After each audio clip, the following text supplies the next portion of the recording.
hear me? They are already looking for you.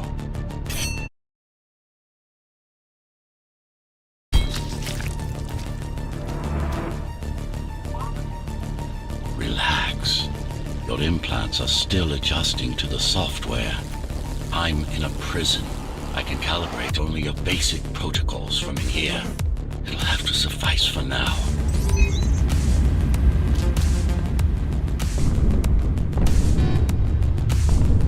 The uprising is finished. Keymaster has won. A trespasser spotted at Metro Station. This is bad. You'll have to fight your way out of here.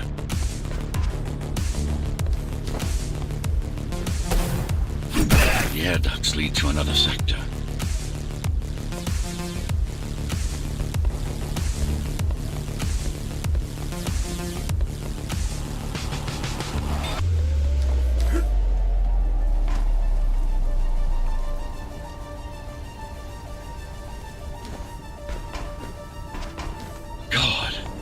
Your software is a mess. I've rebooted your acceleration module. You should be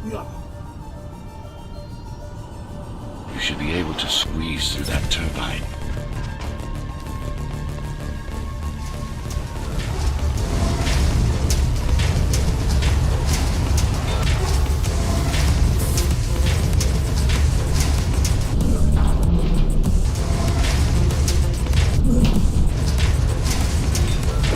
Acceleration while in the air.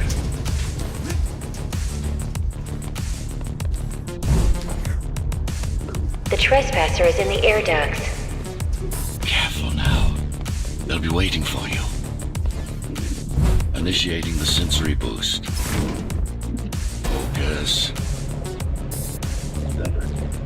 Dodge, sustain the boost, and go for the kill.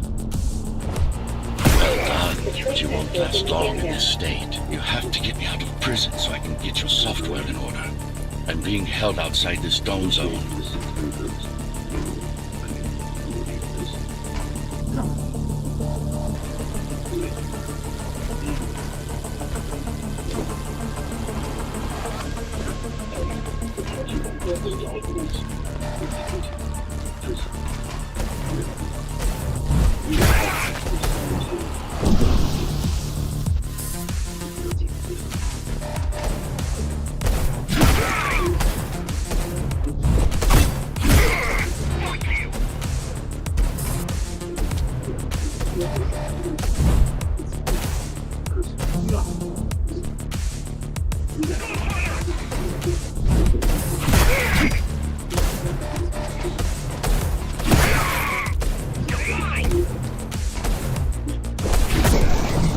Follow the pipes to get out in the open.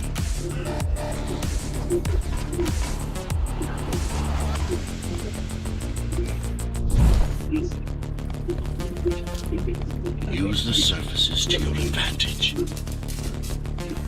Slide to gain speed. These sewers...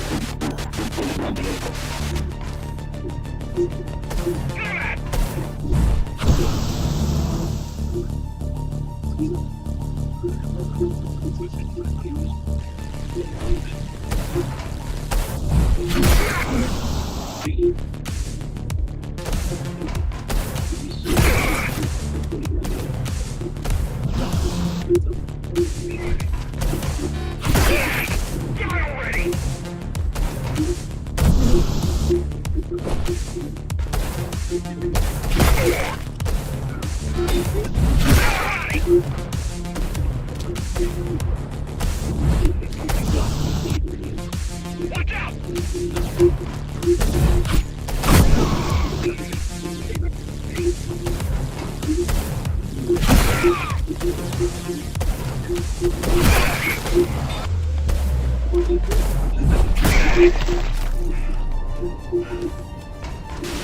My signal. They know I'm talking to you.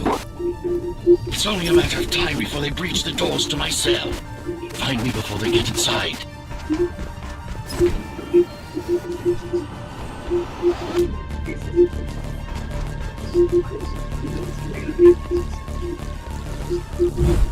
Dome on lockdown. Each guard has a built-in lockdown chip. Each guard has a built-in lockdown chip. Disabling them will unlock the doors.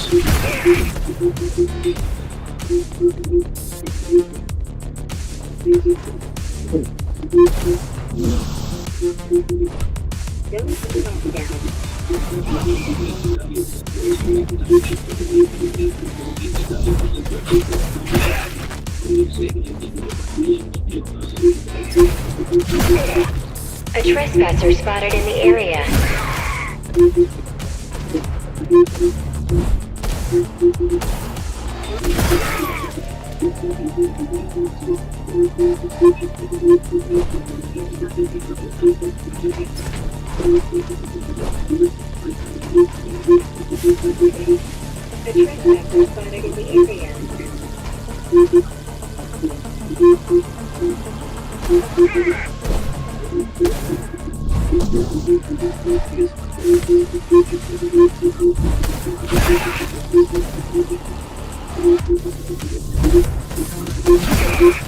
A trespasser spotted.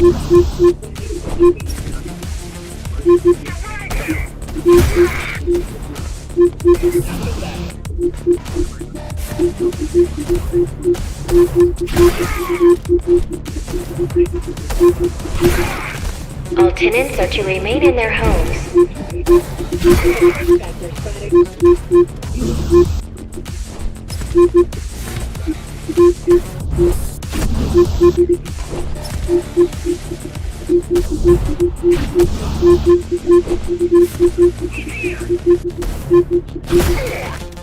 Tenants are to remain in their homes.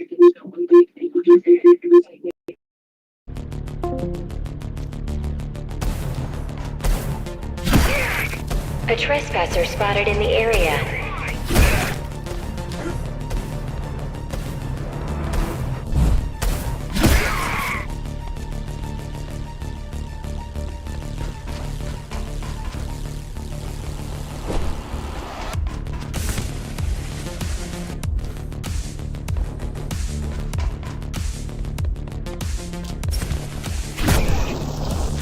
Lockdown lifted. Go.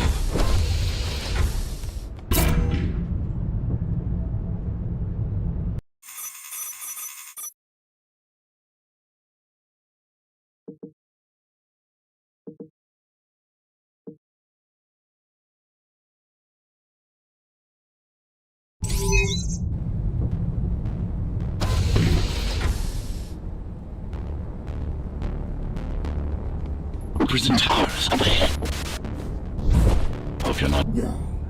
Hope you're not afraid of heights.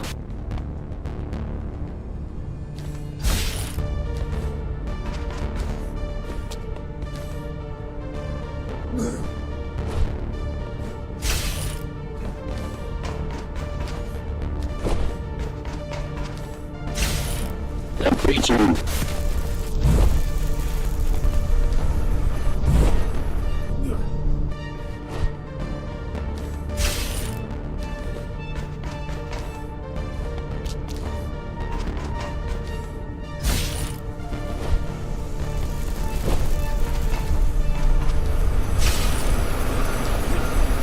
To hold it longer.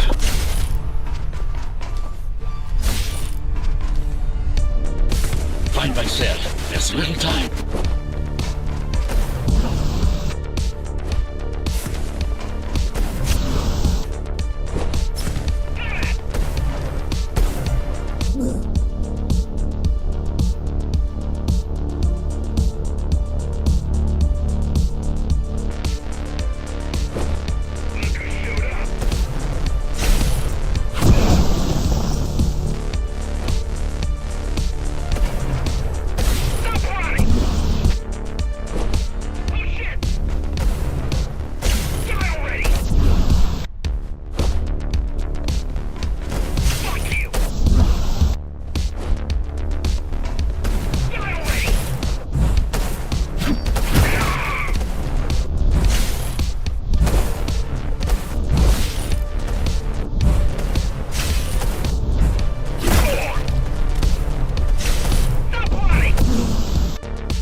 Take care of the guards first. Prisoner termination protocol initiated.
Wie kann ich euch helfen? Für die Horde.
Ganz ruhig. Mokra!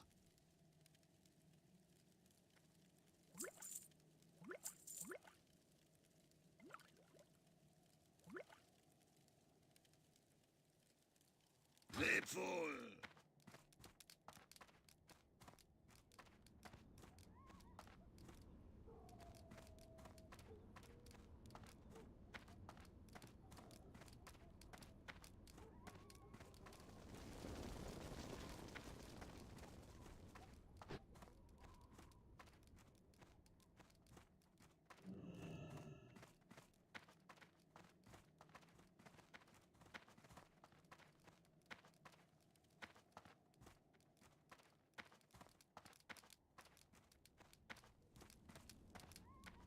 Wie kann ich euch helfen?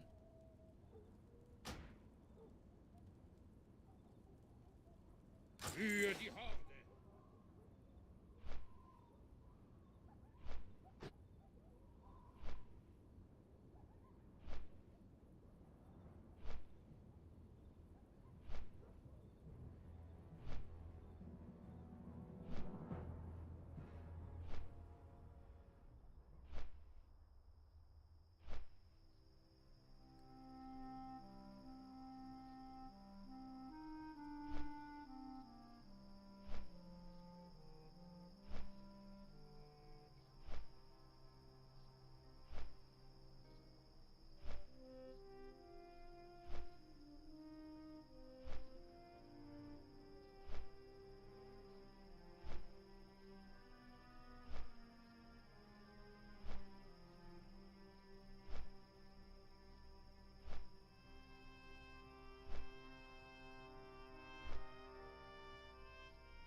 Morning sun.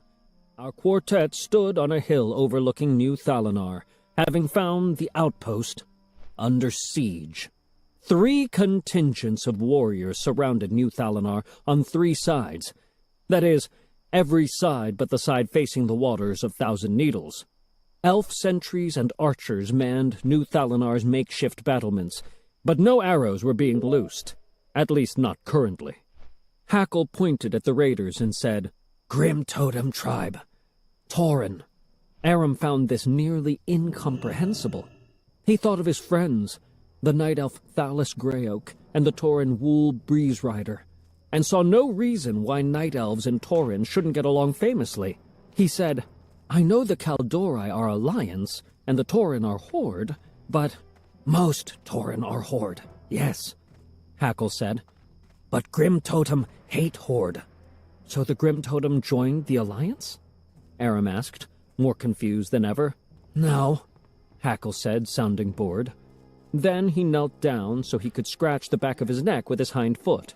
Eventually, he stopped and added, "Grim Totem hate alliance, and Grim Totem hate horde. Grim Totem hate everyone. Grim Totem even hate Tauren." "Well, that makes it all as clear as mud," Aram said, frowning. But the frown faded quickly. The wheels were already turning. Without being conscious of it, he took a half-step forward. Mikasa grabbed him by the collar, growling out, "Oh, no you don't." "What?" Aram asked, only somewhat disingenuously. "I can read your mind, brother. See it on your face. You're thinking you united the Gnolls and the Yetis. Now, flush with that success, you think you can march down there and broker a peace between Night Elves and Tauren. Is that so impossible?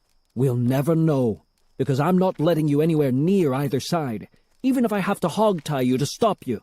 But, no. You don't even have any rope," Aram said mopily. "I'll wrap my chain around your neck and drag you away behind me." Aram looked at both Murky and Hackle for support, only to find both nodding absently, as if Mikasa's proposal made indisputable sense. "You will not risk your life and ours on a fool's errand," she continued evenly. "You cannot bring peace and palm apples to all of Azeroth simply because you think that's the way it ought to be. You wouldn't say that to our father. Captain Thorn was an idealist. but he was never naive. Not that naive, anyway. "Mikasa, you forget.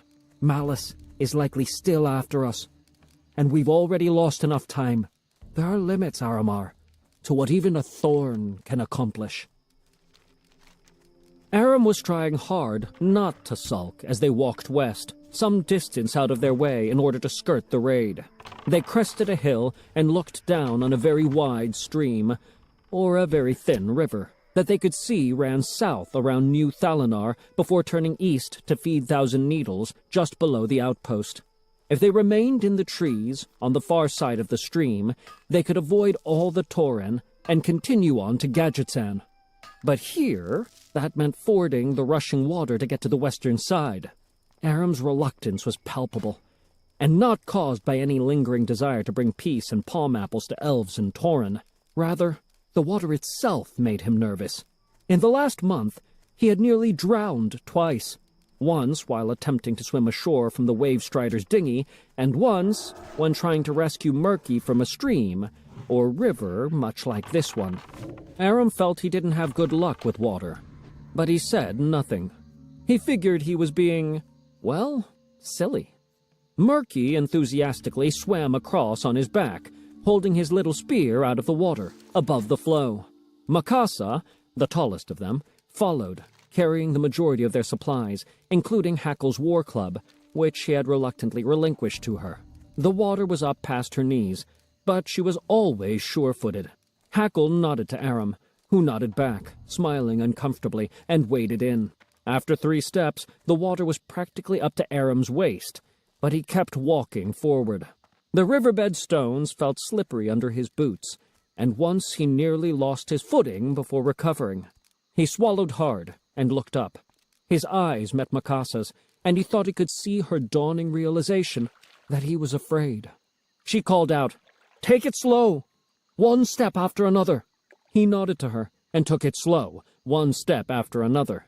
He glanced back over his shoulder.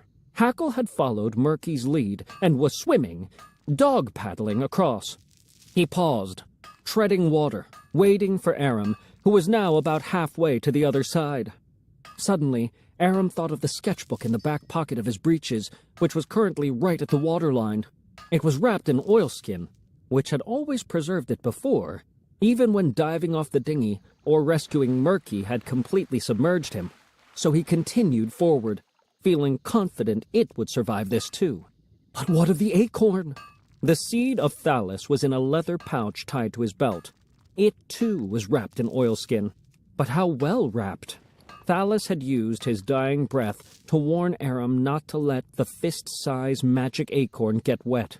Now Aram was dragging it through the water. He stopped and reached for the pouch. Then he stopped himself from doing that too. The pouch was already damp.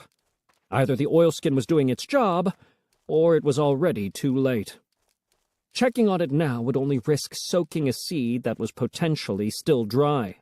Mikasa called out again. "1 step at a time, Aram!"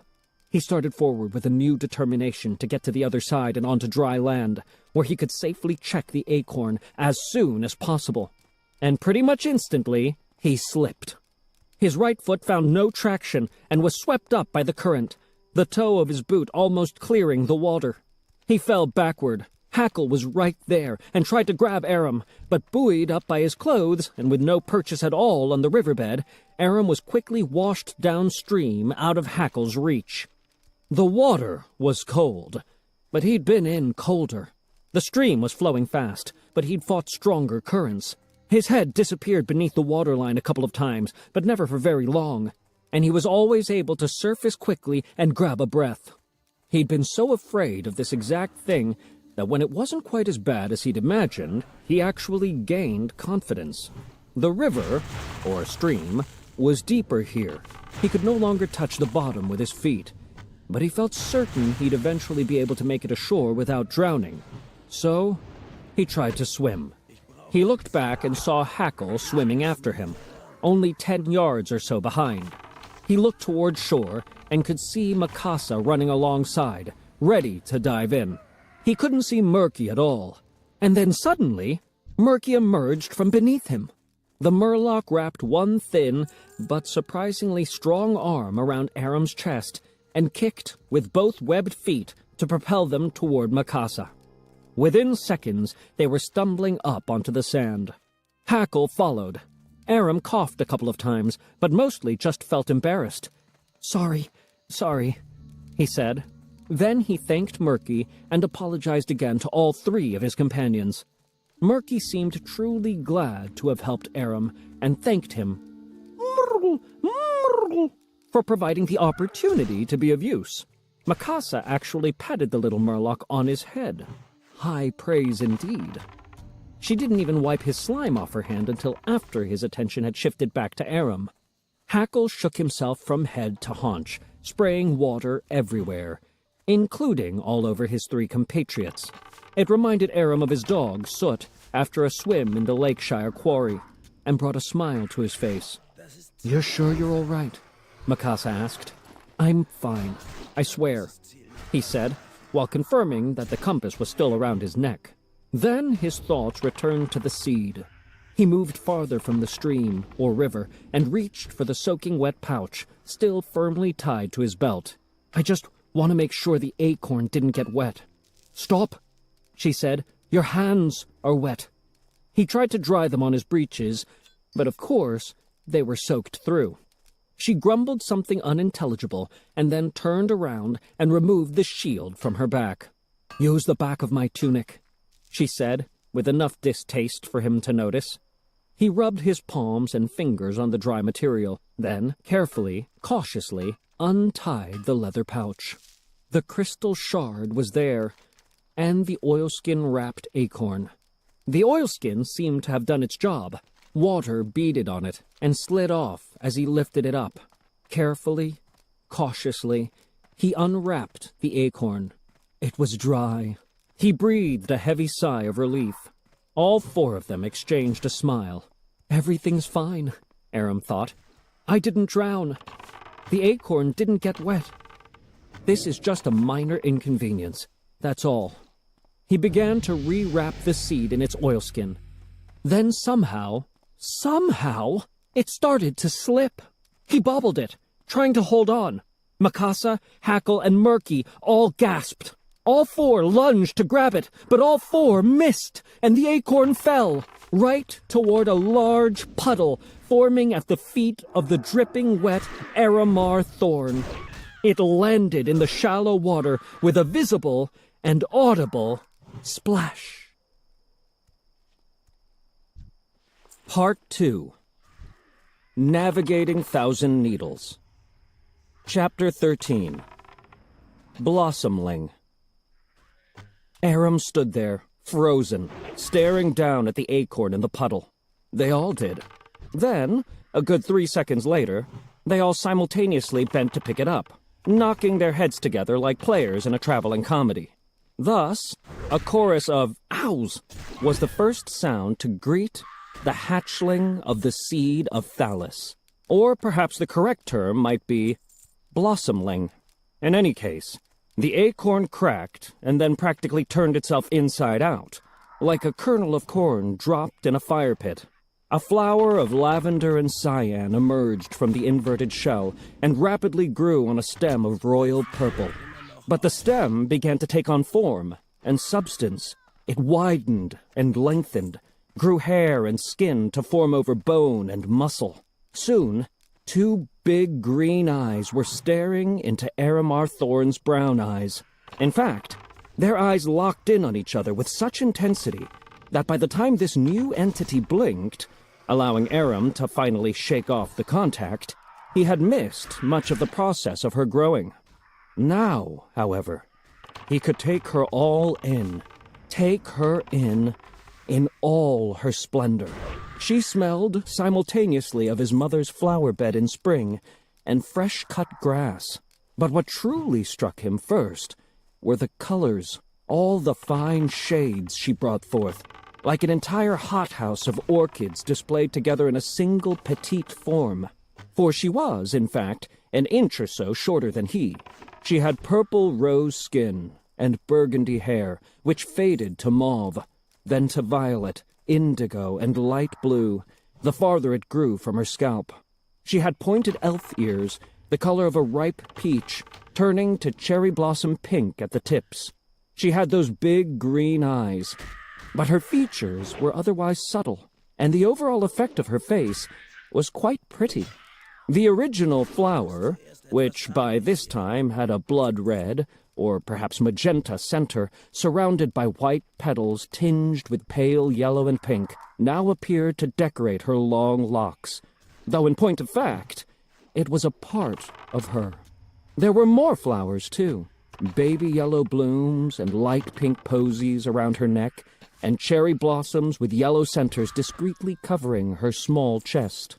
Mauve leaves, which covered her midriff, flared out into a leafy belt of deep ocean blue around her waist, dividing her upper body from her lower half.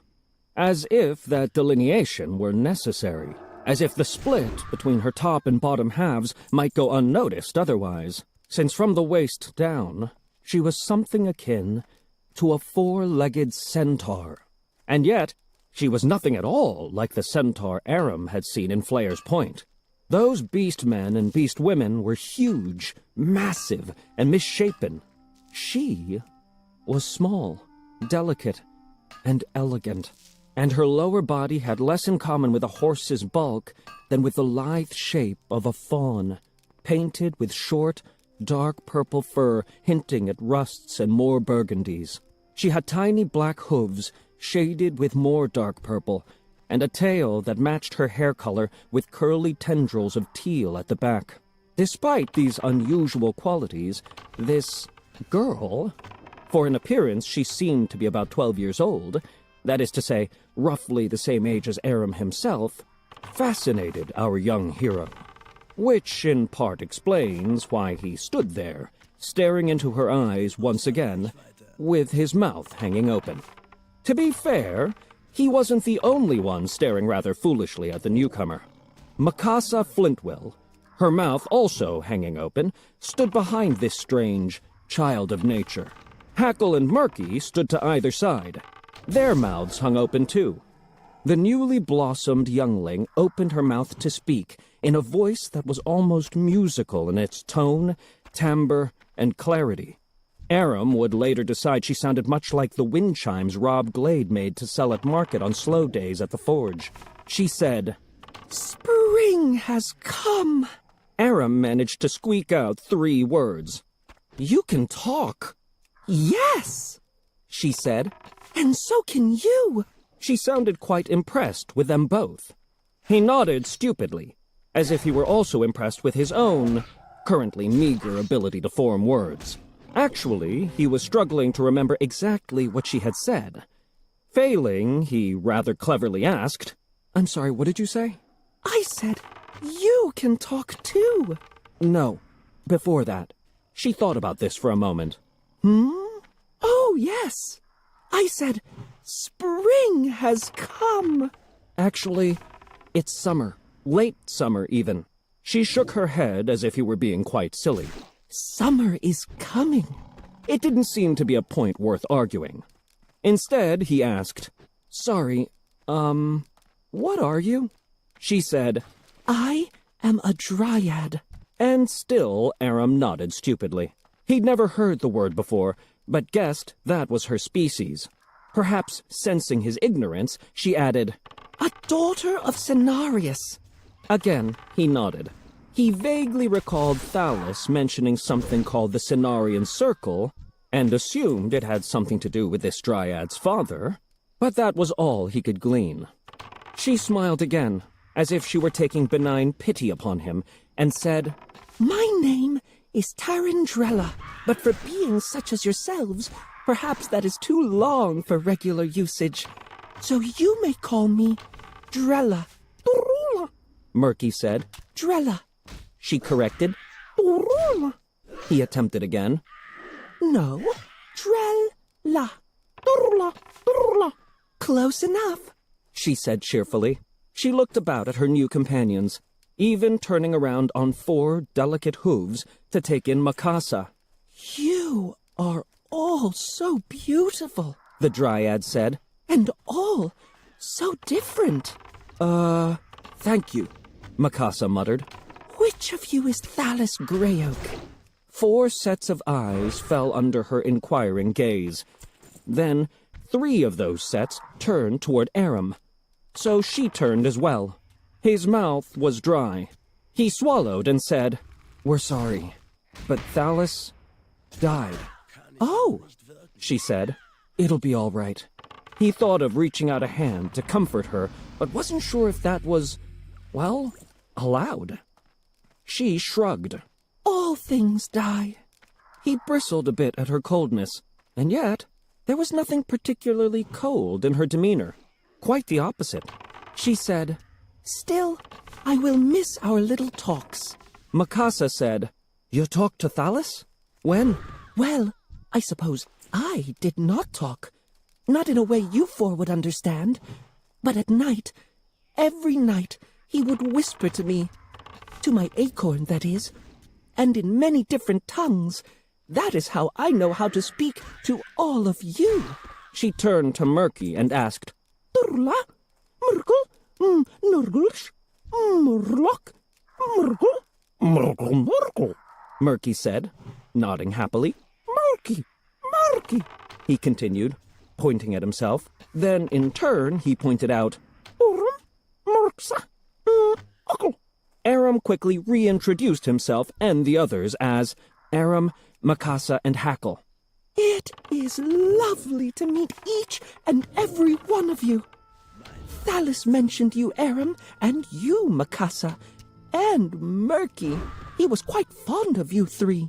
She turned her smile on Hackle and said, You never came up. Hackle looked a bit dejected, but Aram spoke up, reminding him, while informing her, that Thalis died shortly after meeting Hackle. He probably didn't have the opportunity to mention him, but I promise you, he liked Hackle a lot. Hackle seemed pleased by this, and Drella seemed satisfied, or at least unperturbed. Aram was still having trouble swallowing. He croaked out, Thalis asked us to bring you to Gadget-san, to a druid tender there named Faerine Springsong. She nodded.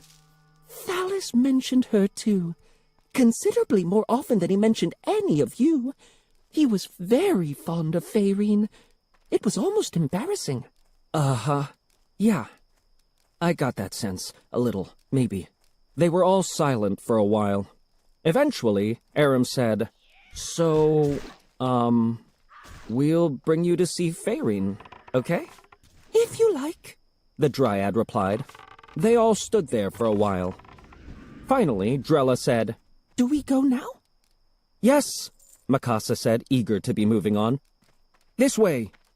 She led them into the trees beyond the stream, or river, remembering her desire to keep them out of sight of the Grim Totem. Drella's eyes scanned everything with intense curiosity. I just love these trees, and that bush, and those wildflowers. She scampered from one wonder to the next, with Aram chasing after her.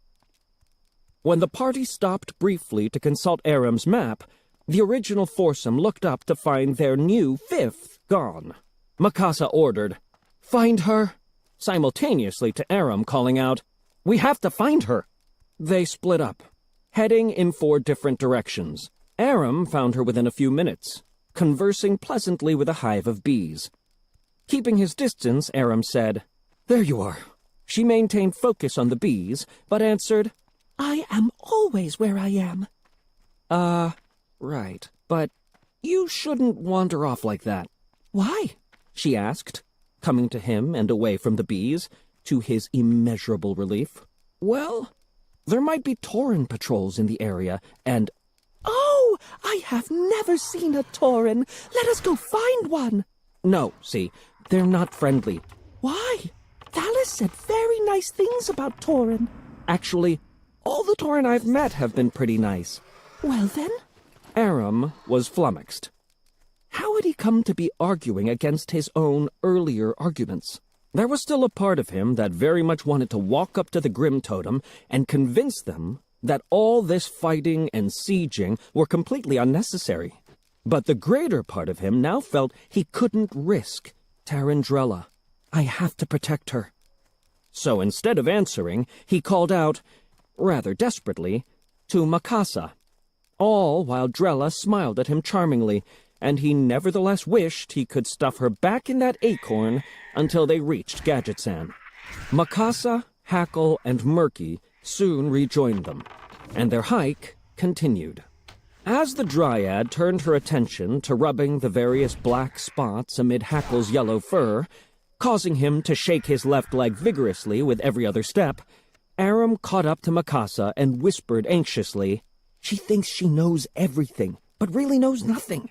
This was hitting him hard, creating a burden considerably more stifling, more onerous, more intimidating than safeguarding compasses, crystal shards, and fist-size acorns. Mikasa looked down on him and snorted out a short chuckle. He whispered, "We need to get to Gadget-san and the tender fast." "Oh, I agree. I mean, this was why Thalys was so insistent.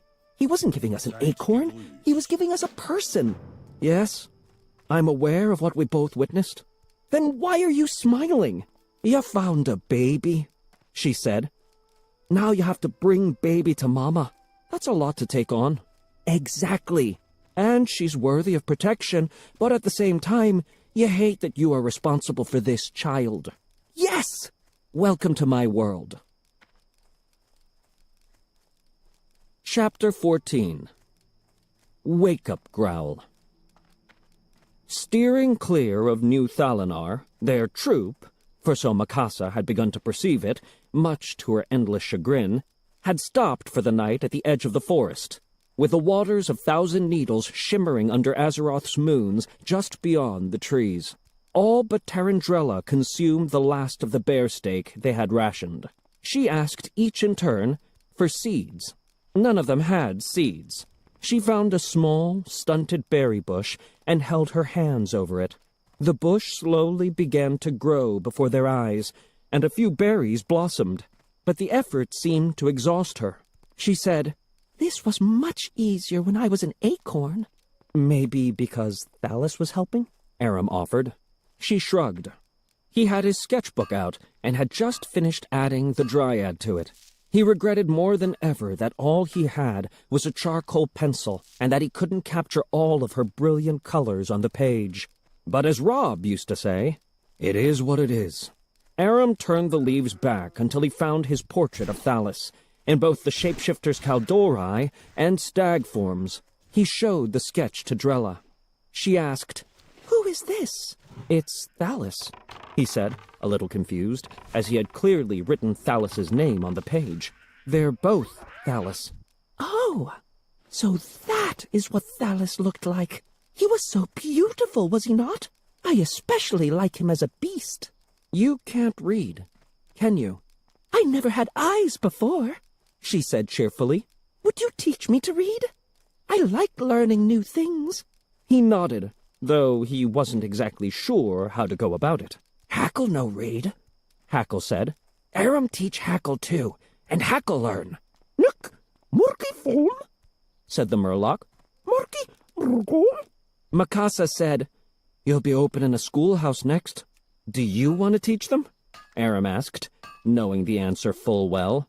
"No." Aram looked at the other three and said, "Let me think about how to teach you for a bit, and then we'll start." They all seemed satisfied. Drella ate her few berries. Mikasa, as usual, took the first watch. Aram fell asleep easily, dreaming, as he often did these days, of the light. The voice of the light called to him, "Aram, Aram, you must not let the traitor stop you. You must find your way around him, through him." "Traitor?" Aram asked. "Who's a traitor?" "I am no traitor," declaimed Malice, who now stood, silhouetted between Aram and the bright, bright light. "Only death lives in that light." "But to be a traitor," Aram mused quietly, before raising his voice with an epiphany, "Malice must have once been on your side." "Yes," the light said. Malice growled, "It's easy to be a fool when you're young, boy." "Boy, wake up," Aram jolted awake and then froze. There was a knife at his throat. "Slowly, boy," growled a voice behind him. Aram sat up slowly, looking around. It was still dark, but the White Lady's light illuminated enough of his surroundings for him to see that their makeshift camp was now in the possession of a half-dozen night elves. He glanced back over his shoulder. A male Kaldori was kneeling behind him, holding a long, curved blade to his throat. 2 more had Hackle and Murky in similar predicaments. Mikasa stood free of such things, with her cutlass held out in front of her, aimed at a female night elf with short blue-green hair, extremely long, pointed ears, and a wavy scimitar, likewise pointed at Flintwill. Aram glanced around for Drella. The elf behind him growled, "Hold still, boy," and held the blade tighter against his throat. "Don't hurt him," Mikasa said darkly, the implied threat explicit in her tone. The female Kaldori said, "Drop your weapon, and we will consider it." "No," said Mikasa Flintwill. The female Kaldori actually sighed then. She asked, "Why would 2 humans be traveling with a gnoll and a murloc?" She didn't mention a dryad, and again, Aram wondered where Tarandrella was. Part of him was glad she wasn't there, wasn't captured with them, but the other part worried what that might mean. Mikasa said, "What does a night elf care with whom we travel? What business is it of yours?" Aram said, "You're from New Thalinar?" No one answered. He went on, "Well, you can see we're not Grim Totem, can't you? We're not your enemies." Still no response. "We had a good friend who was one of your people, Thalis Greyoak." No one spoke, but the night elves clearly reacted to Thalis's name, exchanging glances. Finally, the female said, "Had. He was killed by a troll's crossbow. Aram decided to take a chance. He died saving my life." The elf behind him growled again. "And what made you worth the life of the Greyoak?" Aram thought about this for a few seconds and said, "Friendship." Nothing changed visibly, but Aram could tell that the Kaldori were more hesitant, unsure. Then, out of nowhere, a musical voice said, "You are all so beautiful." Aram's heart sunk. But as all the night elves turned to face Drella, who had emerged from deeper in the forest with her arms full of roots, vegetables, mushrooms, and fruit, each and every one of the Kaldori gasped audibly. 3 or 4 lowered their heads worshipfully. Recognizing, if not quite comprehending, an opportunity, Aram spoke quickly. "This is Tarandrella, daughter of Cenarius. She makes up one of our party." The female elf bowed her head slightly and addressed the dryad. "Daughter of Cenarius, I am Rendo of New Thalinar." "Hello, Rendo of New Thalinar," Drella said, with her usual cheerfulness. If the dryad noticed the night elf's weapons and the precarious state of her companions, she gave no indication. "I think you are just lovely." Mikasa scowled, but spoke with a tightly controlled voice. "This dryad was the seed of Thalis. He trusted her to us upon his death. It is a trust we hold sacred." Rendo turned back to face Mikasa. "And yet you let her wander alone in this wood." "No. I let her escape when I perceived we were at risk from you." Rendo stiffened. Then, almost absently, she nodded. She looked around the camp at her fellows, then in one swift motion sheathed her scimitar. A second later, the other night elves had put their weapons away too. Mikasa, however, did not. Still aiming her cutlass at Rendo, she said, "I am Mikasa Flintwill. We take Tarandrella, daughter of Cenarius, to Gadgetsan to fulfill our vow to Thalis Greyoak. Will you allow us to go on our way?" Rendo didn't exactly answer the question. Instead, she said, "Thalis was a friend, a dear friend to all of us. I am sorry to hear of his passing. To be honest, it is almost incomprehensible." There was still a hint of suspicion in her voice. Mikasa said, "Aram, show her the book." Aram reached into his pocket. Once again, the night elf behind him growled out, "Slowly, boy." He pulled out the sketchbook and turned to Thalis's picture. He showed it to the growling Kaldori, who growled again, but nodded. So Aram took a few steps forward and handed the book to Rendo. She gazed at the page for a long time, but as always, there was a kind of magic to Aram's art. Or an art to his magic, perhaps. The picture of the Kaldori hardly proved anything, and yet there was an honesty to the drawing, and the expression on Thalas Greyoak's face clearly spoke to the plain fact that his likeness had been taken whilst among friends. Rendo seemed to relax considerably. She said, "Gadget-san." "Yes," Aram said. "There is a druid tender there." "Spring Song," Rendo replied with a nod. "Yes. Thalas asked us to take Tarandrella, to her." Aram heard himself speaking a half-truth and coughed to cover, but Rendo was too lost in thought to notice.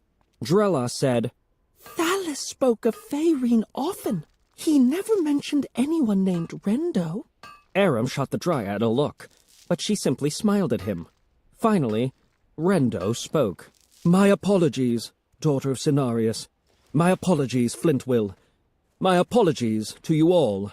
New Thalanar has been under siege for so long it has placed our very thoughts under siege as well. As I said, I am Rendo, a simple merchant. I trade in leather armor, or I did. You are behind enemy lines," Mikasa said. "Indeed. We are bringing supplies to New Thalanar." "I have supplies," Drella said helpfully, holding out the produce in her arms. "All they had was meat." She scrunched up her face at Aram, the way Aram's little sister Celia did when asked to eat liver. It was, in a word, adorable. "Keep them, Tarandrella," Rendo said. "You are generous, but we have enough." Just then, another night elf emerged from the forest. He stopped short, bewildered by what he was seeing. He was younger, or seemed younger anyway.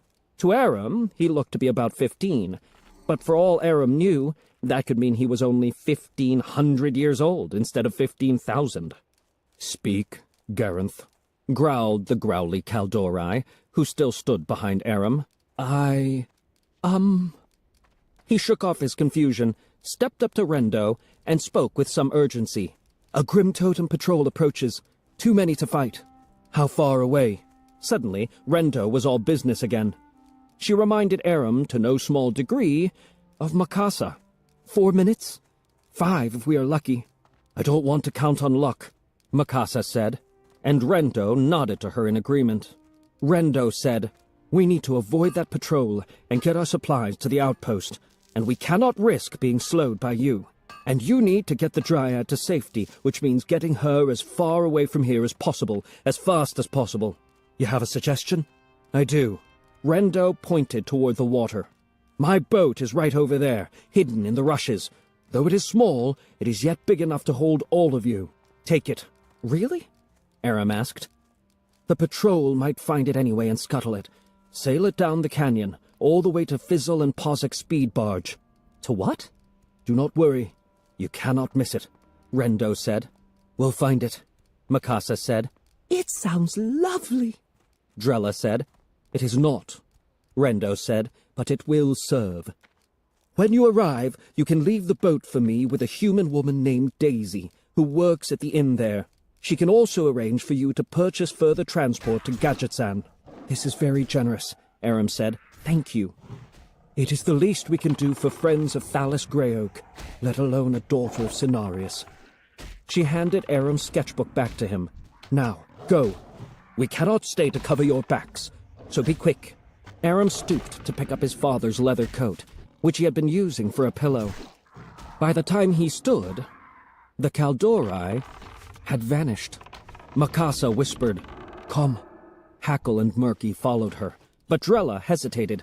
Looking pouty, she said to Aram, "I still do not understand why I cannot stay to see a Tauren." "Maybe we'll see one from the boat." And they did. Reaching the water, Mikasa had some difficulty locating the vessel, but Murky found it right away. It was, as Rendo had promised, a small wooden boat, yet big enough for the 5 of them. It had oars and a pole. They all clambered aboard, though Drella was unsure on her four-hooved feet and required some assistance. She dropped all her vegetables onto the floor of the boat and knelt beside them. Hackle and Aram pushed off. Mikasa used the pole to guide them quietly away from the shore. Hackle moved to take up the oars, but Mikasa shook her head. "Not yet," she whispered. "Too much noise." Hackle nodded. Then Drella shouted excitedly, "I think I see the Tauren!" And hearing her, the Tauren turned to see the boatload of them as well. And since a few of the Grim Totem had spears, seeing wasn't their only option. Mikasa yelled, "Row!" Hackle rowed, putting his powerful shoulders to the task. Angry Tauren shouted and threw their spears, but in an instant, Mikasa was at the rear of the boat, using her shield to deflect any spear that came too close. Aram had never seen Tauren look so menacing. Not in Flayer's Point, not even when Breeze Rider had threatened to split Aram's skull for him in the ogre's pit. Drella said, "They are all so beautiful." Aram stared at her and said, "They're trying to kill us." "And what if they do?" the Dryad said with a laugh. "All things die." Aram shook his head incredulously. Mikasa's caution was making more and more sense. Fortunately, the Tauren soon ran out of spears. Or perhaps the boat was out of range. Either way, Hackle kept rowing furiously as the boat and their party floated down the flooded Thousand Needles Canyon. Chapter 15. Needles Upon the Water. They, that is, all of them but Drella, took turns rowing throughout the night. Mikasa being unwilling to put ashore until she was certain they put enough distance between themselves and the Grim Totem. Having made that pronouncement, she was silent, but often, Aram thought, she seemed on the verge of speaking. Still, Aram, who was by then taking his own turn at the oars, would never in a million years have predicted what came out of her mouth once she did speak. An apology. "I'm sorry," she said. The words seemed to twist in her throat. Aram realized he had never once in 7 months heard her apologize for anything. Of course, he also couldn't quite pinpoint an occasion when she owed anyone an apology either. She went on with the same difficulty. "It was my watch. I'm not sure how it happened. Drella slipped away without my notice, and those night elves were upon us before I heard or saw a thing." "I was hungry," Drella said, "but I could not eat your meat." "You can't just disappear, Drella," Aram said. "You need to tell us when you're going. You need to let one of us come with you." "I do not see why." The other four exchanged flummoxed looks. Finally, Hackle said, "Hackle vowed to Thalys to protect Seed. Protect Drella." Murky's head bobbed in agreement. "Murgle, Murgle, Murky, Murgle, Drella. Do you see now?" Aram asked. "We promised Thalys. You are new to this world. There are things you don't understand." She frowned. It occurred to Aram that he had never seen her frown before. She said, "I am new to this form. I am not new to this world. I am of this world. And there are many things you do not understand either." She all but said, "So there." But Aram thought she had given him an opening. "Yes," he agreed.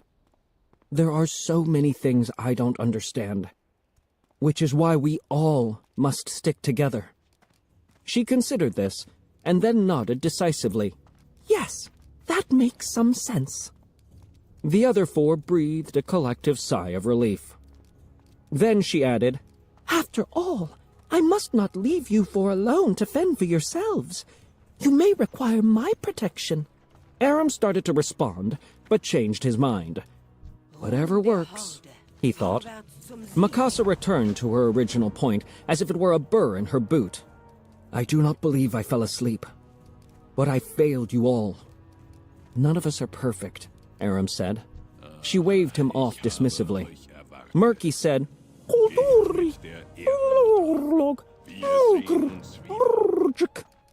Drella translated, He said that Kaldori move with magic. He meant that you could not have heard them unless they wished to be heard. Murky confirmed. Mikasa said nothing, but even in the moonlight, Aram could see that her self-doubt seemed assuaged by this, at least a little. Murky took over the rowing. Aram said, "Jerky, anyone?" Come daybreak, they found themselves among the great soaring needles of Thousand Needles, tall pinnacles of stone that emerged from the flow to rise into the sky. Aram tried to look down into the deep water, wondering just how far below the surface the canyon floor was, wondering just how tall the needles, in fact, were. Some could hardly be called needles at all. They were mesas, some wide enough to have an entire village settled atop them. Aram's father, Graydon, had told him of this place, how Tauren and Centaur and Quillboar and many other species had lived both on the canyon floor and atop the needles. Before the cataclysm, before the dragon had risen and the world shook, before the wall that separated the canyon from the great sea shattered, flooding the canyon from one end to the other, drowning villages and many, many poor souls indiscriminately. But life finds its way, one supposes. The mesas survived. The way of the desert became the way of the water. Aram took out his sketchbook and worked up a landscape of this place with so little surviving land. As one day passed, and then another, they rode between mesas connected by rope bridges, with tiny docks carved at the waterline into the sides of the needles, and rope ladders, and blocks and tackles providing access to the villages at their peaks. Scattered boats crossed back and forth from one needle to the next, or trawled the water with nets. Seeing this, a mournful Murky stared down at his spear, clearly wondering if he had made a good trade. Mikasa had a different response. Avoiding trouble, she kept any other conveyance at a distance. They had plenty of jerky, but the Dryad wouldn't touch it, and she actually had quite an appetite. Her roots and vegetables were soon gone, and, upon a boat in the middle of the water, she had no way to grow anything more. By this time, they were deep in the center of the canyon, far from either shore. Drella said, "I am hungry, Aram." Aram turned to Mikasa. Both knew they had to stop somewhere. They passed a large mesa, the largest yet. Aram took out his map and thought it was probably Dark Cloud Pinnacle. But just in case that name wasn't forbidding enough, Hackle spotted banners of the Grim Totem flying above it. They rode on. Murky stared into the water. He looked up at Drella and bubbled out something like a sigh. Suddenly, he stood up and threw his spear down into the water. Aram thought it was an act of anger or frustration, but seconds later, the little Murloc dove into the water himself, stunning his companions. A few more seconds passed as they tried to decide what to do, and Murky emerged holding the weapon, with a fairly large fish speared on the tip. He called out, "Wah!" and swam effortlessly back to Rendo's boat. Aram and Hackle pulled him aboard. Murky instantly knelt before Drella and said, "Murky, She smiled at him, but shook her head. "I cannot consume beasts of the land or of the water, Murky." After a moment, she added, as if to stave off some future fruitless attempt, "Or of the sky." Murky looked stricken. He offered the fish to Aram, who said, "Thanks, Murky, but I can't eat fish raw, and we can't build a fire on the boat." Hackle wasn't nearly so picky, and even Mikasa had a little. The Knoll and the Murloc split the rest, enjoying it thoroughly. Bones, guts, head, fins, tail, scales, and all. None of that, however, solved their vegetable dilemma, or helped their hungry Dryad. That night, while Murky and Hackle slept soundly, and Mikasa napped lightly, Aram held the watch. The boat was drifting down the canyon. The white lady was but a sliver in the sky, but the blue child was at 3/4 and provided enough light to shimmer across the surface of the water. Drella touched Aram's chest. "What is that?" she asked. "It calls to me." Aram looked down. For the first time in days, he pulled his father's compass out from under his shirt. The crystal needle still pointed southeast, and it glowed. With excitement, he nudged the others awake and showed them. "We're close to another shard," he said. "A shard of what?" Drella inquired. Aram tried to explain about the crystals and the compass, but Drella asked question after question, most of which the boy could not answer. The interrogation left her unsatisfied, and him somewhat demoralized. There was still so much he didn't know. Morning of the next day, they approached another large mesa. Again, Aram took out his map. "I think this one might be Free Wind Post," he said, liking the sound of the name. They saw no banners, grim totem or otherwise, so Mikasa swallowed her natural reluctance to trust anyone and rode them toward it. Chapter 16. Unexpected Guests. They were welcomed at Free Wind Post with so much warmth that both Mikasa and Aramar were suspicious of it. Rando's boat was tied to a small makeshift dock by a rather matronly female tauren with short horns, a short muzzle, and light brown fur. She introduced herself as Talia Amberhide. As his father had taught him, Aram greeted the tauren in the custom of her people by gesturing first to his heart and then to his head. Pleasantly surprised, she returned the greeting and instantly took it upon herself to act as their guide. A sturdy rope ladder was offered to Aram and his friends, but such a means obviously didn't suit Drella. Aram said as much, but Amberhide seemed distracted. She was studying the sky. When he spoke her name to get her attention, she practically fell over herself to make other arrangements.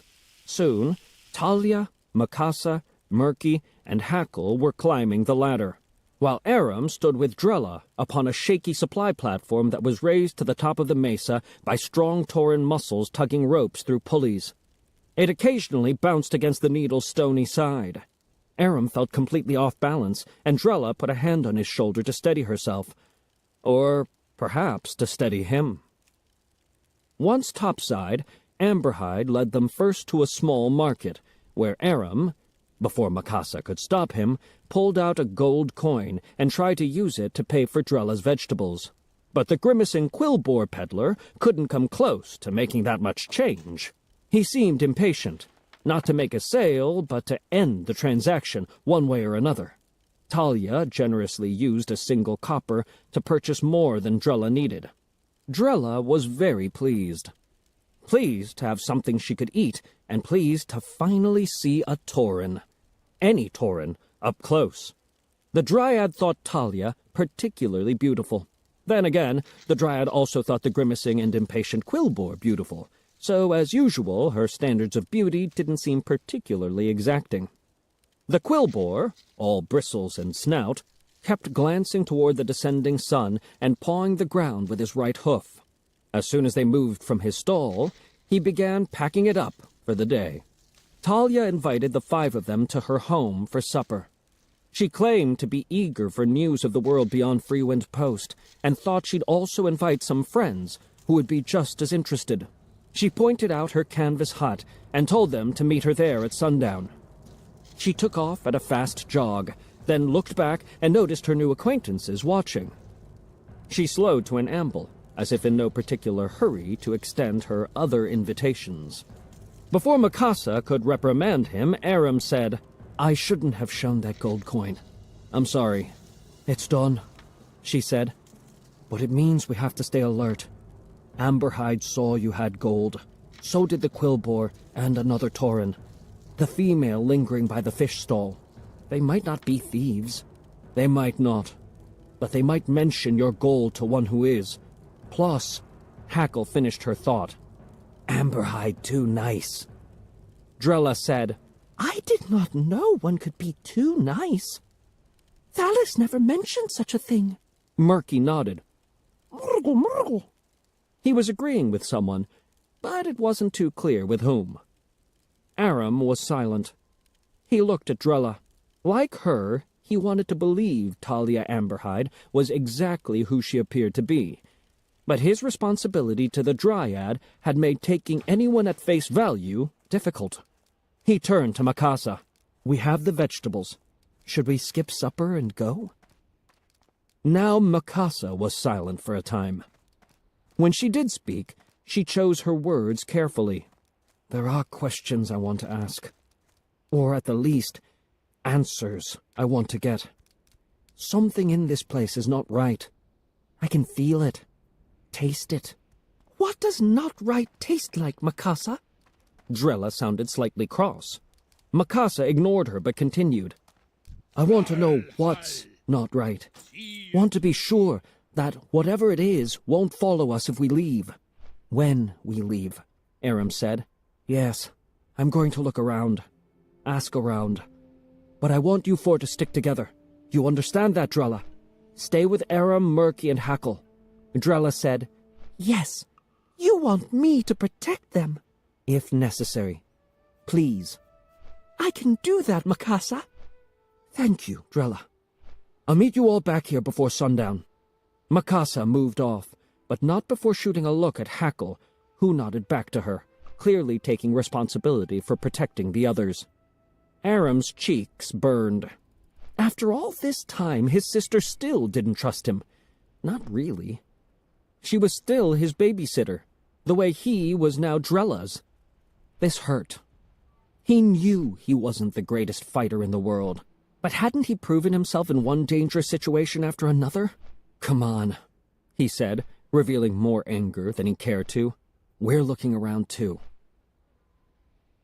The four of them came to a rope bridge that connected the Freewind Mesa to another across the water, and, visible on this clear day, to another mesa and another beyond, reaching perhaps all the way back to Dark Cloud Pinnacle, held by the Grim Totem.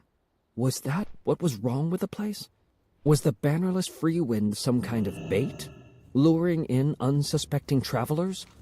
And if it was, if Talia was secretly Grim Totem, and her dinner party the spring of the mousetrap, what would the Grim Totem want with the likes of them? Their gold? Their freedom? Their lives? The questions multiplied and threatened to drive him mad. He hated thinking this way. He knew that Graydon had always taught him to see the best in everyone. But Aram also knew Mikasa was right.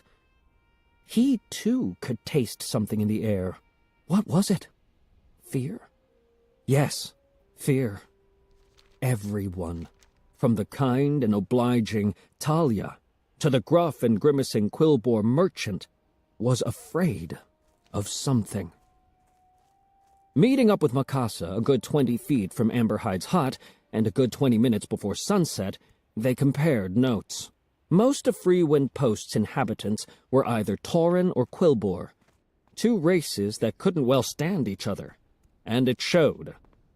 And yet, there was no open fighting. Mikasa had seen a large male of each species nearly come to blows before begrudgingly refraining at the last second. Is that not good? Drella asked irritably. It wasn't Freewind putting her in a bad mood. It was her companions' responses to it. It would be, Mikasa answered, if we knew why they were suddenly behaving so well. Fear, Aram said. Fear, yes, Hackle said. Hackle smell fear everywhere. Murky shook his head violently.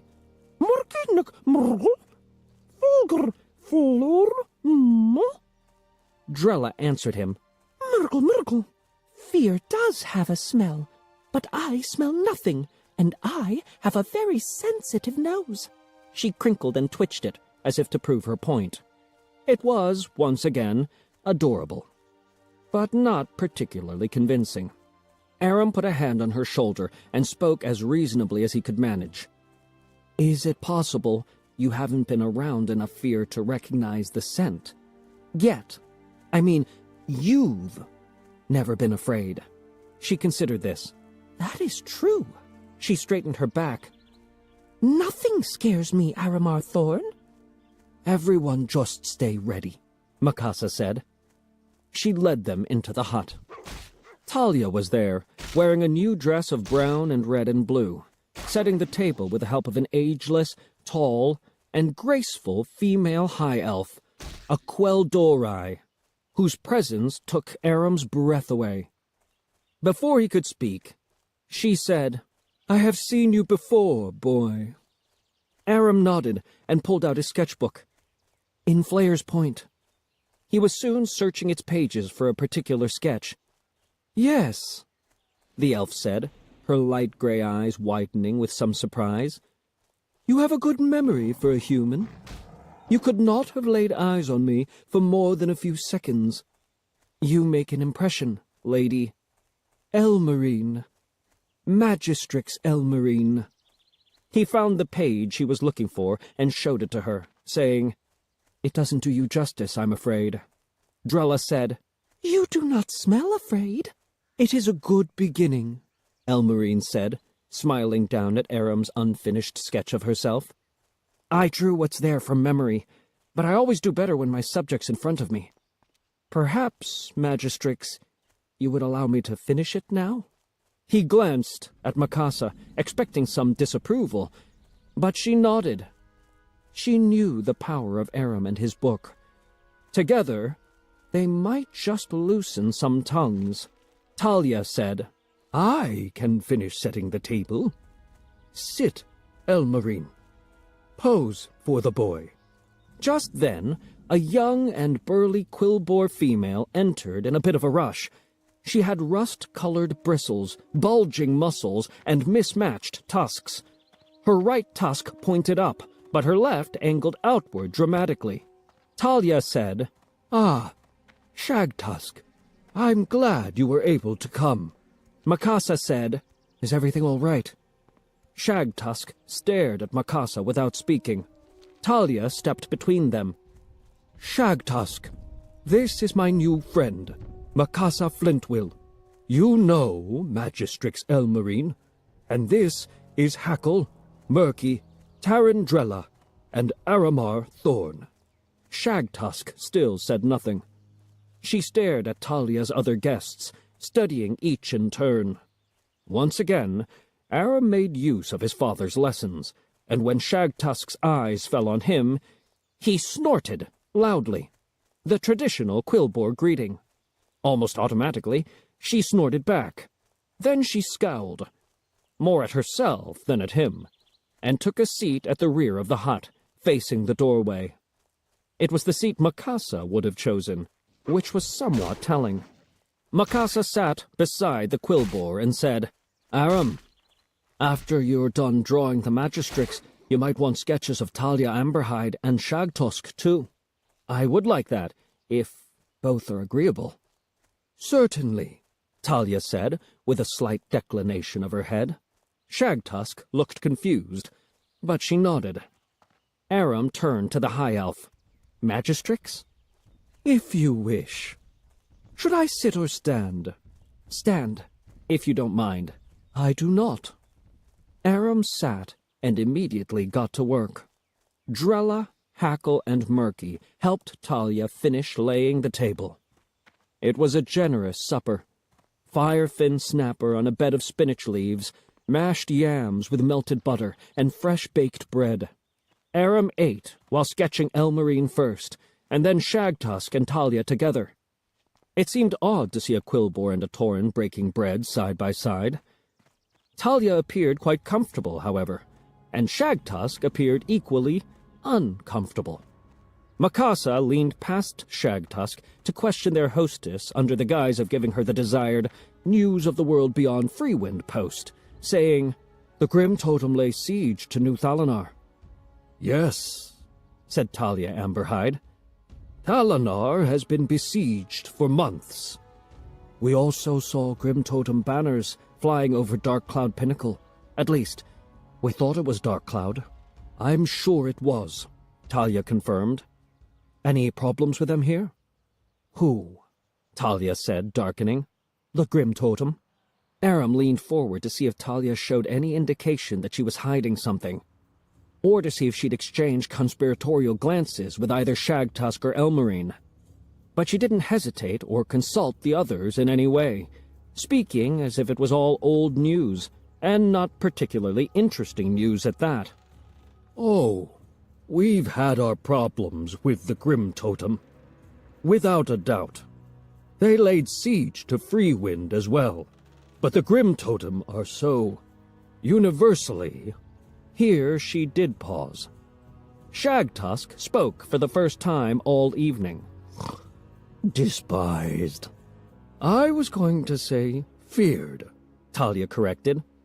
The Grim Totem are dangerous enough that all of Thousand Needles is wary of them.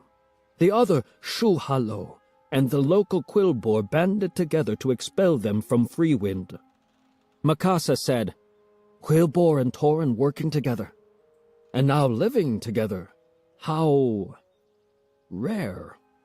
Yes, said Elmarine.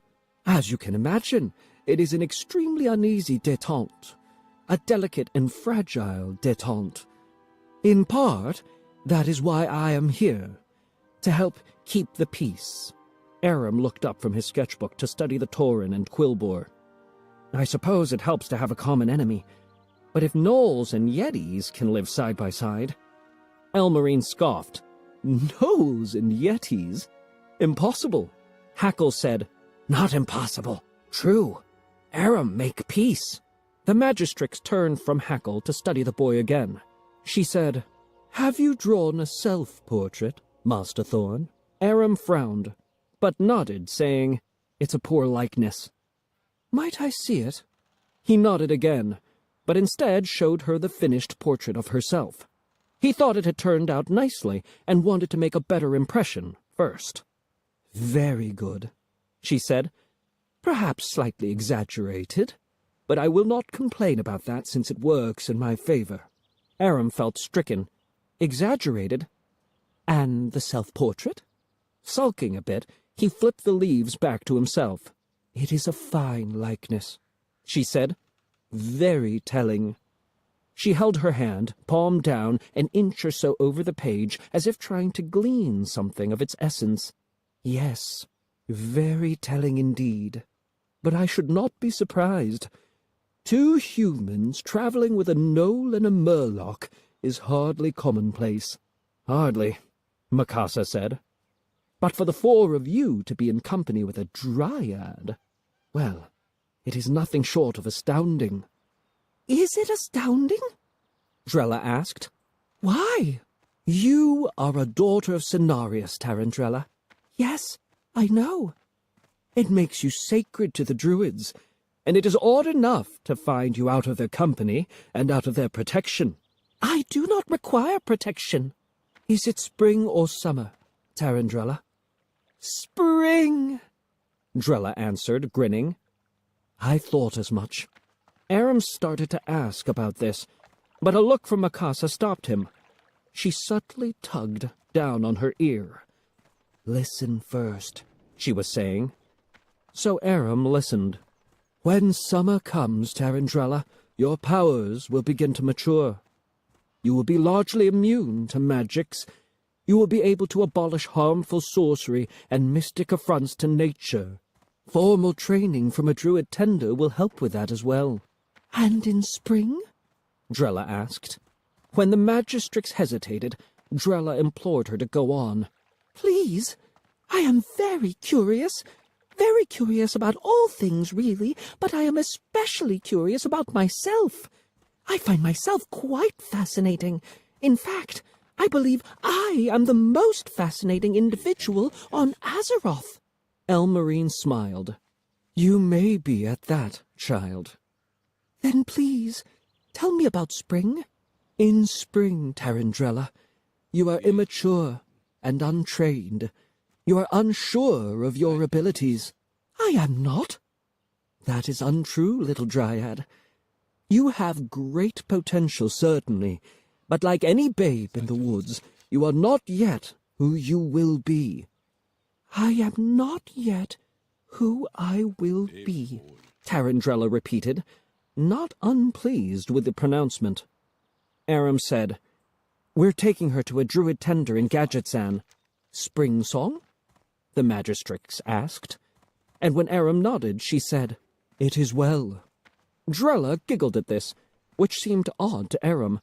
But before he could even form a question, his thoughts were interrupted by a prodigious screeching.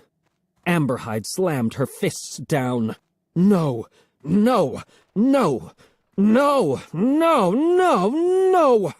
She pushed away from the table, reached behind her cook stove, pulled out about a dozen long spears bound together by a wide leather strap, and stampeded outside. Aram and Mikasa exchanged glances and followed. They all followed. Aram emerged into the night, unsure what to look for. Then another screech from above snapped his eyes upward. 4 female creatures with light green skin, wing-like arms, taloned feet and hands, and rows of dark green feathers running down their scalps, backs, arms, and legs, circled above Freewind as if riding upon the moonlight. Suddenly, one swooped down behind a hut and swooped back up, holding a young male tauren in the talons of her feet. "Corwind! That harpy's got Corwind!" Talia growled. She snapped off the leather strap and dumped the spears on the ground. All but one, which she threw with all her might, and a deep, angry grunt at the kidnapper. The spear pierced the harpy's left wing, and she dropped the tauren. He landed with a soft thud on the thatched roof of another hut. A second later, the roof collapsed under him, and he vanished from sight. But assuming he didn't break his neck falling that last distance, Corwind had to be better off, out of the harpy's grasp. But their little dinner party wasn't better off. All 4 harpies turned their attention toward Amberhide and her spears. They swooped down in a tight aerial phalanx. Murky ducked. Hackle swung his club, but missed. Staring upward at the terror birds, Aram was reaching blindly for his cutlass, then glanced down briefly to find its handle. He heard Mikasa call out, "Aram!" and looked up in time to see her using her shield to block a harpy's talons from snatching him away. He drew his sword as Mikasa grabbed up one of Talia's spears and threw it with all her might, but no grunt. The spear pierced the back of the offending harpy, who had tried to grab Aram. The harpy seemed to hang in the air for a good 3 seconds before crashing to the ground dead, 10 feet in front of them. The magistrix stepped forward, chanting something brief in Thalassian. Suddenly, a second harpy burst into flame. She flew off, screeching and burning, diving down below Aram's line of sight, presumably into the canyon waters to douse herself. By that time, Talia, Mikasa, and Hackle were all throwing spears into the sky. Talia threw 2 at a time. None of them found their targets, but the barrage was enough to chase the 2 remaining harpies into the night. Aram breathed a sigh of relief. He exchanged grateful smiles with Mikasa and Hackle. He looked over at Murky, who held his short spear at the ready. Then he turned to check on Drella. But the young dryad was nowhere in sight. Chapter 17. The Long March. Gordok's elite stood over the bodies of the Grim Totem they had just killed. 5 dead tauren, and barely a scratch on even one ogre. Baron Rhaegal Valdred had lost an arm, but he was already reattaching it. That was one of his special skills. Most of the undead Forsaken could survive losing a limb, but Valdred knew of very few capable of reattaching theirs, of making the skin turn briefly liquid, of making muscle knit and bones click back together. Most Forsaken were, quite frankly, a mess. Valdred held no illusions about how pleasing he was to the eye. He knew he was a walking, waking nightmare, but he was a functioning, walking, waking nightmare, and he had, for the most part, maintained his sense of humor about the whole thing, if not always his attention span. He was, he had to admit, easily bored. He had to practically force himself to focus on what Zathra was saying. "They boarded a boat here. All 4 of them, the woman, the boy, the gnoll, and the murloc." "And the Yeti?" Valdred asked hopefully. "No, mon. but it looking like they be herding a live deer or fawn with them. To eat later, I suppose." "Could be Night Elf," said Longbeard. "Night Elf shift to stag and go on boat." "Yes," Valdred whispered, using dead lungs to force air up through his windpipe. "The Night Elf that we found buried back near Sky Peak dug his way out of his grave, raced us here to meet his friends, and then decided boat travel is made more convenient when voyaging in the form of a stag." "Oh," Longbeard said. "Longbeard forget Night Elf dead." Shortbeard whapped his other head on the nose. "Oh!" Slepgar yawned and said, "Maybe dead elf leave grave to walk." Guzluck nodded and pointed at the Baron. "Yeah, like you." Zathra cut off the discussion impatiently. "These tracks not be stag tracks, brothers. This not elf." Slepgar and Guzluck both said, "Oh." Karga, who had something of a pleasing knack for cutting to the chase, said, "What now?" Zathra hesitated. Valdred, bored again, decided to speed things along. "With access to a boat, there are 3 routes to Gadgetzan from here. They can hug this shore and make their way via Tenaris. They can sail right up the center of the canyon, or they can cross to the opposite shore." "Yamon," Zathra said, having made her decision. "We be needing to split up. I gonna stick to this side. Throg, you take the Dead Tauren's boat there and the central route, but first you sail across and drop off Valdred. He gonna take the far away." Throg asked, "Who take ogres?" Then blushing, he quickly added, "Throg take Karga." Zathra said, "I be taking Rokul and Rojak with me and Skitter. You and Valdred divide up the rest." Valdred scowled. The last thing he wanted was to be burdened with numbskull ogres. He whispered, "You can keep them all, friend Throg. I don't require companionship, or a transport ship for that matter." And to prove his point, he strode right into the water, leaving the rest of the hidden behind.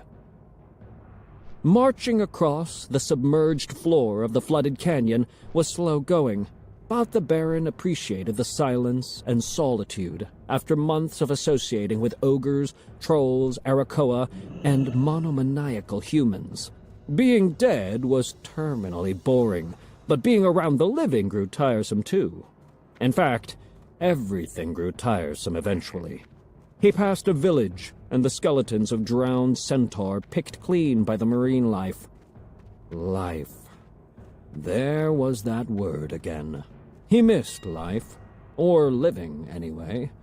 Not this travesty of existence he whispered his way through now. His voice was a whisper, his movement was a whisper. His effect on those around him, even as a stone-cold killer, was hardly more than a whisper. He wasn't a man any longer, but some kind of whisper man. It hadn't always been that way. Once, long ago, he had led a life of boldness.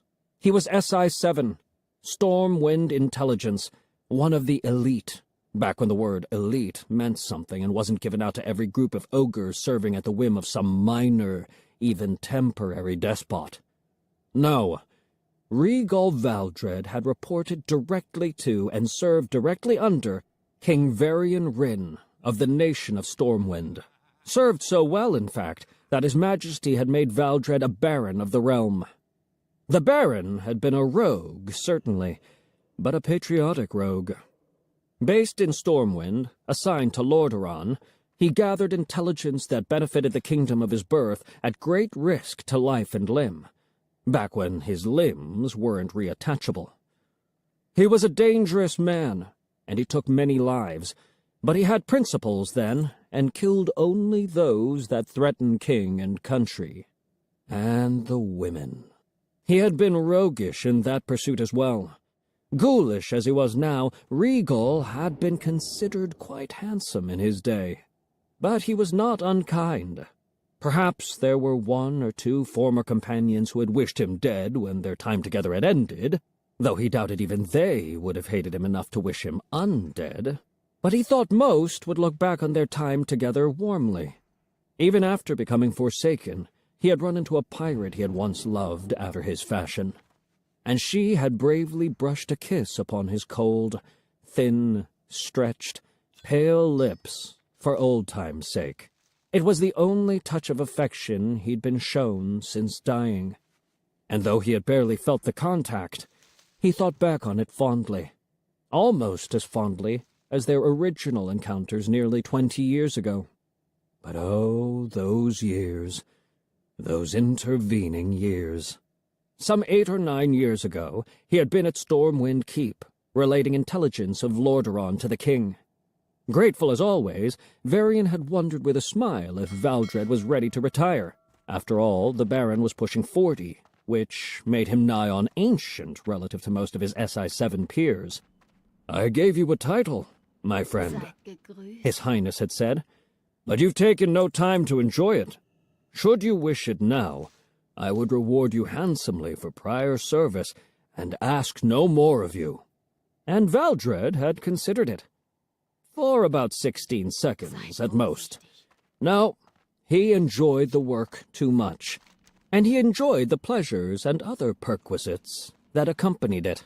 So when word came of a plague in the north, Baron Regal Valdred volunteered to investigate. He found a mystic disease that brought both death and undeath. And then came the scourge, the Lich King's undead army, murdering everything in its path. And once dead, its victims rose again to join that army. Valdred never severed so many heads in his life. But it mattered little. The plague weakened him, and even before he had succumbed to it, the tide of the scourge washed over him, and 4 scourge swords pierced him from every side. He breathed his last, and fell, and then rose. Regal Valdred had always been strong in body and mind, strong enough in the latter to know he no longer controlled his own actions. He was a walking puppet of flesh and bone, prey to the puppet master Lich King's every whim. He killed people he had once loved, and barely had enough self-possession to notice, let alone stop himself. This was the darkest time. A small piece of him still had wished for a true death, but that piece was buried deep and had no force behind it. He shambled on and on and on. Thank the gods for the Banshee Queen. In life, Sylvanas Windrunner had been a high elf and the Ranger General of Silvermoon, capital of the Kingdom of Quel'Thalas in northern Lordaeron. Defeated by the Lich King's champion, she had been raised into undeath. But somehow, she found a way to break the Lich King's hold on her mind and will. Tearing herself away from the scourge, she sought out others among them whose souls were merely buried, not obliterated. She found Regal Valdred. Her power freed his mind, his will, his soul, but could not restore his body or his life. He became Forsaken, swearing fealty to the Banshee Queen. He fought at Windrunner's side against the Scourge and those who did or would control them. He marched against them throughout the north. But at some point, it became clear that the march would never end. He grew bored with killing the dead. He knelt before Sylvanas and asked her to release him from his vow. She was, begrudgingly, willing. Though she demanded loyalty, she would not hold her agents in thrall. She understood the call of freedom better than most. But she warned him that few in Azeroth would accept him as the Forsaken had. Even the most open-minded, who understood that his was not a condition he had chosen for himself, would ne'er be able to stay in the same room beside him for long, due to the stench of death he carried with him everywhere he went. Nevertheless, Baron Valdred took his leave of the Banshee Queen and the Plague Lands. He doused himself, practically bathed himself in jasmine water, and traveled across Azeroth, looking for something, anything, that could hold his interest for a time. He became a mercenary and paid assassin, though he had little need of money, because the jobs acted as little puzzles to occupy his mind. Eventually, he encountered Malice, who offered a decent purse and tasks of superior complexity as a member of the Hidden. It was spy work and death work, the closest he had come to his days as a living man in SI-7. His new companions, Zathra, Skitter, Throg, Sarbeak, Savra, and Malice himself, provided drama and amusement. And the individuals they were hunting, Captain Thorn and his son, and the talented Mikasa Flintwill, now of whom did she remind him, provided serious challenges to success. It was not life, but it was a living. For the length of 2 days, or so he estimated without confidence, since what meaning could time have to such a one in such a place, he marched on through the cold, watery grave of a great many poor, drowned souls, and felt a kind of numbness not brought on by the frigid temperature. He finally emerged on the far shore of Thousand Needles. He stripped to dry his clothes, trying hard not to look down at the withered, white, and ravaged mockery of the man he once was. He opened a brand-new sealed bottle of jasmine water and sprinkled it liberally over himself. Then he dressed and moved on, marching onward swiftly. For the dead don't tire, do they? In search of Aramar Thorn, Mikasa Flintwill, their Knoll, their Murloc, and the Compass. For what better occupation could a thing such as himself be expected to find? Chapter 18. Thorn Among Thorns. Thorns. The entire shoreline was composed of a grand barricade of colossal thorn bushes that curved up and over into a massive dome of razor-sharp thorns, admitting no entry to the Quillbore lands of the aptly named Razorfen Downs. Aram was instantly reminded of the Ogre King's unnatural dome of thorns, much smaller by comparison, that held prisoner the cubs of the wyvern One-Eye in Dire Maul, where Thalas had been mortally wounded. He said a silent prayer that their sojourn into Razorfen would not be as costly.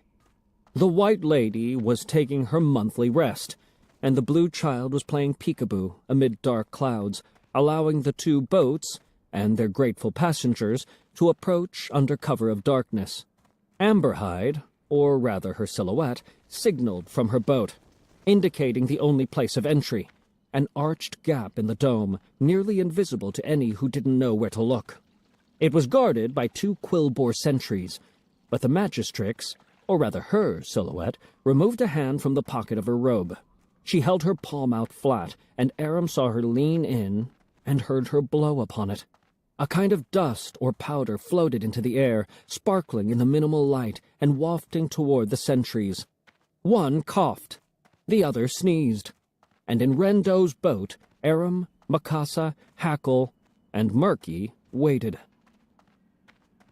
When the Harpies had fled, and Drella was found to be missing, her sworn protectors had all raced back into Talia Amberhide's hut, hoping against hope that the Dryad was safe inside.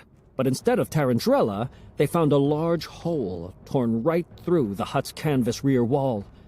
Talia and Elmarine seemed briefly convinced that a Harpy had ripped her way inside and taken Drella. But Mikasa wasn't buying it. For starters, the wall was damaged from the inside out. Also, Harpies were sky raiders and would never risk being confined indoors. Finally, Drella was not the only one missing. Shagtusk was also nowhere to be found. Mikasa had become violent then, slamming the substantial Amberhide down into a wooden chair with enough force to buckle the thing, leaving the Tauren on the floor among shattered fragments of wood, with Mikasa's cutlass at her throat. Mikasa wanted answers, and wanted them now. Talia cooperated, answering every question without hesitation. Elmarine helped to fill in the blanks. The rest came down to logic. The travelers had not been wrong. Everyone on Freewind Post was afraid, but not, as was now plain, of the Grim Totem, but of the Harpies, who attacked irregularly, but easily once every 3 or 4 nights. This had little to do with Drella, except that the bird women had provided the perfect distraction for her true kidnapper.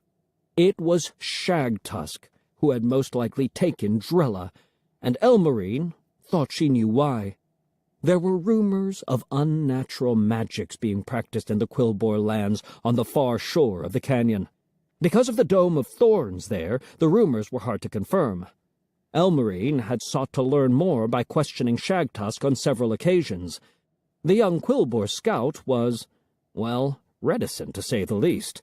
But her silence spoke volumes to Elmarine of Shagtusk's grave concern over the activities of her fellow Quilboar in Razorfen. And here, Elmarine accepted the blame for what happened to Drella.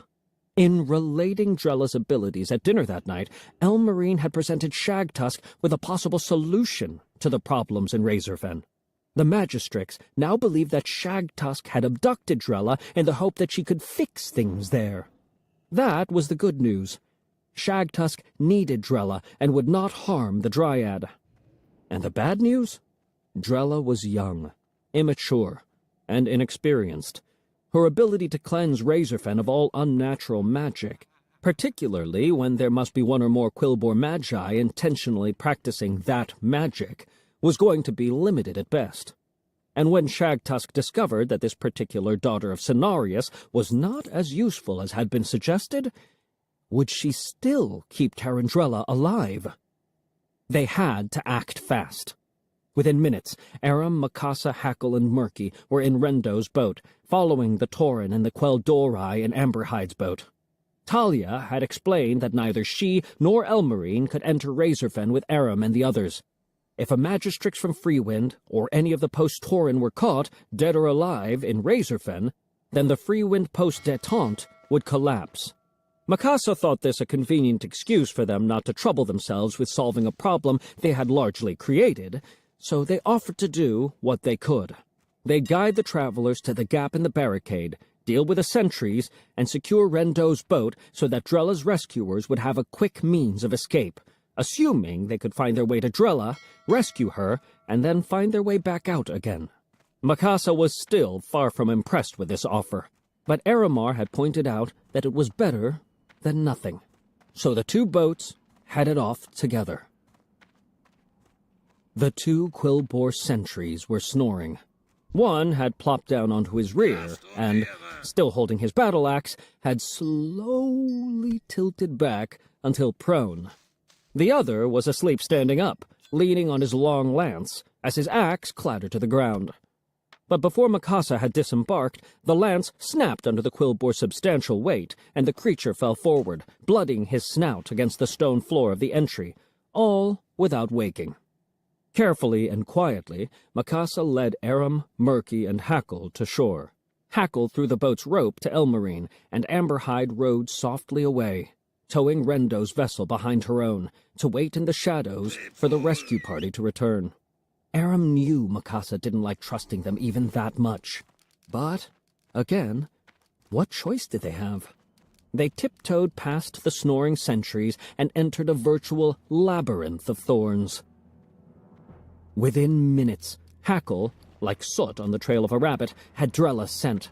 With Aram holding his heavy club, the gnoll skimmed the ground on all fours, sniffing his way through the twisting thorn passages with a certainty that amazed and impressed his companions. Some of these alleys were quite narrow, and more than once Aram caught a sleeve or some skin on the sharp thorns to either side of him. But he stifled any cries of frustration or pain. The last thing they needed was to attract attention. Fortunately, at this late hour, the dome seemed nearly deserted. One large Quilboar male, stumbling around drunk, forced them to duck down a side passage. He passed, belching and farting loudly, without any sign he was aware of their presence. Minutes later, a large Quilboar female, also drunk, completely blocked their path as she stood there, swaying back and forth to the rhythm of some unheard music. Mikasa borrowed Hackle's club from Aram and clocked the Quilboar on the back of the head. she'd wake up tomorrow morning with an even bigger hangover than she deserved. They saw no one else until Hackle led them straight to Shagtusk, who sat on the ground, holding her knees to her chest in a cramped cell of dense, razor-sharp thorns. The thorns surrounded her on all sides within an inch of her fur, and with barely enough room for her to raise her head and stare up miserably at Drella's 4 friends. Where is she? Mikasa hissed dangerously. Where's the Dryad? Shagtusk shook her head and moaned out, Gone. Chapter 19. Spurs of the Moment. It had been a wild impulse. Nothing more. At supper, Shagtusk had listened to the Magistrix talk about the powers of the Dryad and how those powers were stronger now, while it was summer. The Quillboar didn't understand why this Drella would be less powerful come spring, but spring was months away, so that didn't seem important. What seemed important was what the Dryad could do. Destroy unnatural magic. That was what her tribe needed. Chugara was out of control, and Blackthorn was just insane. Then the Harpies came. It was part of the détente, with a blasted Tauren that a Quillboar scout be posted at Freewind every night to help fight the blasted Harpies. But Shagtusk was sick of fighting the bird women. So when Amberhide rushed out with her bundle of spears, Shagtusk took her time just to rise from the table. When she did rise, she looked up to find everybody else was already outside. The Tauren, the elf, the humans, the gnoll, and the Murloc. The Dryad stood in the doorway, watching the Harpies attack and Amberhide's counterattack. And that was when the impulse hit. This wild idea. There was no plan, almost no thought. Before Shagtusk knew what she was doing, she had wrapped her big mitt over the Dryad's mouth and lifted the little creature bodily off the floor. It occurred to her now that Drella hadn't struggled at all. No muffled screams, and the look in her eyes had been pretty much only a look of curiosity. Anyway, Shagtusk had lowered her head and stampeded toward the hut's back wall. It was only canvas. She tore right through it without stopping.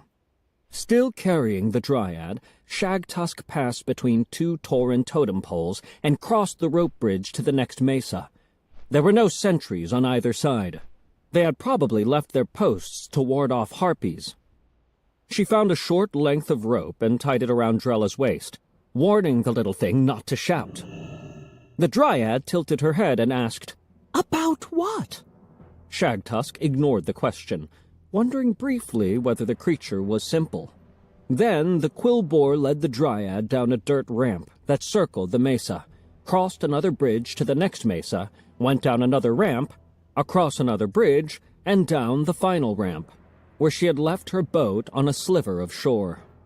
Shagtusk put Drella in the craft, pushed it off the sand, climbed in herself, and quietly rowed away.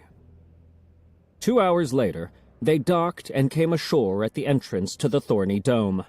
Whistler and Bristlemaw were on sentry duty, but knew Shagtusk and let her pass. They might have raised a couple of eyebrows over Drella, but aside from a belch or two from Bristlemaw, they said nothing.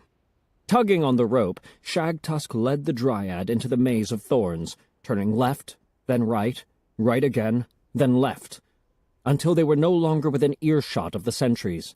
Shagtusk stopped, looking around and listening for the sound of approaching Quillboar. Drella said, Should I have stayed with Aram? I believe Mikasa wanted me to protect him. Shagtusk said, You're needed here, Dryad. Am I? Shagtusk nodded. You see these thorns? Thorns are sacred to the Quillboar. Why? They just are. Drella nodded sagely. Many things just are. It is not unusual for things just to be. These thorns were shaped by Quillboar thornweavers. Most of this dome was shaped by Charlga Razorflank. She must have thought thorns were very sacred. Drella looked around. There are many, many thorns here. Now, Chugara Razorflank weaves the thorns. Charlga trained Chugara to maintain the dome, but Chugara has surrendered Razorfen to the deaths. Drella cut her off with an annoyed wave of her hand. You have taught me the meaning of boredom, Shagtusk. I do not understand what this has to do with me. Shagtusk's bristles rose with annoyance. She said, The Magistrix said you can undo unnatural magic. Drella perked up. Yes. I need... The Quillbore need you to undo that here. Return Razorfen to its natural state. Drella looked around. She said, I do not see any unnatural magic here in your dome. I do not sense any. The thorns here are extreme, but have long been part of these lands. They have as much right to exist as anything in nature. Not here, Shagtusk gruffly pleaded. In the spiral of thorns. In the caller's chamber. In the bone pile. Drella considered this. All right, she said. Show me these places. They sound curious, and I like curious things. And you'll help? If you are right, I will help. But after that, I really should get back to protecting Aram. Also, he promised to teach me to read. Shagtusk nodded. She still held the rope tied around Drella's waist. Drella didn't seem to object to it, so Shagtusk led Drella by this cord and by the Dryad's own curiosity. They barely made it 10 paces. As they approached a T in the maze, Shagtusk knew to turn left, but there was no leftward opening, just another wall of thorns. She stood there, staring. She was raised in these thorny corridors, knew them like the tip of her snout. Turn left at the T. Yet there was no left. This was no T, but an upside-down L. She must have made a wrong turn in her haste to put some distance between herself and the sentries. But where, exactly? Well, there was no choice in the matter now. She'd make a right turn instead, positive that soon enough she'd recognize the pattern. She turned and started forward, but the thorns grew up right in front of her, creating another wall before her eyes. Shagtusk turned around fast. Drella was staring at the new thorn wall too, looking a bit queasy. She said, Oh, that does feel unnatural. The thorn bushes were screaming over being grown so fast and so large. They do not like it. But Shagtusk wasn't listening, because standing behind the Dryad were 5 Quillbore. And not just any Quillbore, but Thornweaver Chugara, Deathspeaker Blackthorn, and 3 of his Death's Head minions in their black leather uniforms. One of these relieved Shagtusk of her battle-axe. Blackthorn spoke, his voice a low rumble. You bring this creature into our sacred space? Shagtusk said nothing. Blackthorn said, Then you must have brought her as a gift to me. Shagtusk said nothing. Blackthorn turned to Drella and said, You, my prize? No, Drella said. I am no Quillbore prize. I am the Dryad Tarandrella. I have been brought here to undo your deviant work. I was unsure such twisted magics truly existed, but you reek of the unnatural, and you reek of death, or something worse than death. Blackthorn chuckled then and said, I am Deathspeaker Blackthorn, and you have value to me here. Thank the traitor for bringing such value, Thornweaver. Chugara chanted, and the thorns grew up and around Shagtusk, arching over her head to enmesh themselves with more thorns growing from behind. The spurs slashed at her hide, tore at her ears. The thorns grew downward, forcing her down onto her backside, forcing her to draw her knees up tight to her chest, forcing her to hold them there, and forcing her to lower her head. They weren't as dense as a wall. Shagtusk could see out, but they admitted no possibility of escape. Blackthorn watched Chugara at work, smiling his death's head grin. He thanked the Thornweaver and turned back to Drella, who looked ill and on the verge of tears. Shagtusk watched him gesture his arcane gestures and chant his arcane chants at the Dryad. Perspiration was forming on Drella's forehead, but she attempted to laugh it all off bravely. You seek to enslave me with your spells, but I am immune to your unnatural powers, Death Reeker Blackthorn. He bristled, literally, and growled out, But you're not immune to Death's Head Steel. The first minion brandished Shagtusk's axe. Blackthorn snatched up the rope still tied to Drella's waist and handed it to the minion. Take her to the bone pile. But don't kill her. She is not for you. She is for the Coldbringer. The minion nodded obediently, and, flanked by his two fellows, led Drella away. As usual, Drella didn't struggle. She simply followed where she was led. Farting loudly, Blackthorn turned to face Shagtusk and Shugara. He smiled unpleasantly. He said, We leave you here to think on your betrayal, Shagtusk. Shugara said, We leave you here to starve. Then they turned and walked away. The story related, a deal was proposed. If the four travelers released Shagtusk, she would lead them to Drella and fight beside them to free her. As usual, Mikasa didn't care for the idea of partnering with anyone, let alone Drella's abductor. Mikasa was initially more inclined to trust Hackle's nose and leave Shagtusk to rot. But Hackle shook his head. Hackle only smell death now. Then follow the smell of death? Death smell everywhere, all directions. Shagtusk said, That is Blackthorn. He belches death. He farts death. Death for everyone, in all directions. Aram spoke the obvious, needful truth. Mikasa, look what they did to her. I don't like trusting her either, I promise. But we need her. And it's clear she's no friend to Drella's kidnappers. She's Drella's kidnapper, Mikasa whispered, in order to keep herself from yelling. Drella's new kidnappers, then. So Hackle slipped back to the dome's entrance and liberated 2 battle axes from the sleeping sentries. Then he and Mikasa went to work, freeing Shagtusk. Bits of thorn went flying, sticking the quillbore over and over. Mikasa not only didn't care, but she smiled, grimly pleased. Aramar said, We have seen thorns like this before. In Dire Maul, Shagtusk was keeping her head down, but answered, Yes, the Ogre King Gordok paid Shugara to build his dome of thorns around the wyvern cubs. I was there, a scout in her honor guard. What did Gordok pay her with? Aram asked, wondering if it might be a crystal. He pulled out his father's compass and cupped his hand over it to hide its glow. The needle still pointed southeast toward the next crystal shard, and toward Gadgetzan. But the glow had faded some. There were no crystals here. Shagtusk responded, Slaves for the murder pens, for the caller's chamber. In the end, for the bone pile. By this time, Mikasa and Hackle had hacked through the thorny cell. The hole wasn't quite big enough for Shagtusk, and Aram thought Mikasa probably knew that.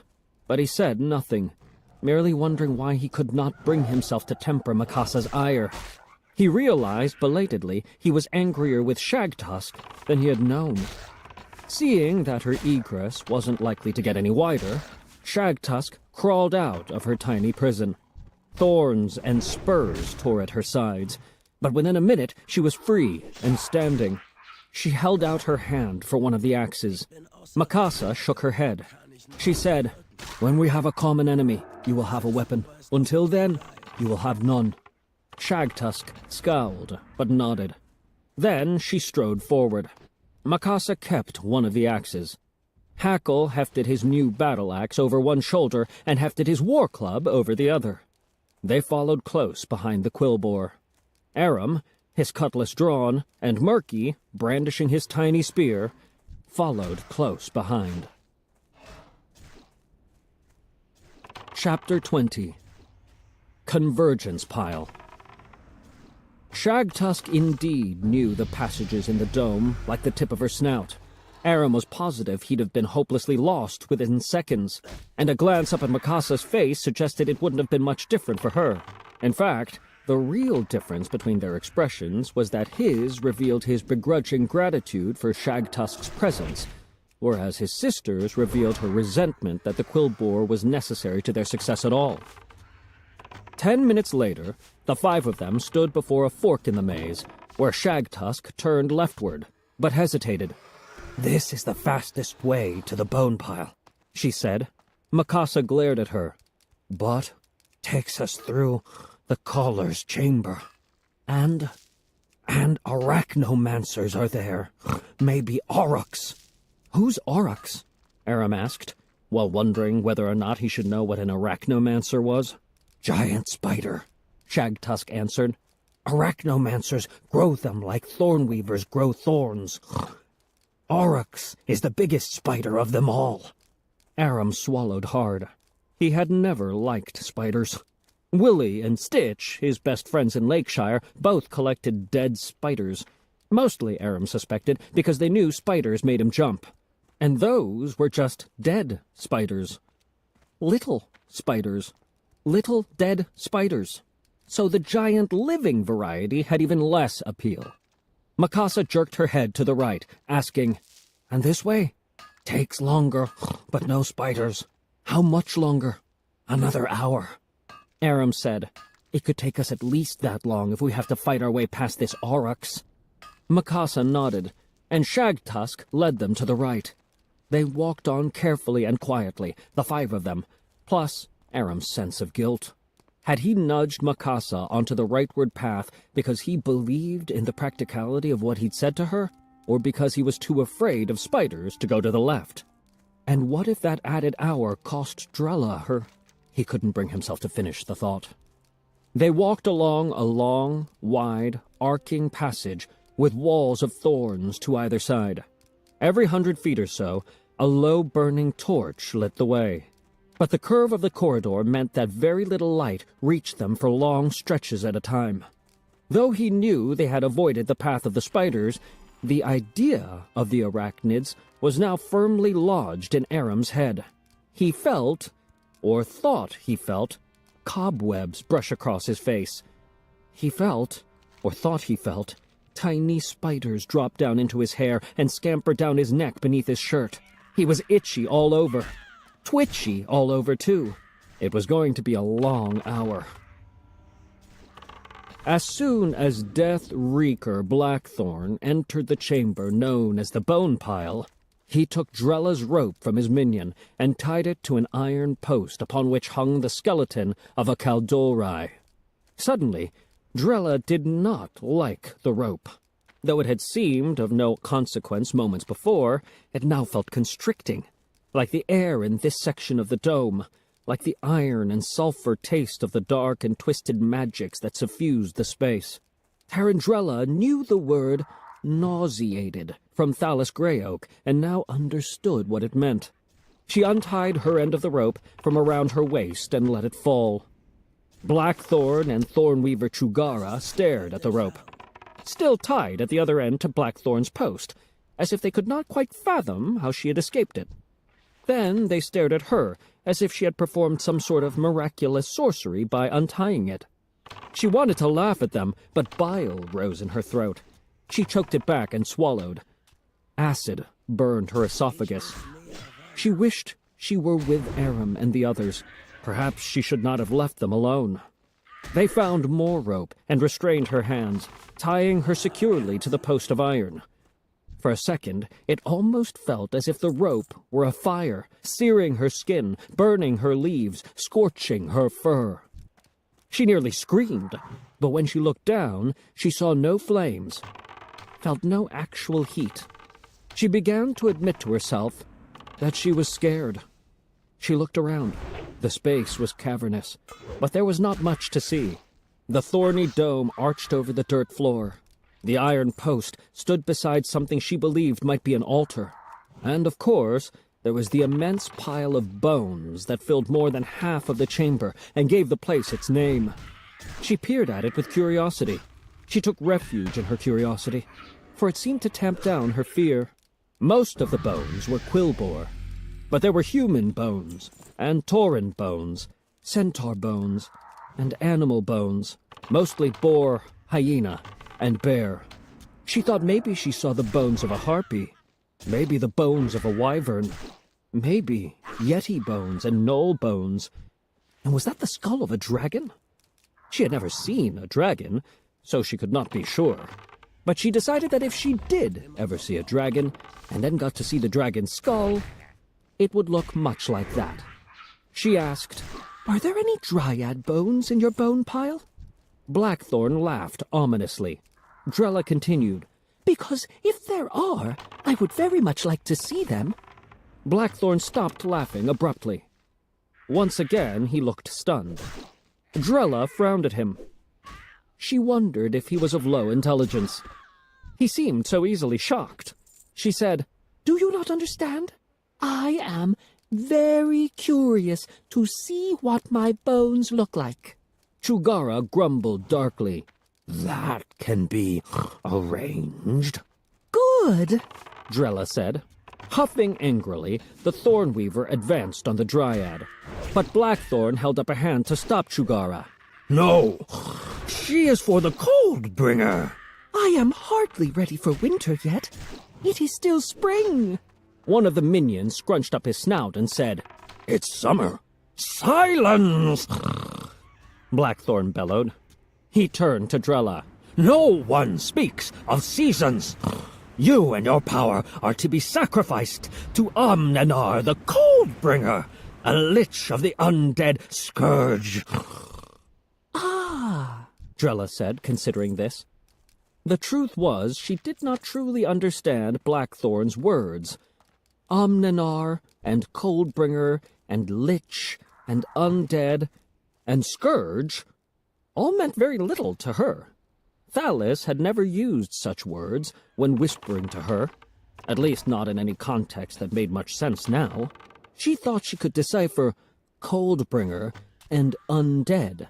The perverted magical energy of this place was cold and unnatural, like a withered plant forced back into the green. She decided Amnenar must be this Coldbringer's name. She wondered if lich might be short for lichen? She liked lichens. If this Amnenar was a lichen, perhaps he would not be so terrible. And scourge. Was Blackthorn talking about some kind of blight? It was all very confusing. She shook her head and flatly stated, "No, thank you." Chugara said, You sure Chugara can't kill her now? Yes, I'm sure, Blackthorn said, though he seemed to regret the fact. The ceremony doesn't take long to prepare. Less than an hour. Watch her. He turned his back on them to face the altar and began to chant in a baritone whisper.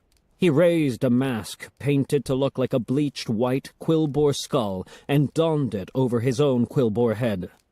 Drella's throat had gone dry, but she squeaked out, "Makasa will not be happy that I am not protecting Aram."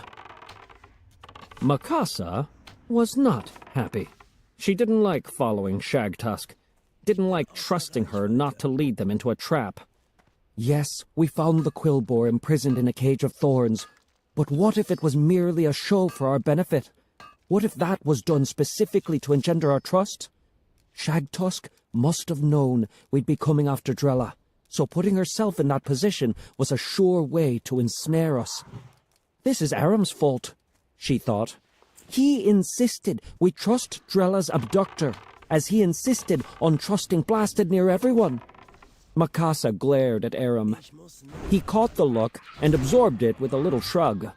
He was used to such looks from her. "It's too commonplace. That's the problem. I need to be stingier with my disapproval so he'll feel it on occasion. That is, when it counts. But it's hard to be stingy when he earns my scorn so often. I know deep down that my brother is a good kid, even a bit of a miracle worker if truth be told. But being a miracle worker and a fool isn't mutually exclusive. But it was hard to maintain her anger at the boy. It isn't his job to keep us safe. That's my responsibility. Captain Thorne had commanded that of me.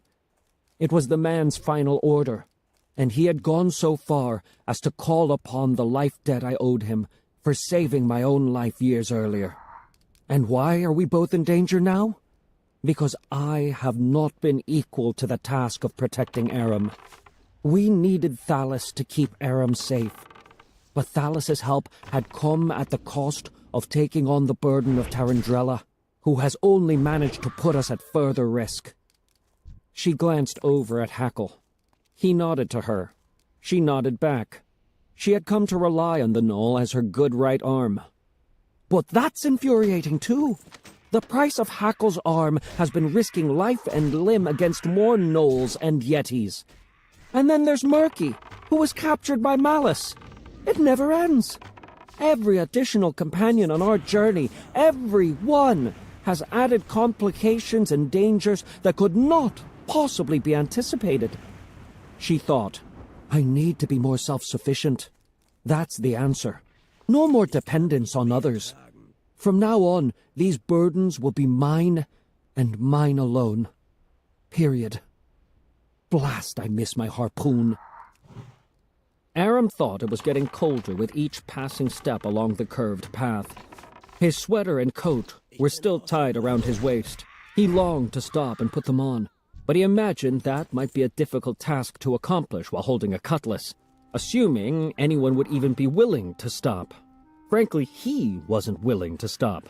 He had no idea what they'd find at the other end of this corridor, but he knew they didn't dare waste any more time. Not while Drella was still at risk. Hackle like having club and axe to grip. Hackle wonder if Hackle's strong enough to wield club and axe at once. Hackle think wielding club and axe together would be good. Hackle practice wielding club and axe together after Hackle helped save Drella. Murky worried about Drella, but Murky was brave and determined. And Murky had a spear now. Murky would spear Drella's enemies like Flurlock. What is that feeling? That dread which draws me on? He reached the entrance to the dome and found its two Quillbore guards snoring before it. Well, that must portend something. Of course, he had no idea if this path would lead to what he sought, what he had been commanded to seek. But it blasted well leads somewhere, doesn't it? There's a flavor here I cannot identify, but somehow recognize. The taste of something I don't much care for. And a screaming in my head warning me to turn away. Yet at the same time, a summons calling me forward. Ironically, it was the summons that nearly made him skirt the area. But in the end, he followed its call into Razorfen, because knowing would, at the very least, present opportunities for a little diversion. And so, they all converged upon the bone pile. Chapter 21. Sorted. Shagtusk signaled for them to stop and pointed toward an archway. From beyond it, Aram heard some kind of noise, like rain on the roof of his family's cottage in Lakeshire. But it stopped and started, regular and rhythmic. Shagtusk mouthed the words, "The bone pile." The other four nodded. Shagtusk held out her bristly hand for an axe. Mikasa smiled a grim smile and mouthed, "Not yet."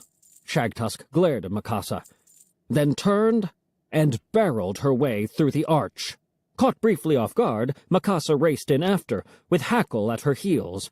Aram and Murky reacted a tad slower, but soon they were inside too. 4 smoldering torches dimly illuminated a cavernous chamber with a ceiling of thorns. There was, of course, an immense pile of bones in the center. Aram didn't need the nose of a gnoll to know the place smelled like death. Aram! Drella called. He turned to see the dryad tied to an iron post beside an altar of fire-scarred black wood. She was between two quillbore, one male, presumably Deathspeaker Blackthorn, and one female, presumably Thornweaver Chugara Razorflank. Blackthorn was wearing some kind of quillbore mask and holding the biggest rattle Aram had ever seen. Aram shouted back to Drella. "Are you all right?" Of course, she said, sounding suddenly pouty and almost disappointed in the question. I am always right. "No, all right." Blackthorn shouted, "I need more time. Kill them!" Two other quillbore in matching tunics of gray and black exchanged glances and advanced. But frankly, the odds didn't look good for them. Shagtusk, snorting and blowing, was already standing over a third uniformed quillbore, pummeling him into unconsciousness. She straightened up, and Mikasa tossed her the axe while unhooking and unleashing her iron chain, which she immediately began spinning in tight circles. Hackle, meanwhile, dropped the axe he'd been carrying into the dirt and raced forward, bearing his club with both hands. Within seconds, both uniformed quillbore were dead, lying beside their unconscious fellow. That just left Blackthorn and Chugara between Drella and her rescuers. The Thornweaver confirmed her identity by chanting and drawing down huge branches of thorns from the walls of the dome, which expanded to halt, if not trap or kill, the rescuers. But Drella, pulling one small hand free of her bonds, reached toward Chugara and cried, "Stop that! Can you not hear those thorn bushes screaming? Listen!" The dryad put one hand on the Thornweaver's back, and in an instant, it was Chugara who was screaming. She dropped to her knees, breathing hard and sobbing. The branches of thorns ceased their advance. Blackthorn roared something in unintelligible frustration. Then he squealed like a pig and shouted, "The Coldbringer comes to taste of his sacrifice. His power fills me." He shook his rattle at the pile of bones. "They must not steal the Coldbringer sacrifice. Kill them for the Coldbringer." In response to the Death Speaker's rattling, the bone pile itself began to rattle and shake, and the pile's bones began to rapidly assemble, click, click, click, click, click, sorting themselves into skeletal warriors that advanced, unburdened by trifles like muscle, organs, sinew, and skin, toward Shagtusk, Mikasa, and Hackle. Mikasa actually took a step back, but her hesitation lasted only a moment, and her standard determination clicked in. She swung her iron chain in swift, broad circles.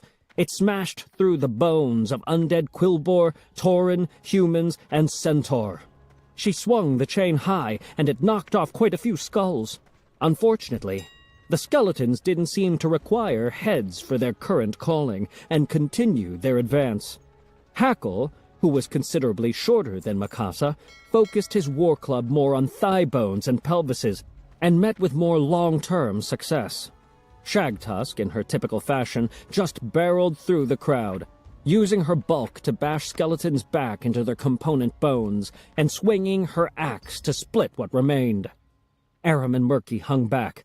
There wasn't much Aram could do with his cutlass, and less Murky could accomplish with his little spear. At first, that hardly seemed to matter. Mikasa, Shagtusk, and Hackle were routing the enemy. But it soon became clear victory wouldn't be quite that easy. To begin with, more and more skeletons were forming from the bone pile. Hyenas and gnolls, a bear, a wolf, and boars of all sizes. Harpy bones formed into two skeletons that took to the air, swiping their talons from above at Mikasa and Shagtusk. What's more, the skeletons already dealt with refused to stay down. Click, click, click. They formed new combinations. A centaur with the upper torso of a tauren, a human with the head of a quillbore, and more. Even the skeletons with shattered legs wouldn't rest, using bony fingers to drag themselves forward toward Blackthorn's chosen prey. Shagtusk, who had waded in farther than even the length of Mikasa's chain, soon found herself overrun. The skeletons climbed over her, pulled at her, tried to drag her to the ground. They had no real strength, and she was practically all muscle, but they had the numbers, and soon she was barely holding her own. Hackle wasn't faring much better. The skeletons were unarmed, but many still had teeth, and a few had claws. Hackle growled loudly as hyena jaws bit down on one leg. He shattered the creature's skull, but more creatures were coming. Mikasa's chain kept all larger opponents at bay, and by tilting it upward briefly, she even clipped the wings of one of the skeletal harpies. It crashed to the ground, shattering into miscellaneous bones. But many of those bones were soon clicking back together, and the result began crawling toward her, beneath the arc of her iron swings.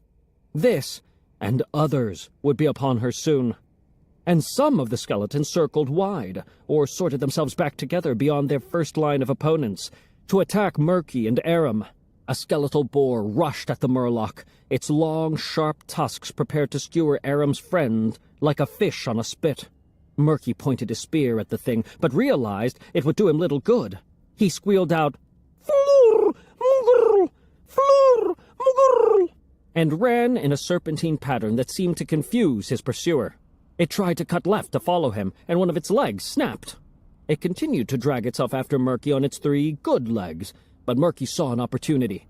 He ran around behind the beast and jumped, landing on his butt upon the creature's back, causing its bones to shatter and scatter beneath him. When Murky stood up, he was holding the boar's spine and swinging it like a club. This inspired Aram. A gnoll skeleton had rushed at him, and he had barely managed to parry its swipes with his cutlass. Now sheathing his sword, he launched his entire body at the creature, knocking it backward onto the ground. As with Murky's boar, the bones scattered apart beneath him. Aram picked up a good, thick thigh bone and swung it at the next skeleton, a legless human that crawled toward him. But the numbers still favored the bone warriors. As Aram whacked at skeletons, he called out to Drella, who remained tied to the post between the low-chanting Death Speaker and the kneeling, sobbing Thornweaver. "Drella, can you stop this?" "Yes," she called back as she struggled to free herself.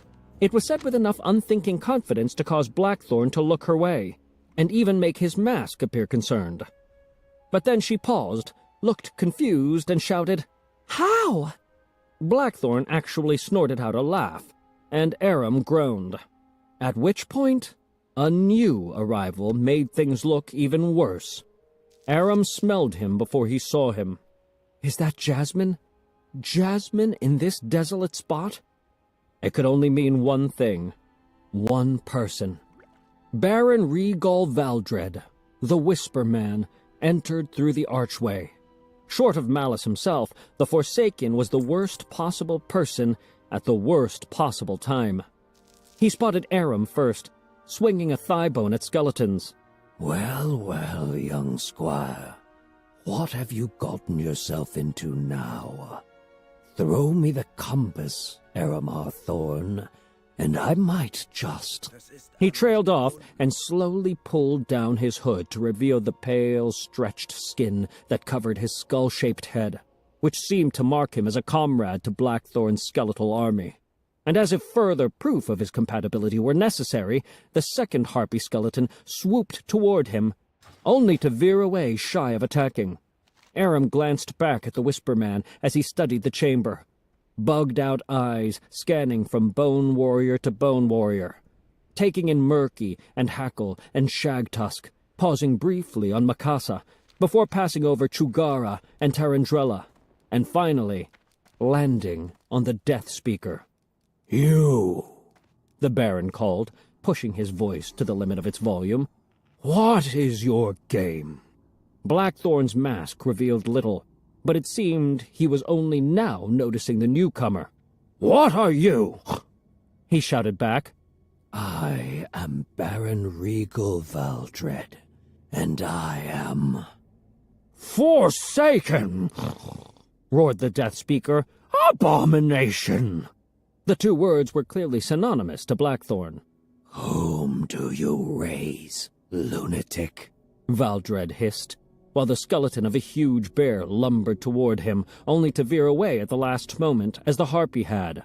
I raise Omnenar the Cold-bringer, and when he comes, you will once again find yourself under the yoke of the Scourge. Over my undead body. So be it!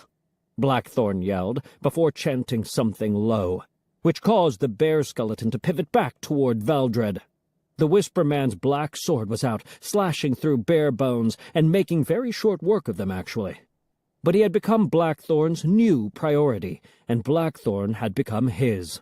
Every skeleton in the place broke away from Drella's rescuers to converge on the Baron, whose black sword sliced through bones like butter as he fought his way toward the Death Speaker with murderous intent. Even during the battle, the irony wasn't lost on Aram. One of his greatest enemies was aiding their cause.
was because the evil of the Scourge inspired more hatred in the Whisper Man than any 50 casks of jasmine water could drown. Free of her skeletal opponents, Shagtusk reached Drella first, yanking the rope that bound her free of the post and scooping her up as if she weighed less than a feather. Mikasa was right behind her, her cutlass out and poking into the Quillboar scout's ribs. "Lead us out," Mikasa growled, "and don't try anything funny." Shagtusk grunted and led the way, skirting wide round the Battle of Bones. Neither the Whisper Man, nor the Death Speaker, nor the still sobbing Thornweaver seemed to notice that the Coldbringer's sacrifice was being carried off.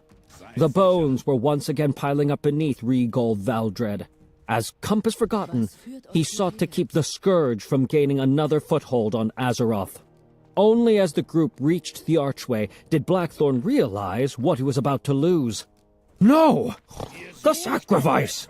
If a sacrifice is required, Valdred whispered, then let it be you.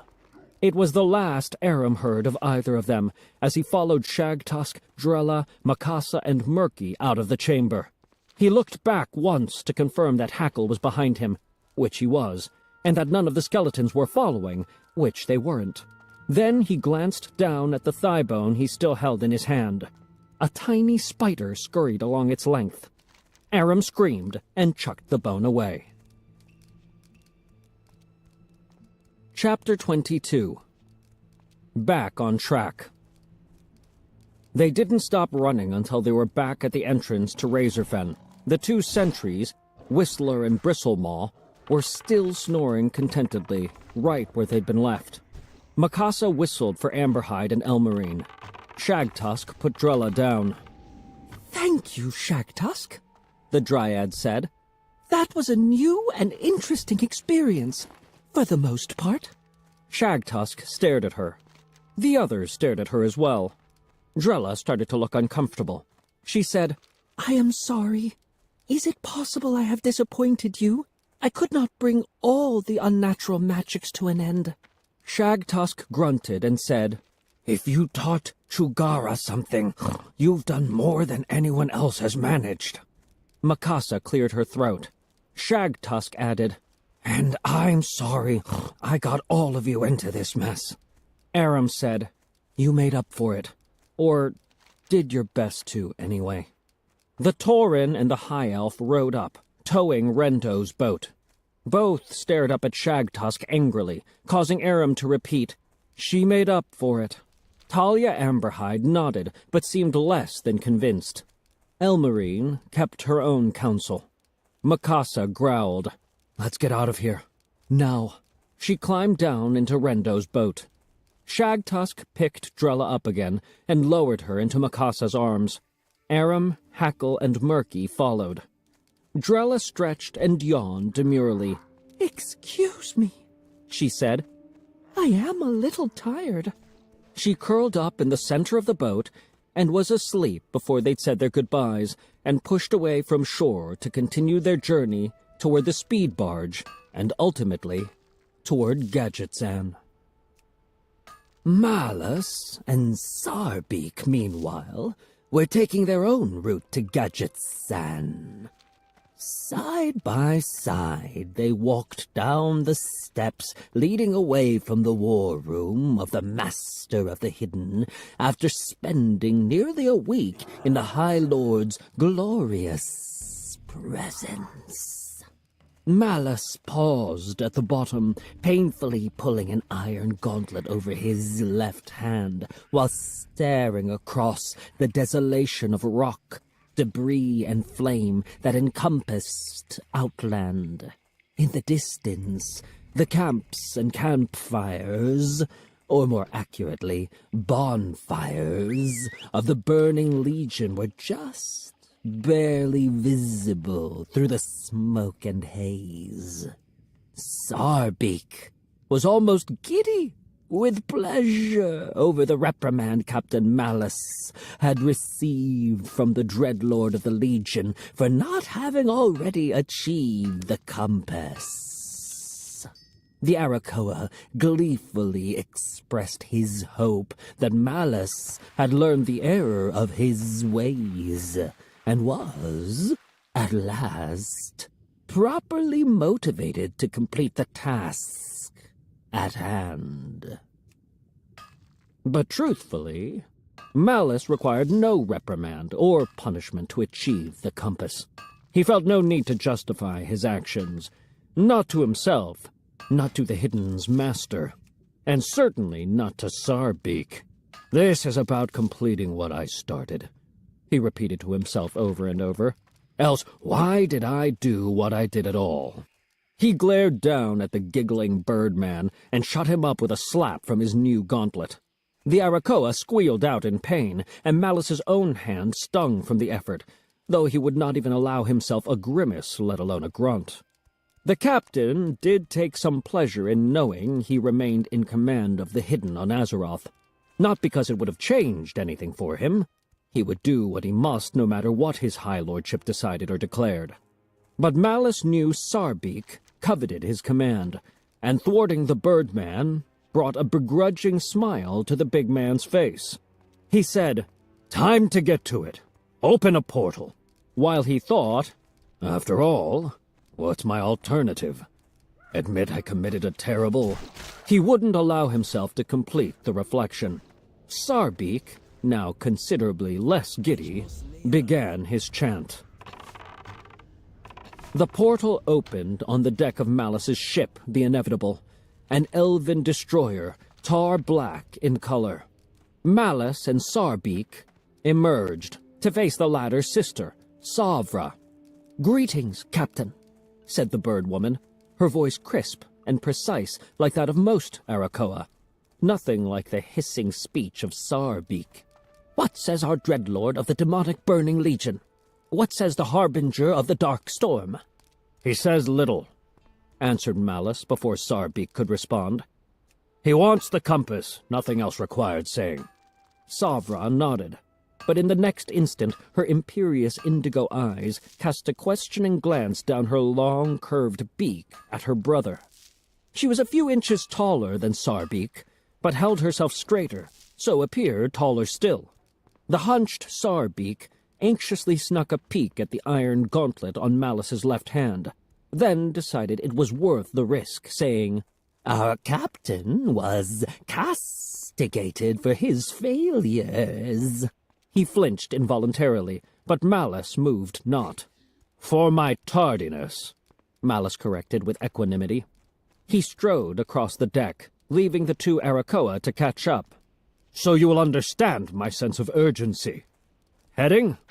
This last word was spoken to his helmsman, Santiago Krill, a human with ebony skin, one good eye, and a burn scar that covered the entire right side of his head. "Gadget-san, Captain," Krill said, 2 days out. "Good. I want to beat the Graydon spawn to the city." "Then why wait?" the helmsman whispered. "Have the Birdbeaks portal you there. Blast, Captain. Together, maybe they can open a portal big enough for the whole blasted ship to sail through." Malice smiled a strained smile. He said, "It doesn't work that way. From Azeroth, they can only portal to Outland." "We can brave that foul place." "You don't want any part of Outland, believe me, Krill. Besides, from Outland, each Arakoa needs the other to act as an anchor here, so even ignoring the detour, they can only portal back and forth between each other." "That what they tell you?" "Yes, and that's what I believe." "If you say so, Captain. I just don't trust them bird beaks. They be looking to stab you in the back, you ask me." "He didn't," interjected Savra, who had slid up behind them. "But I'm sure he appreciates the warning, Helmsman Krill." Santiago shuddered and said, "Yes, ma'am." Malice turned toward her, her feathered head, black with a deep purple sheen, tilted slightly to regard her captain with some amusement. He glanced over her shoulder. Her brother stood a safe distance away, his sneering head bobbing in expectation of a confrontation. "You had something to say?" Malice asked Savra casually. "Only this," she hissed. "I am not my brother. I will not be growled or slapped into submission. Complete your assigned task, or I will kill you, and complete it for you. Your master might not approve, I would risk the High Lord's wrath in order to fulfill his wishes, she said, with a surprisingly pleasant grin. These threats are unnecessary, Lady Savra. I have no intention of failing. As long as we understand each other. We do. Oh, and one more thing. Yes? I am no lady. Malice laughed and turned back to Santiago Krill. To Gadget-san, helmsman. Aye, aye, Captain. Chapter 23.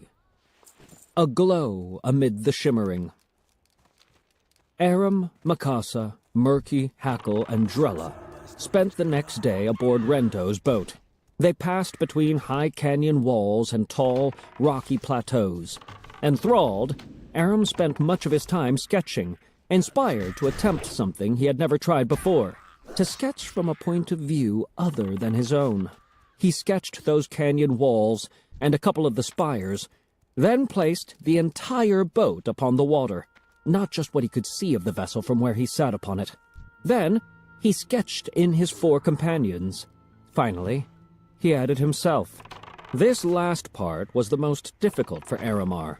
He had no looking-glass with which to study his own face. He looked down at his clothes and their ragged condition, and occasionally he tried to catch a glimpse of his reflection in the water. But the boat's own movement disturbed or distorted any view of himself. So, resignedly, he did the best he could.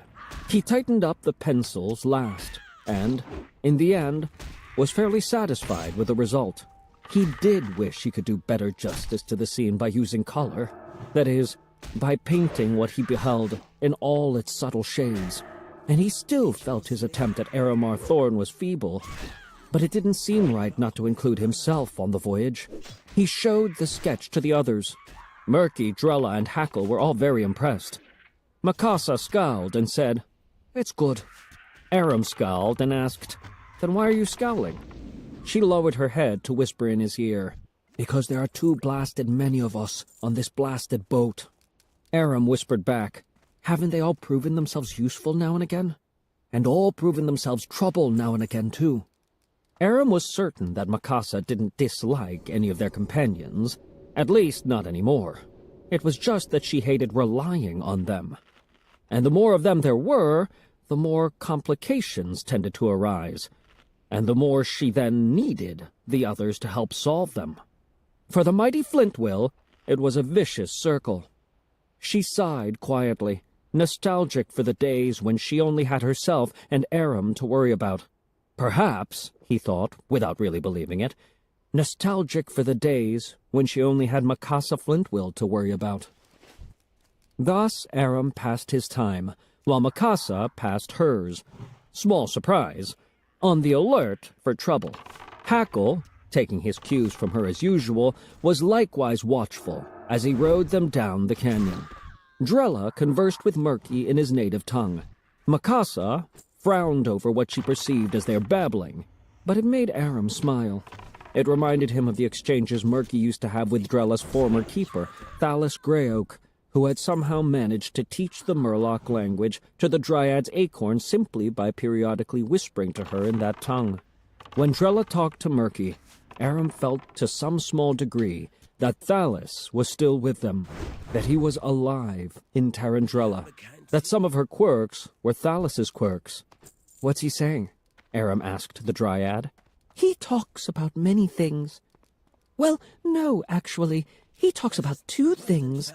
He talks about his friendship with the 4 of us. And he talks about his nets. Mostly he talks about his nets. He is in some mourning for his nets." "Yes," Aram said. He patted Murky on the Murloc's oily head, then wiped his hand on his breeches. "He has twice made a great sacrifice in giving up his nets to help our band." Murky nodded. Come late afternoon, with the sun still fairly high, Aram had put away his sketchbook and was splashing cool water onto his face. He leaned back in the boat to let the warm summer breeze dry his skin. He shut his eyes. He felt a tug on the front of his tunic as Hackle called out, "There! Look!" They all turned. The canyons had opened up into the shimmering deep, revealing before them what could only be the speed barge. Fizzle and Pozik's speed barge, which came into view a mile farther down the canyon. Rendo had said they wouldn't be able to miss it, and it seemed she hadn't been joking. The speed barge looked like a cross between a city-sized ship and an artificial island, with its own set of docks on either side and a warren of buildings, or perhaps machines built atop it. "That must be it," Mikasa said. Murky said. Aram thought the speed barge was surrounded by more boats than he'd ever seen in any one place, including Stormwind Harbor. Someone was still tugging on his shirt, as if trying to get him to look at what he was already observing. He glanced down to see who was doing the tugging, but it wasn't a hand tugging from without. It was the compass, pushing from within. The compass! He hadn't checked it in how long? It seemed like days, though really it had been less than 24 hours. Nevertheless, he hadn't thought about it since before they'd recovered Drella, and now that they were traveling by boat rather than on foot, they were advancing at a greatly accelerated rate. He pulled it out. Even with the sun shining down on its face, he could tell that the needle was glowing brightly. He leaned forward over the water, and the enchanted device yanked hard downward with enough force to all but pull him off the boat. The needle was spinning wildly, and Aram knew exactly what that meant. "Stop!" he called out. "Stop the boat!" Hackle pulled the oars out of the water. All eyes turned toward Aram. "There's a crystal shard here," Aram said in a tense whisper, as if Malice might have spies listening from beneath the surface. "Where?" Mikasa asked. "Right here. The compass says... it's telling me there's a shard right beneath us now." With a tight grip on the compass, he leaned over the side again to look down. The others all did the same. Unsurprisingly, nobody saw anything but shimmering water. Deep, shimmering water. Hence the name of the place. Aram started to take off his boots, burying his fear of drowning beneath the responsibility he felt toward his father's quest. "I guess I'll have to dive in." Murky said, "Nook, nook." Mikasa said, "He's right, Aram. It's too deep." Murky then began speaking very fast. Too fast for Aram to follow a word he was saying. So Aram looked to Drella for help. She met his gaze, smiled back at him, but said nothing. Aram said, "What's Murky saying, Drella?" "Oh, he does have a new topic of conversation, which is of some note in and of itself. He speaks of your compass and its crystals, things I still am not sure I understand. Can you tell me anything more about this compass? Can you tell me anything more about these crystals? I do not believe you have been entirely clear on the subject." Murky started up again. Drella stiffened. "Now he says that you can tell me more later. He seems very impatient with me, actually. I do not believe Murky has ever been impatient with me before. I do not believe that I like it." Murky said, "Drella," and Aram said, "Drella," at virtually the same moment. "Now you are both impatient," she pouted. "Fine. Murky says he can take the compass and dive down and recover the crystal." "That actually makes some sense," Mikasa said. Aram nodded slowly, but found himself reluctant to comply. He didn't like turning the compass over to anyone. Maybe because Malice and his minions were constantly trying to take it from him, or maybe because his father's last act was to trust the device to Aram's care alone. Whatever the reason, he had to force himself to see the logic in what Murky was offering. Slowly, he removed the compass chain from around his neck. Murky held out his hand, but Aram still hesitated. Finally, he handed the compass to the Murloc and closed Murky's oily fingers around it. "Hold it tight," Aram said. Murky grinned, stood, and dove down into the shimmering deep. Murky positively loved to be of actual use to his friends. He knew he wasn't much of a fighter, not like Murksa or Ukkel, and he knew from his uncle Murkli that he wasn't even particularly clever, like Orum or Drula. But he was loyal. That much he could be for them all. So this opportunity to help, truly help, kept a grin on his face the whole way down to the bottom of the deep. The shimmering deep was dark and, well, murky. But the little Murloc had excellent underwater vision and could see in near pitch blackness. Even so, he wouldn't have needed such a gift to see the compass, which he checked every few seconds. Its crystal needle glowed brightly. The more brightly, the deeper he swam. If it spun in a circle, he knew he was right on top of the crystal. If the needle stopped spinning, it would point him back in the right direction.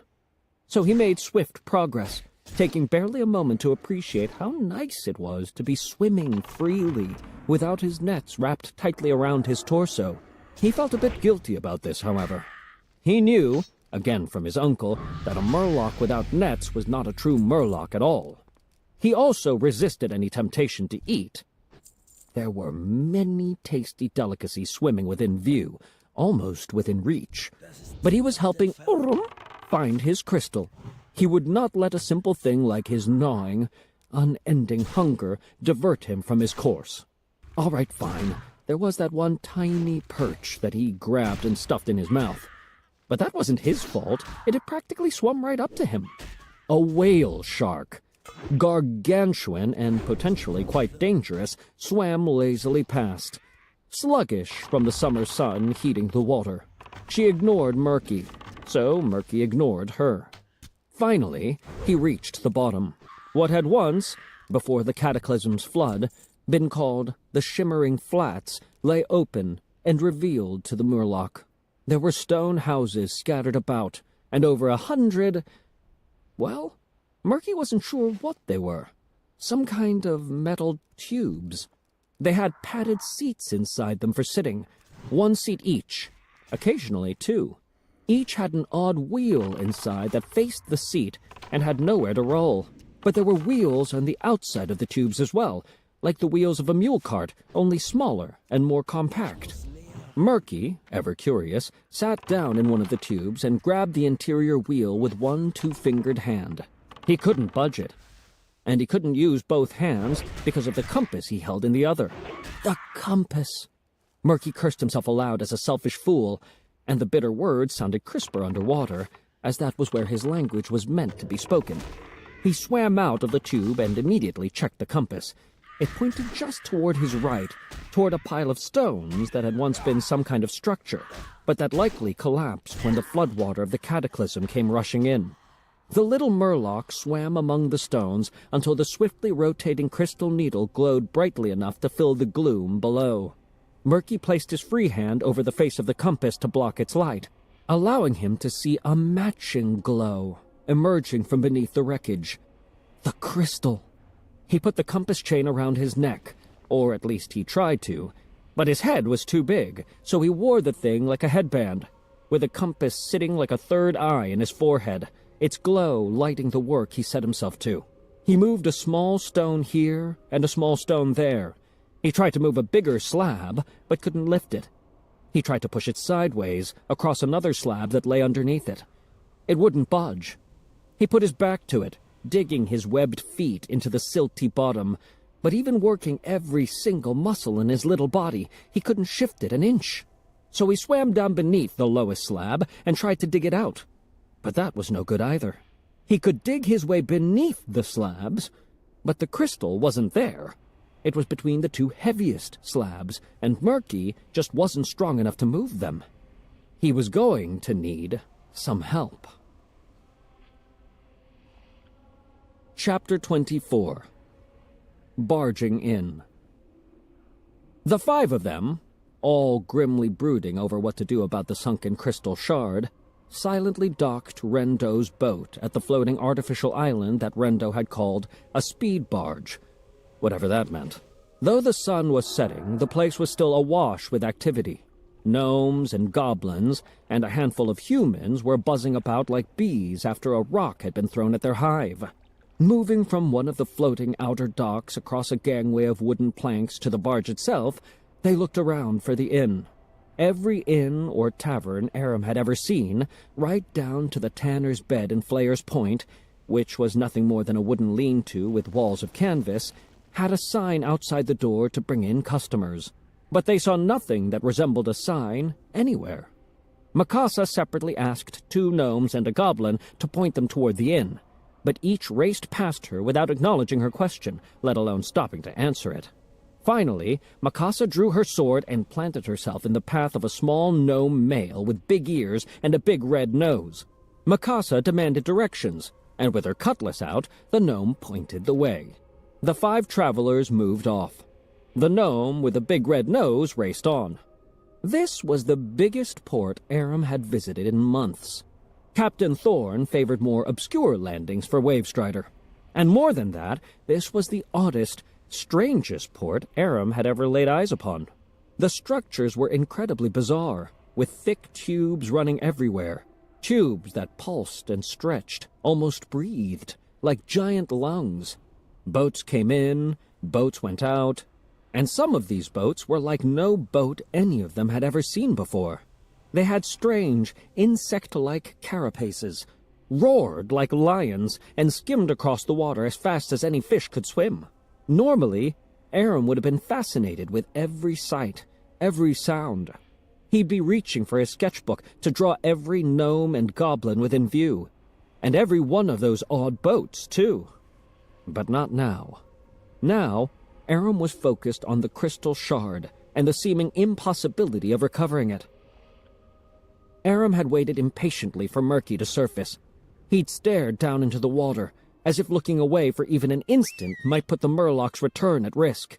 Over and over he'd absently reached for the compass that was no longer around his neck, and each time he had to check a moment of panic and remind himself why the device wasn't there.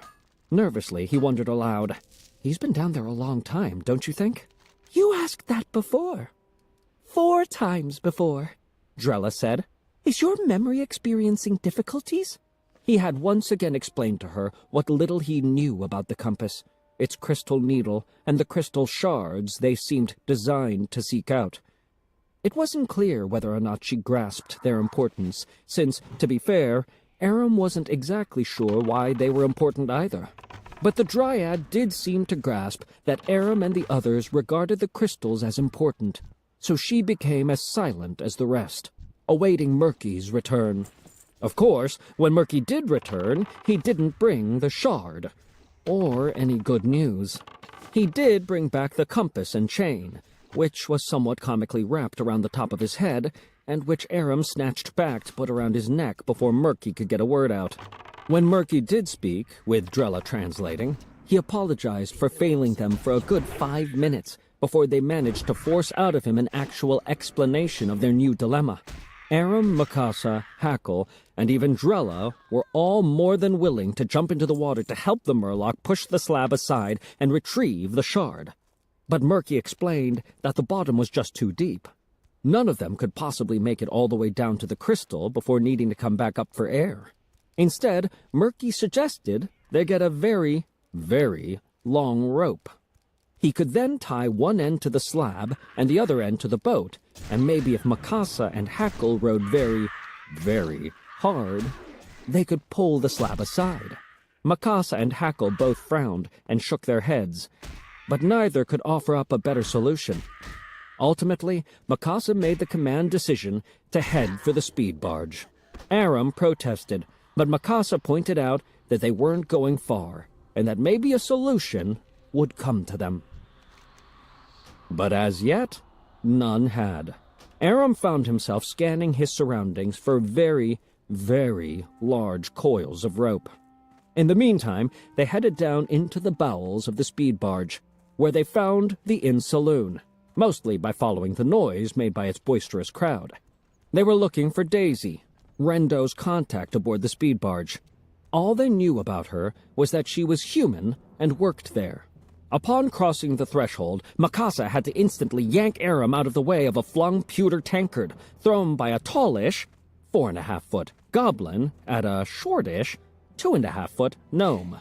The tankard was, inevitably, aimed too high for the little gnome, and thus came darn close to clocking Aram on the forehead. But beyond that, The throw also seemed to be the first folly in a full-scale brawl between goblins and a couple tauren, espousing the strength of the horde, and gnomes, and a few humans, equally promoting the power of the alliance. Or at least it would have become a brawl. But just then, music began to play. Attention turned immediately toward a young, yellowish-green goblin, sadly and sweetly playing a fiddle. Beside the goblin, an attractive pair of bare legs swung back and forth. All eyes followed those legs upward to find them attached to a very comely human woman with long, strawberry-blonde hair, who was sitting atop the bar as if waiting for something. She didn't have long to wait. The brawl, or its beginnings, ended abruptly. The gnomes, goblins, tauren, and humans quickly found seats. Mikasa, Aram, Hackle, and Murky took 4 chairs at a table near the back of the tavern, while Drella curled up at Aram's feet. Mikasa tried to ask a female gnome, with big ears and a big and veiny blue nose, whether the woman seated on the bar was Daisy. The gnome ignored Mikasa's question and existence, as the woman on the bar began to sing. In fact, the entire clientele of the place had gone pin-drop silent as the melancholy fiddle and the woman's sweet voice told of love and loss during the cataclysm. Mikasa was on the verge of drawing her sword on the blue-nosed gnome to get the information she required. But Aram put his hand on Mikasa's arm and whispered, "Better to wait until the song ends. We'll likely have more luck then." Mikasa nodded begrudgingly, and they all sat back to listen. "The flood changed everything I knew. We sank below the deluge, and our great love was through. The flood has washed away my past, a cataclysm so huge that I am sinking fast.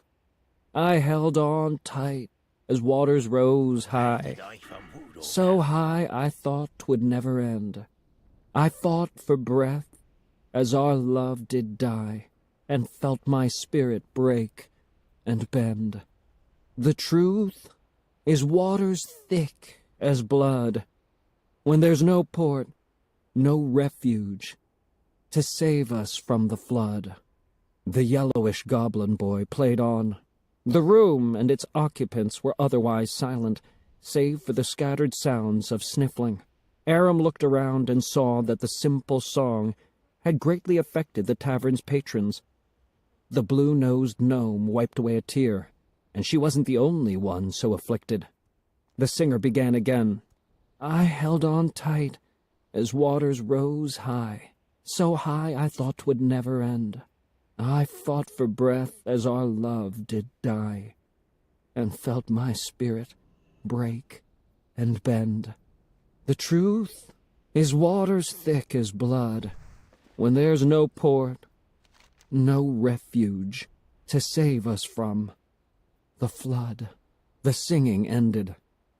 The fiddle played on for a few more measures, then it too stopped. There was silence in the ballroom. Aram admired the song and the singer, but didn't immediately understand the effect both were having on the crowd. He looked around, at the backs of heads lowered in sorrow, at the profiles of tough humans, tougher goblins, gnomes, and those 2 tauren, all with tears streaming down their faces, and he realized that these were all survivors of the cataclysm, that each and every one of them had lost someone when the sea-wall fell and the great sea poured into the Thousand Needles Valley, washing away the shimmering flats and replacing it with a shimmering deep.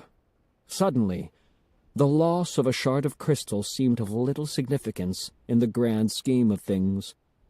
There were much greater losses in the depths of the deep.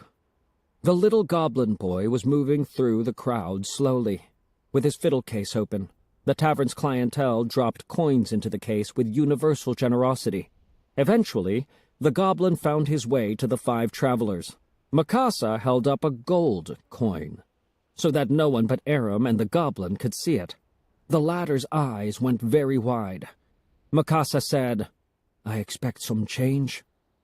He nodded and held up the fiddle case, whispering, "Take it all." "Not here," she said. "Your mistress, the singer, is her name Daisy?" "It is for a coin of gold." She scowled, and he backed up a step. Aram knew that scowl and its power, and had to cover his mouth with a hand to hide his smile. The goblin said, Yeah, she's Daisy. Arrange a meeting for us. Somewhere private. You bet." "No, I don't bet. I don't gamble. I expect guarantees. What's your name?" "Me?" He asked the question as if no one in the entire history of Azeroth had ever been interested in his name before. "I'm Hotfix."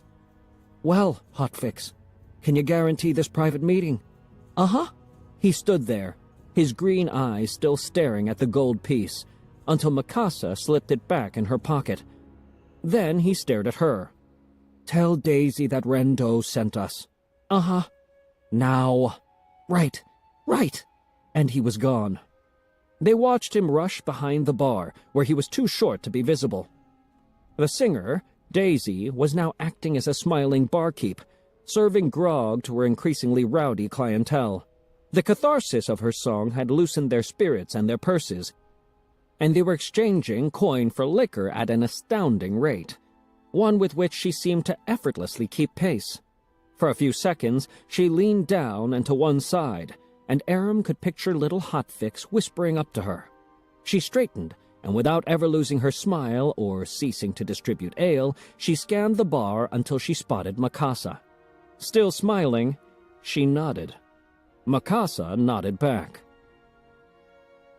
It took a good half-hour for the rush on the bar to slow, at which point Daisy made her way around the wooden counter with a bar rag, Hotfix trailing her with a tray. She'd wipe down tables and place empty glasses, mugs, goblets, and tankards on the tray until it was a miracle the little goblin could stand beneath the mountain of pewter and glassware he was carrying. But he staggered along in her wake until she slowly made her way back to where Mikasa, Aram, and the others were seated. Without stopping, Daisy signaled with her eyes toward a door in a dark corner. "I'll join you in 3 minutes," she whispered, and moved on. Mikasa leaned toward Hackle. "Stay with the others. Watch the door," she said. "If anyone other than the woman enters, be there with your club." Hackle nodded, proud to be her second. Mikasa nodded to Aram, and they both stood. Drella stood too. Mikasa said, "Drella, stay here with Hackle and Murky." Drella said, "I would prefer not to." Mikasa didn't quite know how to respond to that. Aram said, "Drella." The Dryad said, "I believe your conversation with this Daisy will be much more interesting than anything I might see here. In addition, I think it wise that you take me with you for your protection. The last time I let you out of my sight, events became very complicated. Or have you already forgotten what happened in the bone pile?" The not uncommon occurrence of Drella's companion staring at her flabbergasted was once again put on display for all to see. Mikasa gave up. "Fine," she said, "but listen.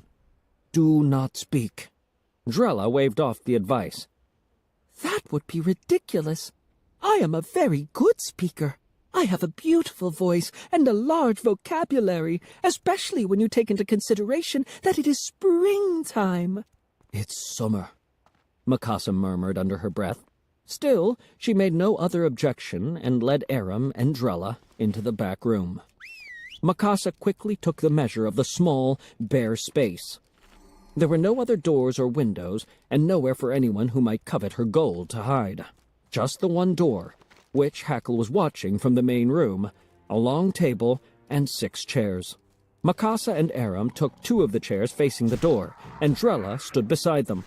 Precisely 3 minutes after Daisy had given her instruction, she entered with Hotfix. Hackle was right on their heels, club at the ready, asking Mikasa, "Goblin all right?" Mikasa said, "Send your boy away." Daisy said, "Send yours away, and I might consider it." Aram, feeling a little insulted, straightened to his full height. He noticed Hotfix doing the same. Mikasa said, "This is my brother, Aramar Thorn. I am Mikasa Flintwill." Drella, not appreciating being left out, said, "I am Taryn Drella. daughter of Cenarius. Hackle shrugged and said, Hackle is Hackle. From somewhere behind him, Murky's voice chimed in too. Murky, logrum. Daisy smiled and said, My name is Daisy. This is my very good friend Hotfix. I keep him close. I'm sure you understand. Mikasa grumbled, Fine, and nodded to Hackle, who departed with Murky, closing the door behind them. Daisy took a seat opposite Mikasa. Hotfix climbed into a chair beside his mistress. The two women stared each other down. Daisy with a smile, Mikasa with a scowl. Daisy seemed to smile as easily as Mikasa scowled. But there was a similar strength behind each woman's expression. Aram thought that maybe Mikasa had finally met her match. Not on the field of battle, perhaps, but at this negotiating table, if that was what it was lining up to be. Both women waited. Eventually, Daisy's smiling eyes glanced in the direction of Mikasa's pocket. Mikasa took out the gold piece and put it on the table.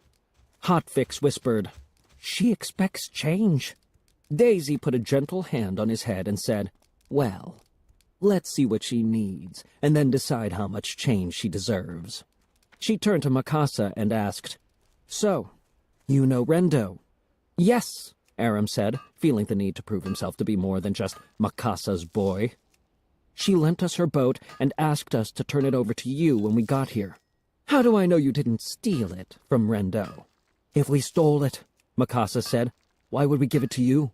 Drella said, Rendo offered us the boat because Kaldori always seek to be of use to a daughter of Cenarius.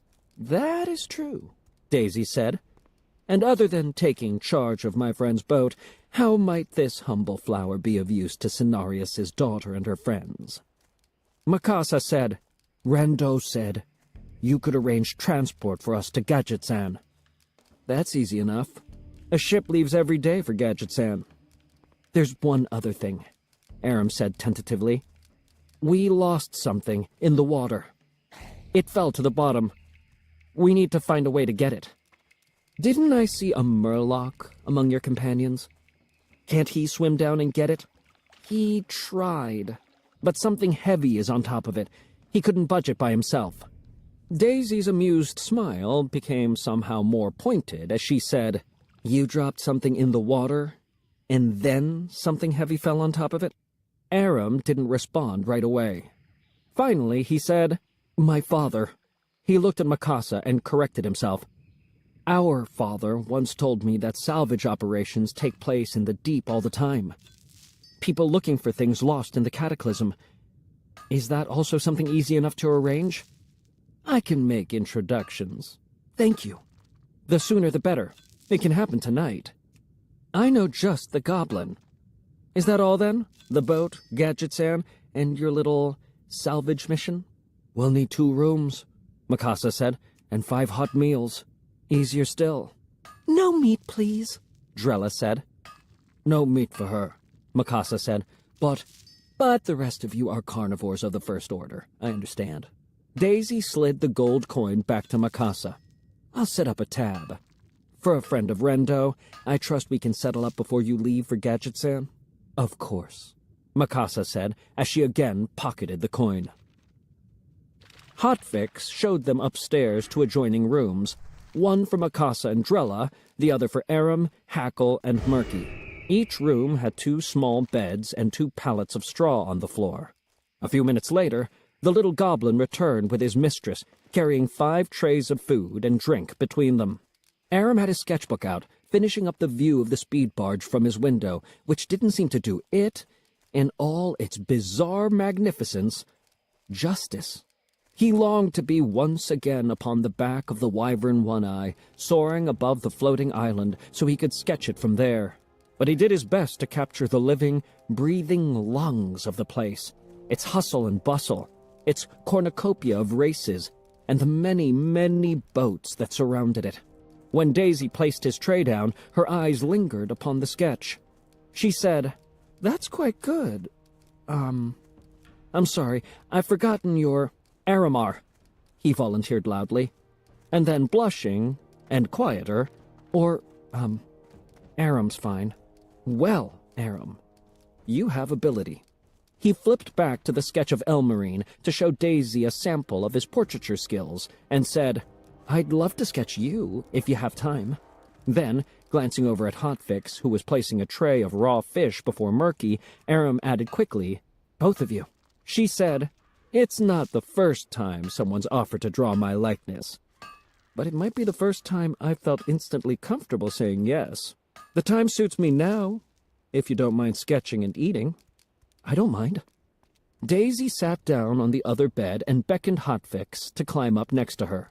Aram sketched them in between spoonfuls of hot stew, strips of bread, and sips of hot spiced apple cider.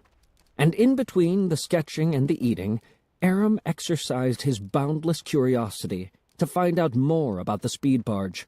Daisy told him that the reason the floating island was currently a jam-packed blur of activity was because Fizzle and Pozic Speed Barge was hosting the annual Fizzle and Pozic Speed Barge boat race, and everyone was rushing around like crazy in order to be ready for it in 5 days' time.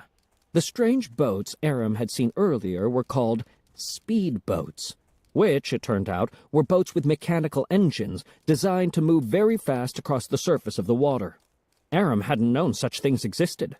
The competition had brought literally hundreds of gamblers, racers, and members of Mega to the barge. "What's Mega?" Aram asked.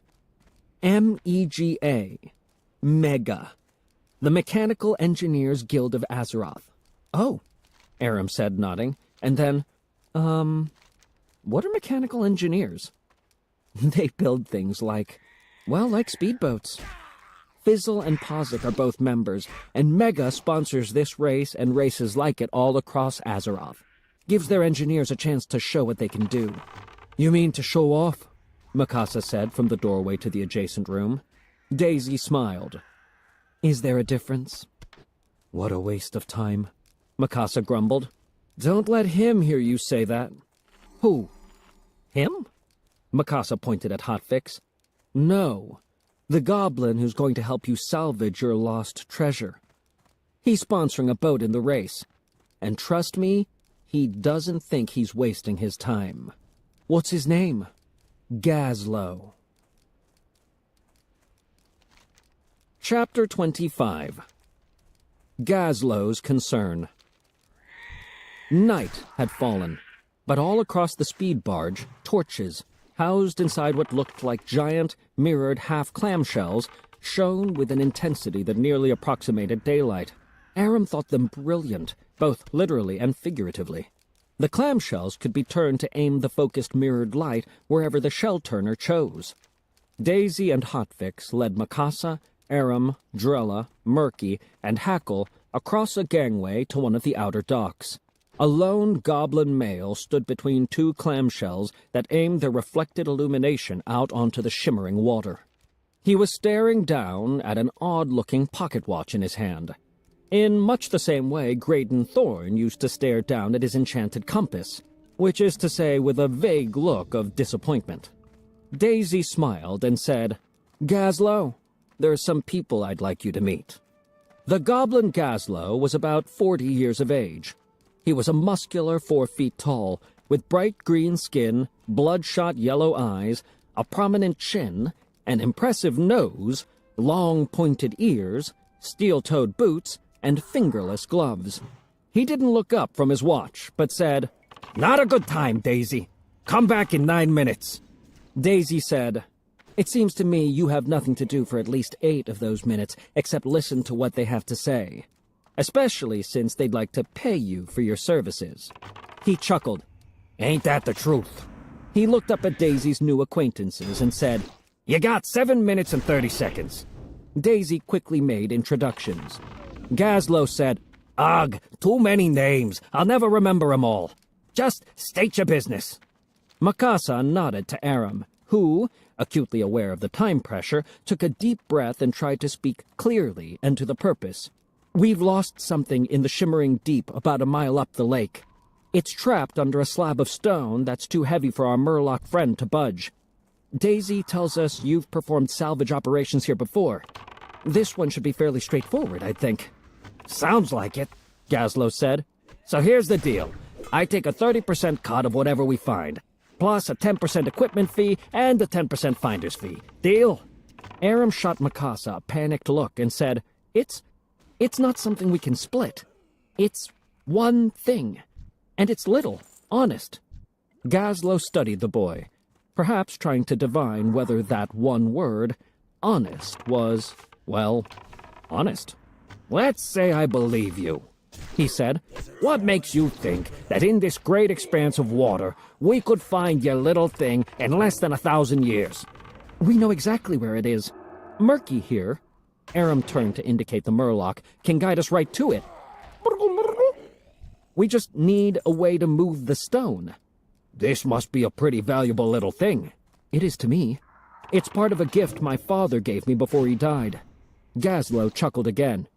Your father gave you a gift, then died. Then the gift wound up at the bottom of this flooded canyon. Then a slab of stone landed atop it?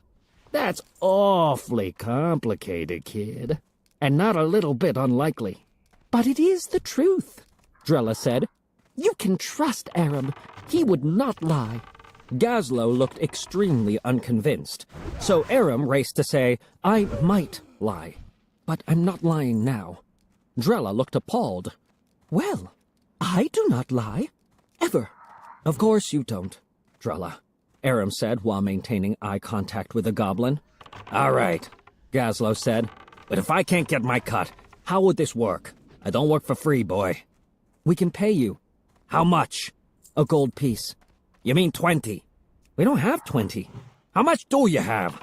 And keep in mind, we're talking about a very valuable gift from your father. So don't hold out on old Gazlo. Aram looked to Mikasa, who was scowling but said curtly, We can pay you 3 gold coins. We have a 4th, but we need some portion of that to pay Daisy for services and accommodations, some of it for passage from here to Gadget-san, and some for passage from Gadget-san to Stormwind Harbor. The goblin exhaled. 5 of you traveling from Gadget-san to Stormwind for less than 1 gold coin? Were you planning to bunk with the bilge rats? If necessary, Aram said. Murky said, licking his lips. They all ignored him, but Gazlo said, It don't matter. Or put another way, that part ain't my business. Here's the part that is. I mount salvage missions for entire pirate ships, where my take is somewhere in the neighborhood of 1,000 gold coins, and at least as many silver. Aram pleaded, But our mission would be much easier, don't you think? That's why I was willing to do it for 20 gold pieces. Anything less just ain't worth my time. But, look, kid, I can see you're sincere, and I'm even sympathetic, but 3 gold pieces wouldn't cover my expenses for this sort of thing. The answer's no. But, and your 7.5 minutes are up. Gazlo turned back toward the water, checked his pocket watch, and growled, Long past up, blast it all. Aram turned to Daisy. Isn't there anyone else we can talk to? Daisy smiled sadly. There is, but none who'd offer to do it for less.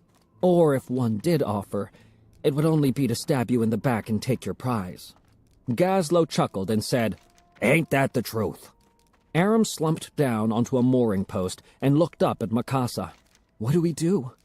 We'll come up with something, she answered, with a determination that offered no concrete solutions. And just as she said that, Aram had an idea. He stood again and pulled his sketchbook from his back pocket, hoping it could work its magic one more time. But before he could show it to Gazlo, one of the speedboats, fan-tailing water in its wake, pulled to a stop right in front of the goblin, dousing him, Murky, Hotfix, and Hackle. Aram was partially drenched too, and just barely managed to save his sketchbook by whipping it behind his back. With a hiss of steam, the speedboat's carapace flipped upward, revealing the pilot. A head inside a large glass jar. The head looked vaguely gnomish, but the skin was a brighter green than any goblin skin Aram had ever seen. It almost seemed to glow. The eyes, however, definitely glowed, green and luminous in the night. The head had short, dark green hair and looked young. Drella backed away, moaning, No, no, no, no, no, no, no. The head frowned at her and spoke crossly, its voice echoing slightly within the glass jar. I'm coming out. Aram could hear something pumping within the jar and the harsh in and out echo of the head's steady breathing. No! Drella practically screamed. Of the boat. I'm coming out of the boat, said the head. Aram, who had seen the undead Whisper Man and scores of animated skeletons, still couldn't quite fathom a severed head, jar or no jar, scowling and speaking aloud. But then the head in a jar began to rise, and Aram realized that it wasn't only a head.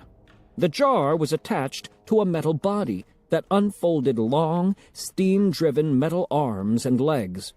Whatever it was climbed out of the speedboat and onto the dock. Straightening to its full height, the head's eyes were now an inch or two above Aram Thorn's. Aram looked around at his companions. Murky was hissing. Hackle growled low. Mikasa was silent and stoic, of course, but she had one hand on her sword and the other on the latch to her chain. Daisy smiled benevolently. Hotfix looked bored. Gazlo looked just as cross as the metal man's head. Drella was covering her face, still moaning softly. Then she looked up at the head and took a couple tentative steps forward, murmuring, I think I should. But she seemed to lose her courage and turned away. Aram thought he heard her crying. He was about to say that he didn't understand what this creature was, didn't understand why it upset Drella so. Drella, who was so curious and naively imperturbable about nearly everyone and everything she encountered. He didn't understand any of it. And then, suddenly, he did. It's a suit!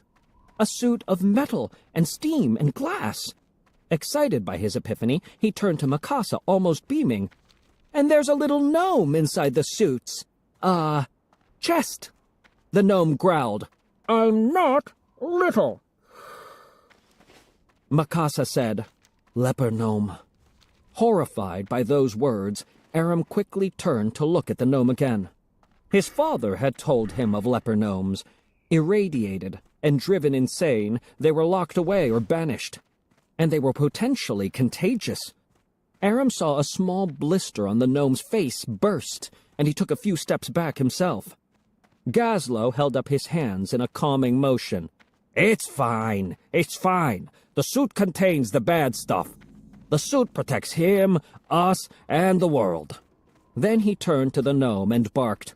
What it don't do is let you pilot that boat at anything like a winning speed. Gazlo, listen, the gnome began, but the goblin wasn't in the mood. No, Sprocket, you said one more chance, and I gave it to you. Come on now, be realistic. You built us a terrific little filly here, but the jockey's too blasted heavy. We both know you need to run this course in less than 12 minutes to win. The boat can do it, but not with you in it. That was your best time just now. You want to know what it was? 15 minutes and 52 seconds, said the gnome mournfully. 15 minutes and 52 seconds, said the goblin angrily, and he pounded a fist against the gnome's metal chest. Daisy stepped between them. She said, Where are my manners?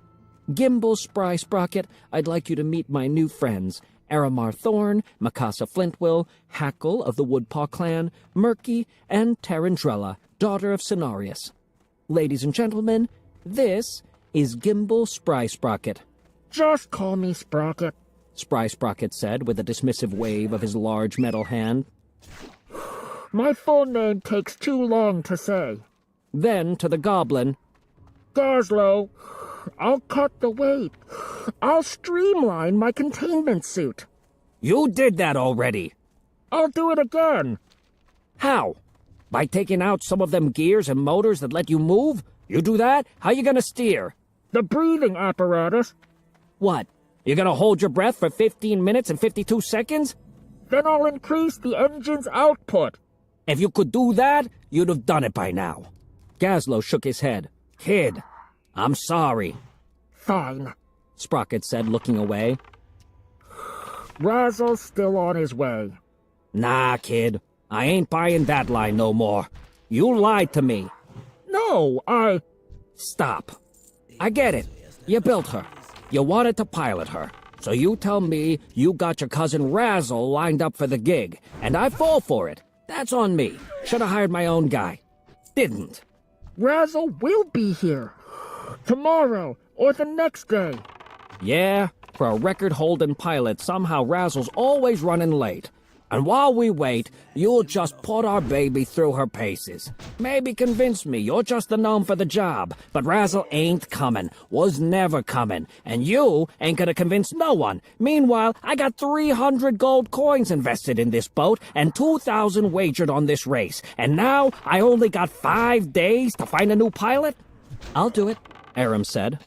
All eyes turned to stare at him. He had almost surprised himself with the offer. He swallowed hard and tried to speak the goblin's language, saying, "You got a lot of coin riding on this, right?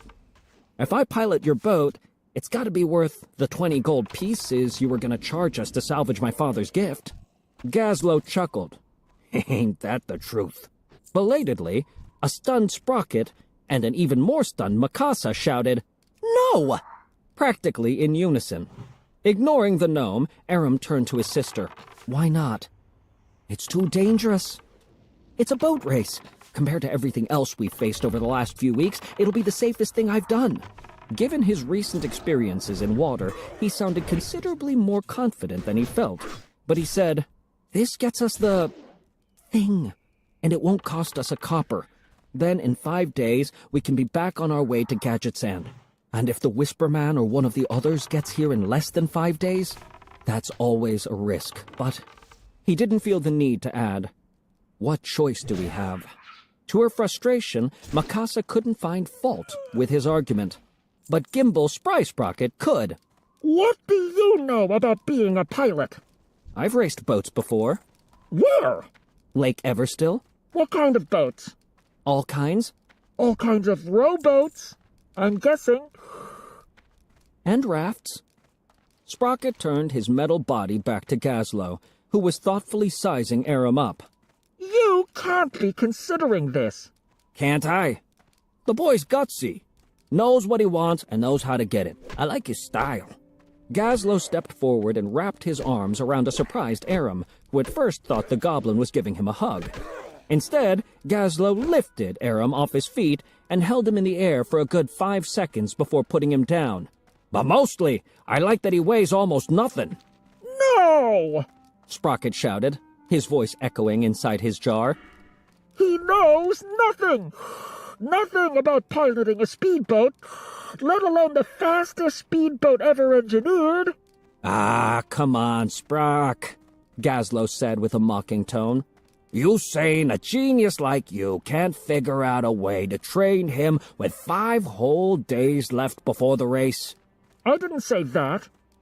"But that's it, ain't it? You're not up to it. Okay, I'll find someone." I didn't say I couldn't train him. I could train the Murloc if I wanted to. Murky nodded. Gazlo rolled his eyes and muttered a sarcastic, "Sure you can." Of course I can. "Please, I'll bet you 50 in silver you can't make a winning pilot out of the boy." You're on! Gazlo turned to Aram, waggled his brow ridges, and whispered, "Too easy." Then louder, "Kid, you got yourself a deal." They shook on it, and Gazlo said, "What's your name again?" Chapter 26. Drug and Urgers. Leper or no leper, Gimbal Sprocket was one clever gnome. And not just clever. He was brilliant. Too smart to be fooled, or to fool himself for very long. Half a second before his boss had said, "Too easy," Sprocket realized he had been shamelessly manipulated into training this human boy. It was a sad little bit of self-knowledge, but Sprocket knew he was practically incapable of passing up on a dare. Now he had silver riding on it. Silver he didn't have, and wouldn't have unless his boat, his invention, the steam whistle, won the race, and he received his 10% cut of Gazlo's prize. That meant Sprocket had to either 1. Turn this boy into a winning pilot, or 2. Convince Gazlowe the boy was a disaster so that Sprocket could pilot instead. Gazlowe had been right about Cousin Razzle, whom Sprocket had never contacted at all. Sprocket's clear preference was 2. But in another morsel of unhappy self-knowledge, the gnome had to admit that his mechanized suit was indeed too heavy to score a winning time. He was proud of the suit. Most leper gnomes were slobbering wretches, unable to interact with society, unable to accomplish anything at all. But Sprocket had engineered and constructed a thing of genius, if he did think so himself.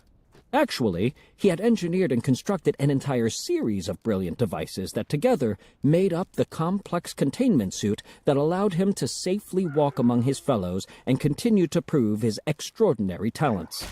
He could do almost anything with it. He could do almost anything in it. Except, of course, cure his cursed and shameful condition. But even his amazing suit had its drawbacks.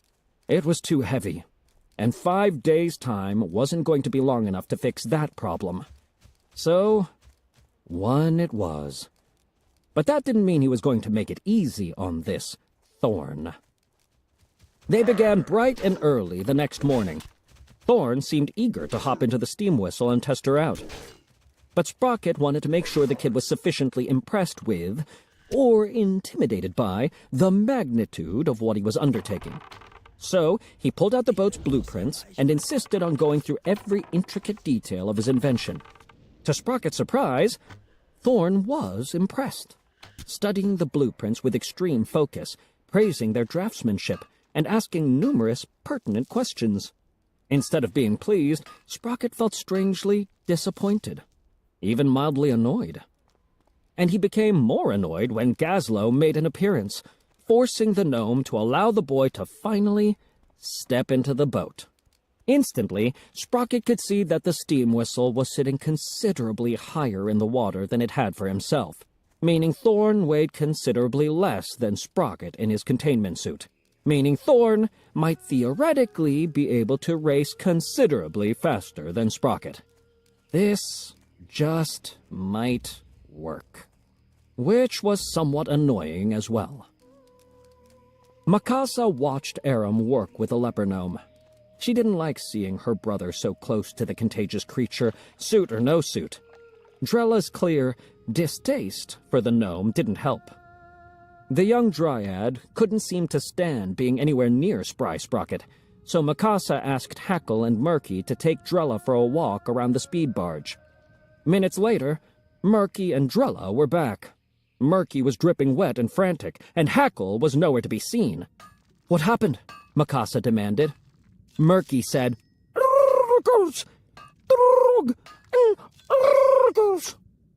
and Mikasa knew exactly what he meant. Throg, Karga, Guzluk, Slepgar, Shortbeard, and Longbeard spend 3 days aboard Grim Totem boat. Boat crammed, not comfortable. Slepgar too big. Slepgar too sleepy. Throg spend much time with Slepgar's big feet in Throg's face. Only good bit is boat so crowded. Karga forced close to Throg. Throg like when Karga close. Boring on boat too.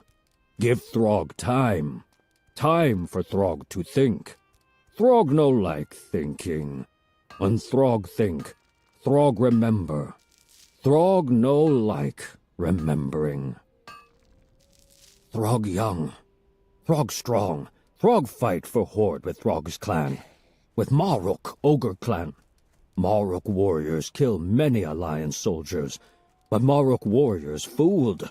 Maruk warriors cornered in Box Canyon by alliance, by many humans and dwarves. Too many. Maruk warriors kill many alliance soldiers, but more alliance soldiers come. Too many. Maruk warriors slaughtered by alliance. Only Throg left. Only Throg alive to fight. Throg keep fighting. Arrows in Throg. Many arrows. But Throg have 2 hands then. pull arrows out and stab humans with arrows, smash dwarves with mace. But too many Alliance soldiers. Throg know Throg will die. Die with rest of Marok warriors.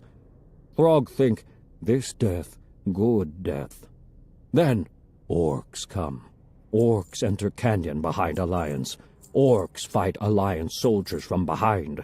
Orcs kill humans, kill dwarves. Alliance soldiers turn from Throg to fight orcs. Now, Throg kill Alliance soldiers from behind.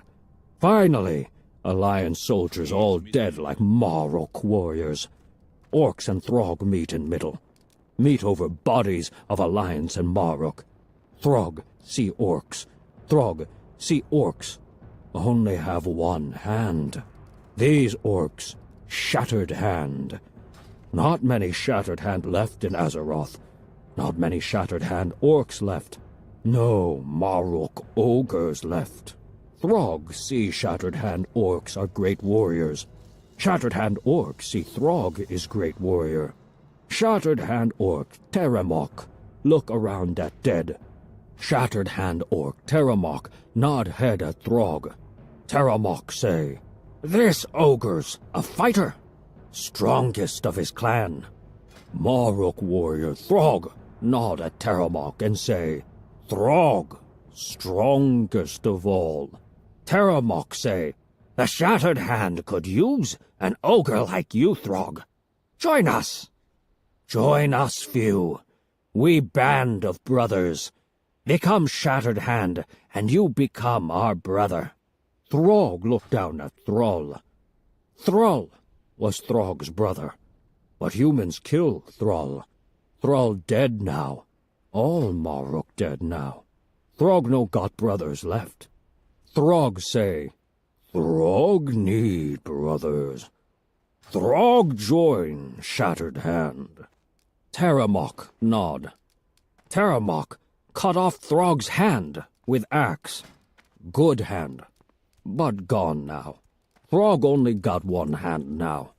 Throg is Shattered Hand now. Shattered Hand blacksmith Ulmok put metal stump on Throg where no hand is now. Give Throg quiver with many weapons. Show Throg how to screw weapons onto metal stump. Now Throg have one hand and one weapon all the time. Different weapons, too. If Throg bored with mace, Throg screw on pike. If Throg bored with pike, Throg screw on axe. Throg no miss old hand too much. Not too much. Throg fight alliance with Shattered Hand orcs. Throg kill many alliance soldiers with Shattered Hand. Then Ulmok killed by alliance elf. Ulmok was Throg's friend in Shattered Hand. Ulmok was Throg's brother. Throg kill elf. Throg miss Ulmok. But Throg still fight with Shattered Hand orcs. Throg killed many alliance soldiers with Shattered Hand. Then Terramok killed. By humans. Take 5 humans to kill Terramok. Terramok was Throg's friend in Shattered Hand. Terramok was Throg's brother. Throg kill 5 humans. Throg miss Terramok. Now Throg look around Shattered Hand. All orcs and Throg. Terramok dead. Ulmok dead. Throg have no friends in Shattered Hand. Orcs no like Throg. Throg too strong. Throg too good a warrior. Orcs treat Throg bad. But Throg swear oath to Terramok and Shattered Hand. Throg think Throg Shattered Hand for life. But Shattered Hand not Throg's brothers anymore. Shattered Hand work with Hidden to find stupid compass. Work with Hidden to find Graydon Thorn. Throg meet Malice. Throg watch Malice. Throg see Malice is strong. Throg see Malice is great warrior for Hidden. Malice watch Throg. Malice see Throg strong. Malice see Throg is great warrior for Shattered Hand. Malice see Shattered Hand orcs no treat Throg like brother. Malice say, "Throg, I'm leaving tomorrow. You should come with me." Throg say, Throg swear oath to Shattered Hand. Throg no leave. Malice say, nothing would make you forswear your oath. Throg say, Nothing. Malice say, nothing ever. Throg say, Nothing. Never. Malice nod at Throg. Malice no say anything else to Throg. But Malice talk to Garamok. Garamok not strong as Throg. Garamok not brother to Throg. Malice ask, does Garamok want an ogre among the Shattered Hand orcs? Garamok say, no. No ogre can ever be true Shattered Hand. Throg burn inside when Throg hear what Garamok say. Malice say, release Throg from his oath. I'll take him with me. Garamok shrug. Garamok say, no, human. Throg's good for carrying supplies on his back. Malice say, I'll pay you 20 silver pieces if you release him. Garamok shrug. Garamok say, no, human. Malice say, 30. Garamok shrug. Garamok say, yeah, good.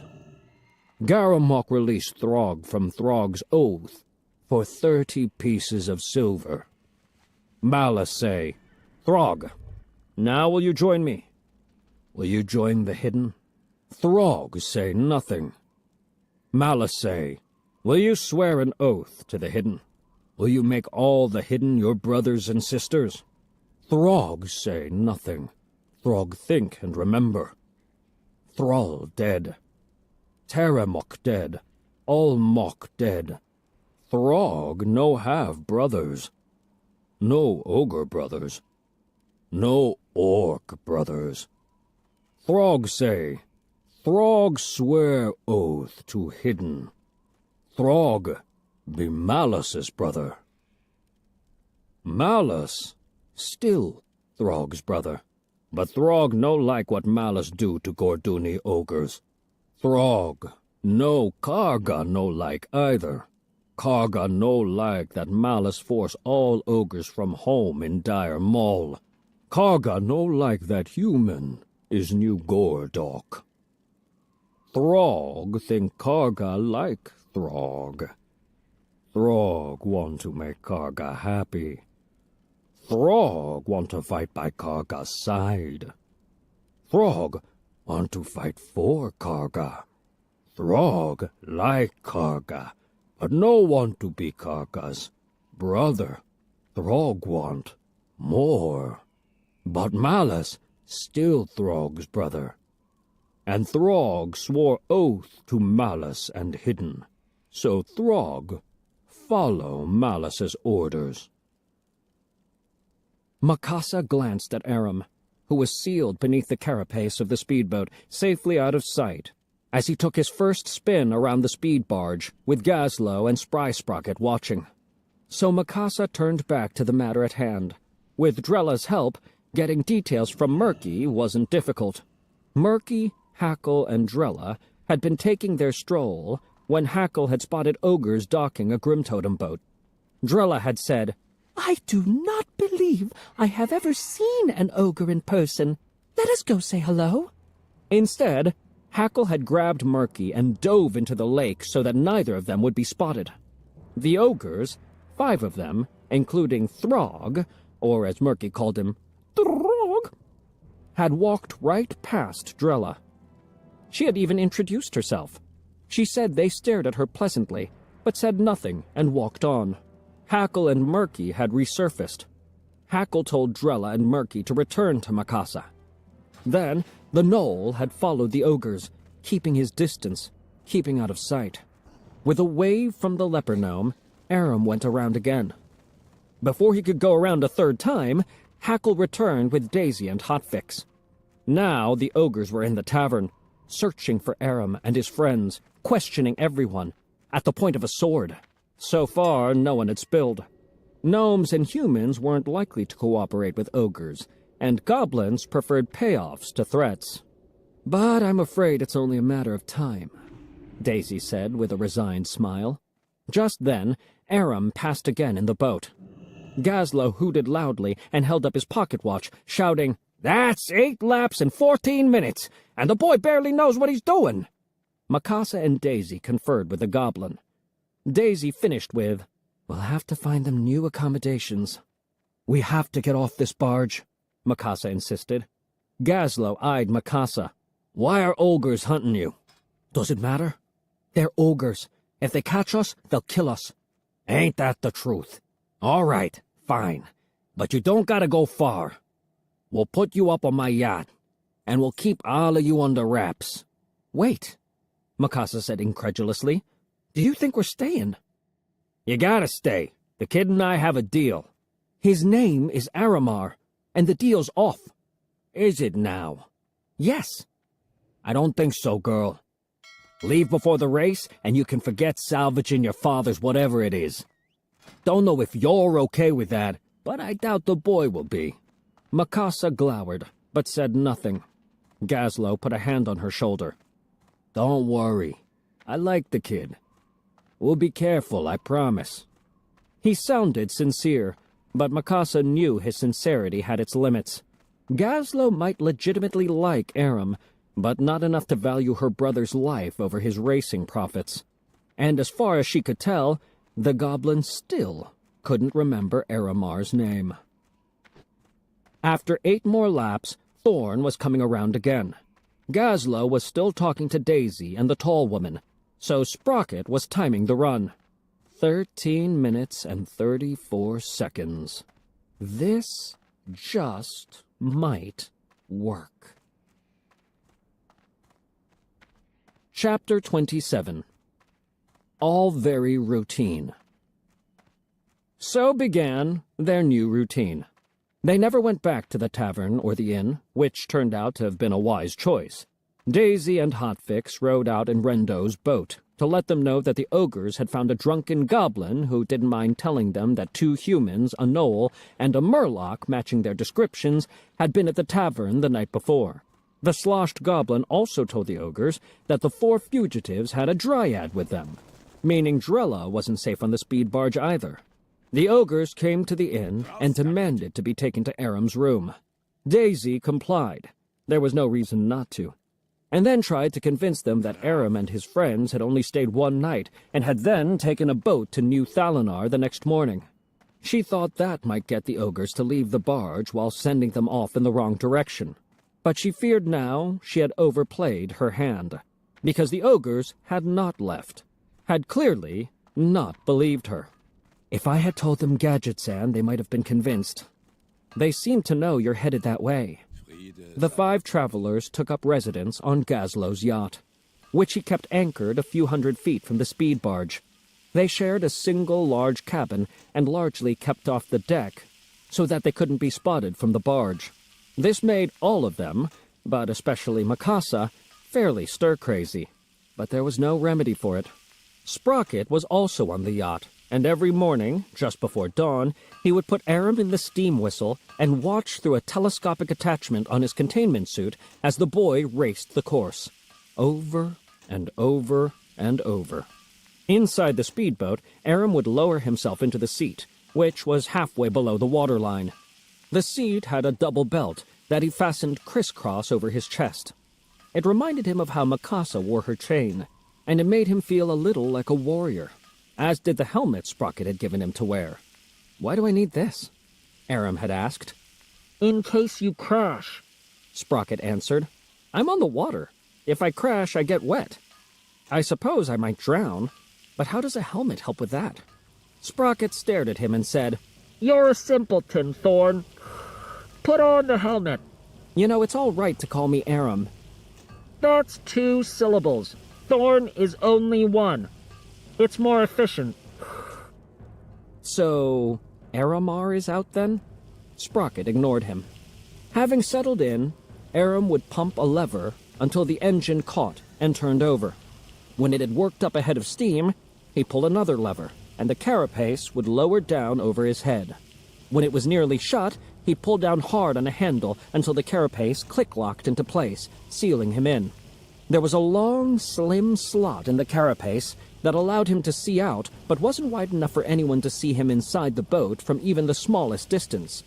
So Aram could safely run the course within a few yards of the speed barge without any risk of being spotted by Throg and his very large friends. Next, Aram would push up on another handle, which Sprocket called a throttle. True to its name, the steam whistle would whistle steam as the boat began to accelerate. There was a wheel for steering, smaller than, but not unlike, the wheel of the Wave Strider, which helmsman Tom Frakes had taught him to use. But because Steam Whistle was smaller and sleeker, it was much more sensitive to the wheel's spin. One of the first things Aram had to learn was not to oversteer. Then came the course, which circled Fizzle and Posic's speed barge. There were 2 straightaways to the north and south, and 2 slaloms between pylons on the eastern and western sides. Aram began to understand why Sprocket had wanted the pilot job so badly. This is so much fun! The boat flew across the water like a skipping stone. The speed was intoxicating. The fact that Aram controlled the craft's slightest movement was intoxicating. Swishing back and forth between the pylons was intoxicating. He absolutely, positively loved this. Every night, they all ate together. Aramar, Mikasa, Hackle, Murky, Drella, Gazlo, and Sprocket. Daisy and Hotfix stayed away, because the ogres, suspicious of her lie, had begun to follow her. Fortunately, the creatures were too big to make a subtle job of it, so they were an easy tail to spot. Gazlo liked to eat well, so his guests ate well too. Meals on the yacht were something akin to a feast. There was roast turkey and roast pork. There was raw fish for Murky, and plenty of fruits and vegetables for Drella. Once served, the Dryad would pick up her plate and move as far from the leper gnome as she could. Yet, throughout the meal, she would periodically start to inch toward Sprocket, then seem to lose her nerve and move away again. Gazlo also had a sweet tooth. Thus, there was always a whole selection of individual pastries, pies, and cakes for dessert. On the 3rd night, Gazlo finished his Dalaran brownie and asked Aram how it was going. Aram, who had just stuffed an entire bloodberry turnover into his mouth, swallowed and answered, "Great! I think I've really got the feel of the steam whistle now." Gazlo shot a glance at Sprocket, who somewhat begrudgingly nodded confirmation before using a mechanical arm to open a panel in his suit's metal chest. He inserted a plum cake and closed the panel. Then, through the suit's glass helmet, Aram could see Sprocket's actual gnomish hands feeding his face. Gazlo turned back to Aram and said, "And you're learning the course?" "Better each time." By the end of the first day, Aram had reduced his time to 13 minutes and 3 seconds. By the end of the second day, after nearly 100 trips around the raceway, he'd gotten it down to 12 minutes even. By the end of the third, 11 minutes 32. A potentially winning time. I think by race day I can get under 11. "That's fantastic," Gazlo said. "Now tomorrow, I want you to slow down." "What?" "There are a lot of folks watching you practice." "I know, but the ogres can't see me inside the boat." "I'm not worrying about ogres." Mikasa shot him an angry look. Gazlo said, I'm not talking about ogres. I'm talking about my competitors and fellow gamblers. Keep getting the feel of the boat and the course, but let's not give away just how good you think you can be. Hold back now, just a bit. We want to surprise them all when it counts." Aram nodded, though he was somewhat unsure he'd be able to exercise that much discipline. He liked pushing his time. Aram took his sketchbook out to continue work on a memory sketch of the goblin and the leopard gnome arguing over who would pilot the steam whistle, which was visible in the background. Aram had chosen to depict the moment when Daisy intervened between sponsor and engineer because he just liked drawing Daisy. And he had stuck little Hotfix in there too, off to the side. For no good reason, he had drawn Hotfix playing his fiddle, even though the little yellowish-green goblin hadn't even had his fiddle with him at the time. But Aram liked that he was feeling freer and more imaginative with his sketches. Drawing from memory had become easier too. Yes, he'd glance up at Sprocket and Gazlowe now and again, and he also referred to the sketch of Daisy and Hotfix he'd already completed. It was definitely helpful having the reference and two of the subjects currently before him. For the most part, however, he just drew what he remembered and what he was feeling. One more thing, Gazlowe said. tomorrow night. He hesitated and snuck a glance at Mikasa. What? She said darkly. Tomorrow night, our pilot needs to board the speed barge to officially register for the event. You do it, Mikasa said. He's not going anywhere near that barge. And yes, I am worrying about the ogres. Sprocket and I are going, but the boy has to come too, or we're disqualified. But it's routine, and I got just the thing. A hooded cloak I liberated from an actual member of SI-7. So it's a real spy cloak, perfect for the job. And before Mikasa could object again, he added, We'll be in and out. That I'm going with, she said. I don't got two cloaks, he said. and trust me, girl, you do not walk about unnoticed. In fact, you cut quite the figure wherever you go. So you stay behind, or you put the boy at greater risk. His name is Aramar. Right, I know that. Say it. What? Why? So I know you know he's a real person. So I know you care enough about him to at least learn his blasted name. Gazlowe straightened and stood. He then leaned over the table to look Mikasa straight in the eye. He said, My pilot is Aramar Thorn. And the truth is, I'm kind of fond of the kid. Of Aram.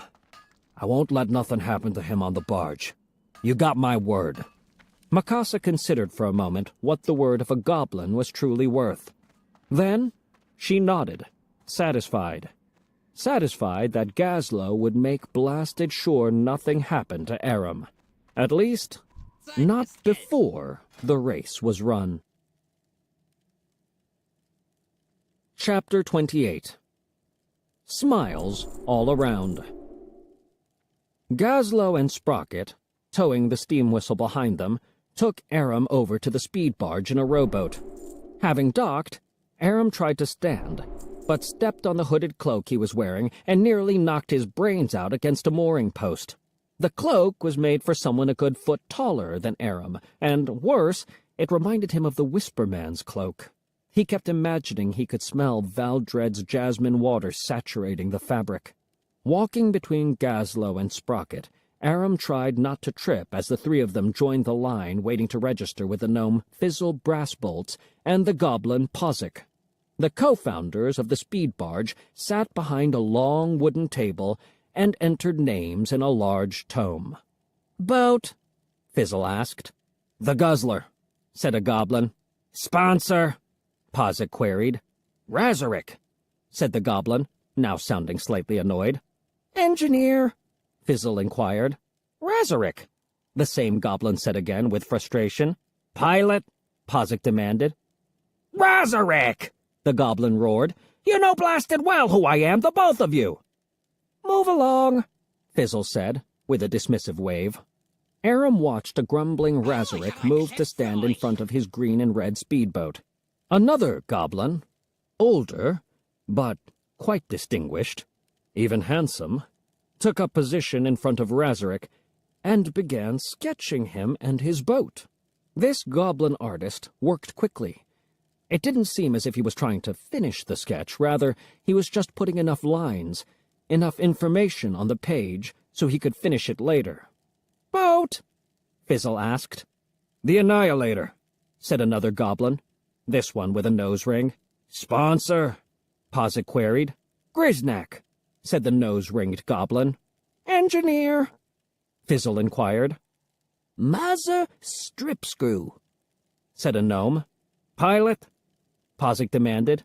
Rizzle Brassbolts, said another gnome, one who looked an awful lot like... Move along, said Fizzle Brassbolts, with a dismissive wave. Grisnak, Stripscrew, and Rizzle then went to stand in front of their yellow and black speedboat, and once again the distinguished goblin moved in to sketch the trio. And once again, Aram marveled at the goblin artist's speed and efficiency. "Boat?" Fizzle asked. "Freebooters fire," said a male troll, wearing a black bicorn hat with a white skull and crossbones painted on it. "Sponsor?" Posik queried. "Admiral Tony Two-Tusk," said the troll pirate. "Engineer?" Fizzle inquired. Jinky, Twizzle fix it, said a petite female gnome. "Pilot?" Posik demanded. "Rug Fizzle," said a well-dressed goblin with a topknot. move along, said Fizzle. This was the oddest racing team yet, almost as odd as steam whistles. The troll, gnome, and goblin moved in front of their black and white speedboat, which also bore the skull and crossbones, and again the handsome older goblin went to work on their picture. Aram looked forward to meeting and talking with another artist. His own sketchbook was burning a hole in his pocket, and on the one hand he was dying to show it to the distinguished goblin. But on the other hand, he was a little bit afraid to show it too. What if it's not any good? Gazlo interrupted the boy's growing crisis of confidence by nudging Aram forward. "Boat?" Fizzle asked. "The steam whistle," Gazlo and Sprocket said in competitive unison. They glared at each other briefly. "Sponsor?" Posik queried. "Gazlo," said Gazlo. "Engineer?" Fizzle inquired. "Gimbal Sprocket," said Sprocket. "Pilot?" Posik demanded. "Wait," Fizzle said, looking up from the tome to glare at the leper gnome. "You need to be a member in good standing of Mega to register as an engineer in this race." "I am a member in good standing of Mega," Sprocket growled. Maybe you were once, Fizzle growled back, but I don't know no leper gnomes that can keep their heads together long enough to— Before he could finish the sentence, one of Sprocket's mechanical arms slapped a card down on the wooden table. Fizzle picked it up and studied it. He eyed Sprocket again. "All up to date," Fizzle acknowledged, and held the card out for the mechanical arm to snatch it back. Fizzle wrote, "Gimbal Spry Sprocket," down in the tome. "Pilot?" Posik demanded again. Aramar Thorn, whispered Aram. "What?" "Speak up, boy." "Aramar Thorn," Aram said in a fuller voice. "Move along," said Fizzle Brassbolts with a dismissive wave. And move along he did. But not over to the distinguished artist. Suddenly, Murky was standing before him, shouting, "Urum! Rugers! Florlog!"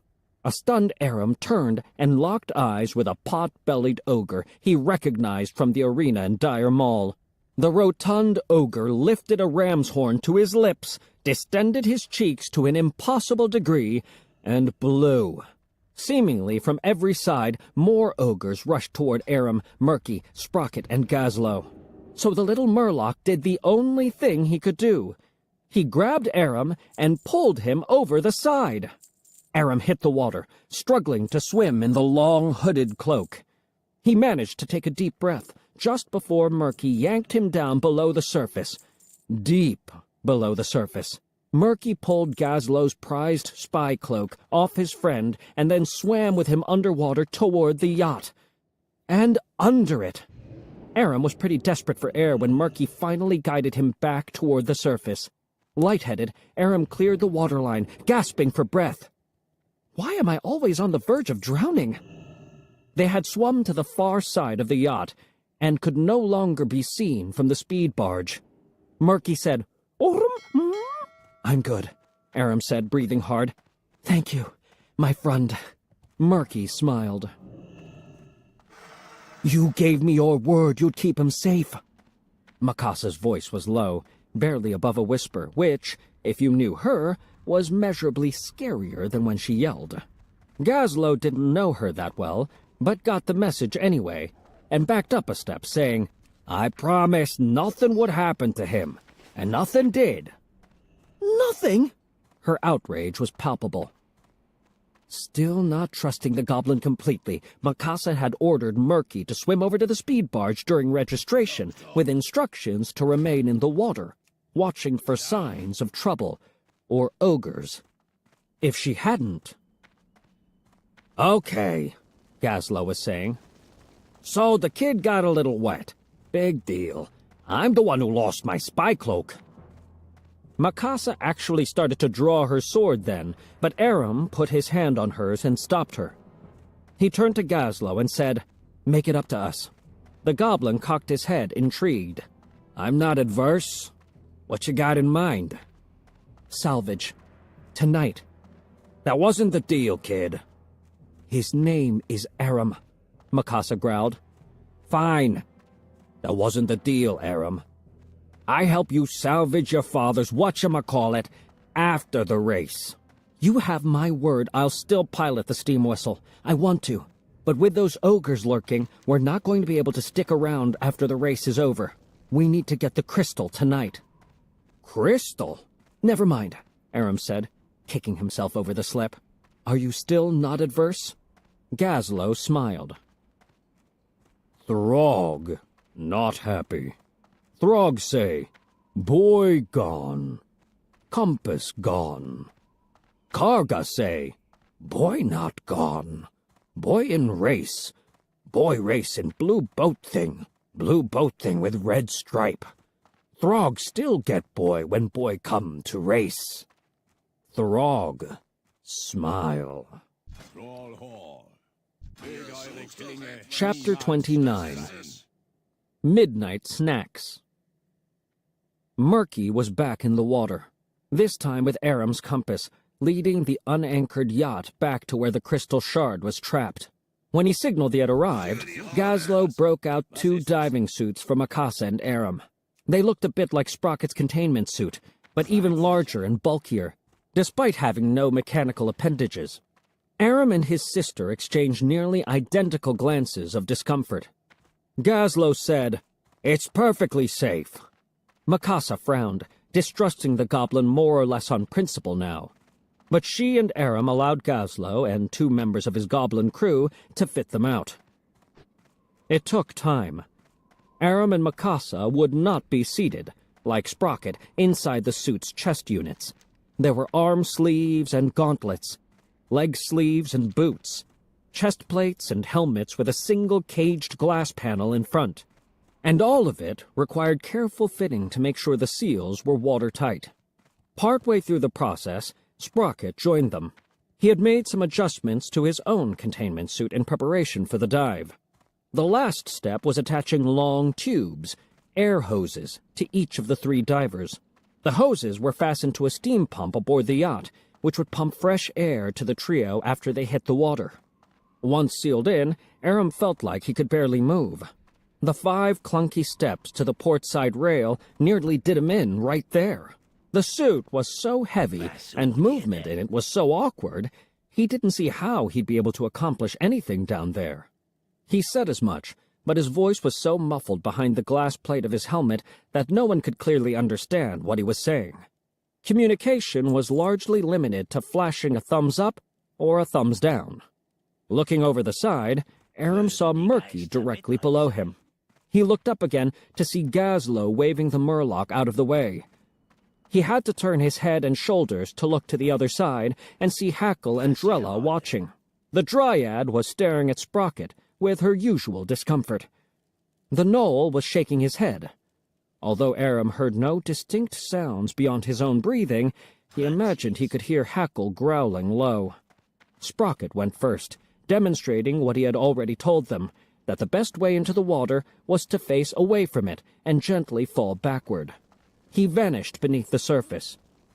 Mikasa immediately followed. Despite all the piloting Aram had done over the last few days, he still maintained a morbid fear of drowning. But he swallowed hard and leaned back. The weight of the suit tipped him all the way over instantly, and he was in the water. He felt a moment of panic, but he recovered quickly. In fact, the buoyancy of the water seemed to help. Basic movement was no longer such a struggle. He looked over and saw Mikasa and Sprocket. Due to the weight of their suits, all 3 were sinking rapidly. Murky swam around them in fast circles as they descended, with the compass chain wrapped around the top of his head, and the compass itself once again glowing like a third eye on his brow. Sprocket, who had never seen the compass before, stared from inside his suit and reached out a mechanical arm to touch it. Murky slapped the metal hand away with his webbed foot. Aram's level of anxiety was high. It didn't seem like he was in mortal danger, not as when ogres or skeletons were trying to bash his brains in. On the other hand, everything, the suit, the water, seemed to be crushing in on him, and he could feel his heart racing in his chest. But slowly, as he descended, he listened to the regular inhale and exhale of the air pump, and it calmed him considerably. In no time at all, they were at the bottom. Murky led the other three over to the pile of stone slabs and pointed out the one they needed to move. It was immense. On land, it would have taken a team of horses to drag it even a foot. But underwater, the four of them just might have a chance. They set to work. They couldn't lift it, but found that by rocking the slab back and forth, they could slowly inch it off the other slab beneath. Aram was nervous that the crystal might get smashed into dust between the two slabs, but the glow from the slab-covered shard continued steadily. Murky helped Urum, Murksa, and the strange, sickly gnome in a box to rock the stone back and forth, but he couldn't help thinking he had forgotten something. Just then, a small perch swam past, and Murky remembered. With the summer sun warming the water, she had been sluggish and lazy and had let him swim by, but now it was night. The water was cool. It was feeding time. Something grabbed Aram from behind, grabbed him and shook him violently. Aram had no peripheral vision inside the suit and no idea what was attacking. He struggled to free himself, but he was being shaken so hard his head was banged around inside his helmet, leaving him stunned. His diving suit's metal reinforcements seemed to be protecting him somewhat, but water was seeping inside the suit from multiple punctures. He caught glimpses of Mikasa, Sprocket, and Murky coming to his aid, but he quickly lost sight of all three. Someone screamed and kept screaming. Who was screaming? And how was he able to hear it? Suddenly he realized he was the one screaming. Mikasa had never seen anything like it. After a moment of stunned horror, and half again as much time to mourn her missing harpoon, she sprang into action, pushing off with her feet and swimming over to free Aram. But Murky intercepted her, grabbed her hand and pulled her above Aram and the mouth of the creature. He let go of her and slammed both his fists down on the beast's long, flat, squared snout. Mikasa got the message and did the same. It didn't seem to have much effect. Then the leopard gnome joined them and began slamming his metal mechanical fists down on the creature's snout over and over. Murky and Mikasa redoubled their efforts. Just as he stopped screaming, it was over. Aram was released from the grip of whatever had held him. He turned in the water and saw what whatever was. The biggest fish he'd ever seen in his life. Gray and immense, with a mouthful of long knives for teeth. He could hear Graydon's voice in his head telling him it was a whale shark. And he felt like telling his father to shut up, shut up, shut up! That thing nearly ate me! The creature was so big, he couldn't take it all in from any one angle. Snack have hard shell, hard to crack. Bit down, but snack have no taste, no blood. Murloc attack with other snacks. Murloc hit snout. Pain. Snacks hit snout hard. Over and over. More pain. Not like this kind of snack. And not that hungry anyway. The whale shark turned and swam away into the dark water. With a new urgency, Aram swam back over to the stone slab. He wanted to get the crystal shard fast and get back aboard Gazlo's yacht faster. Mikasa swam to him and held on to his helmet so she could look through her glass and into his, into her brother's eyes. He could feel water slowly seeping into his diving suit, but she seemed unaware of this, so he nodded and gave her a thumbs up. She looked understandably dubious, but he pointed to the slab, and she and Sprocket and Murky got back into position. Together,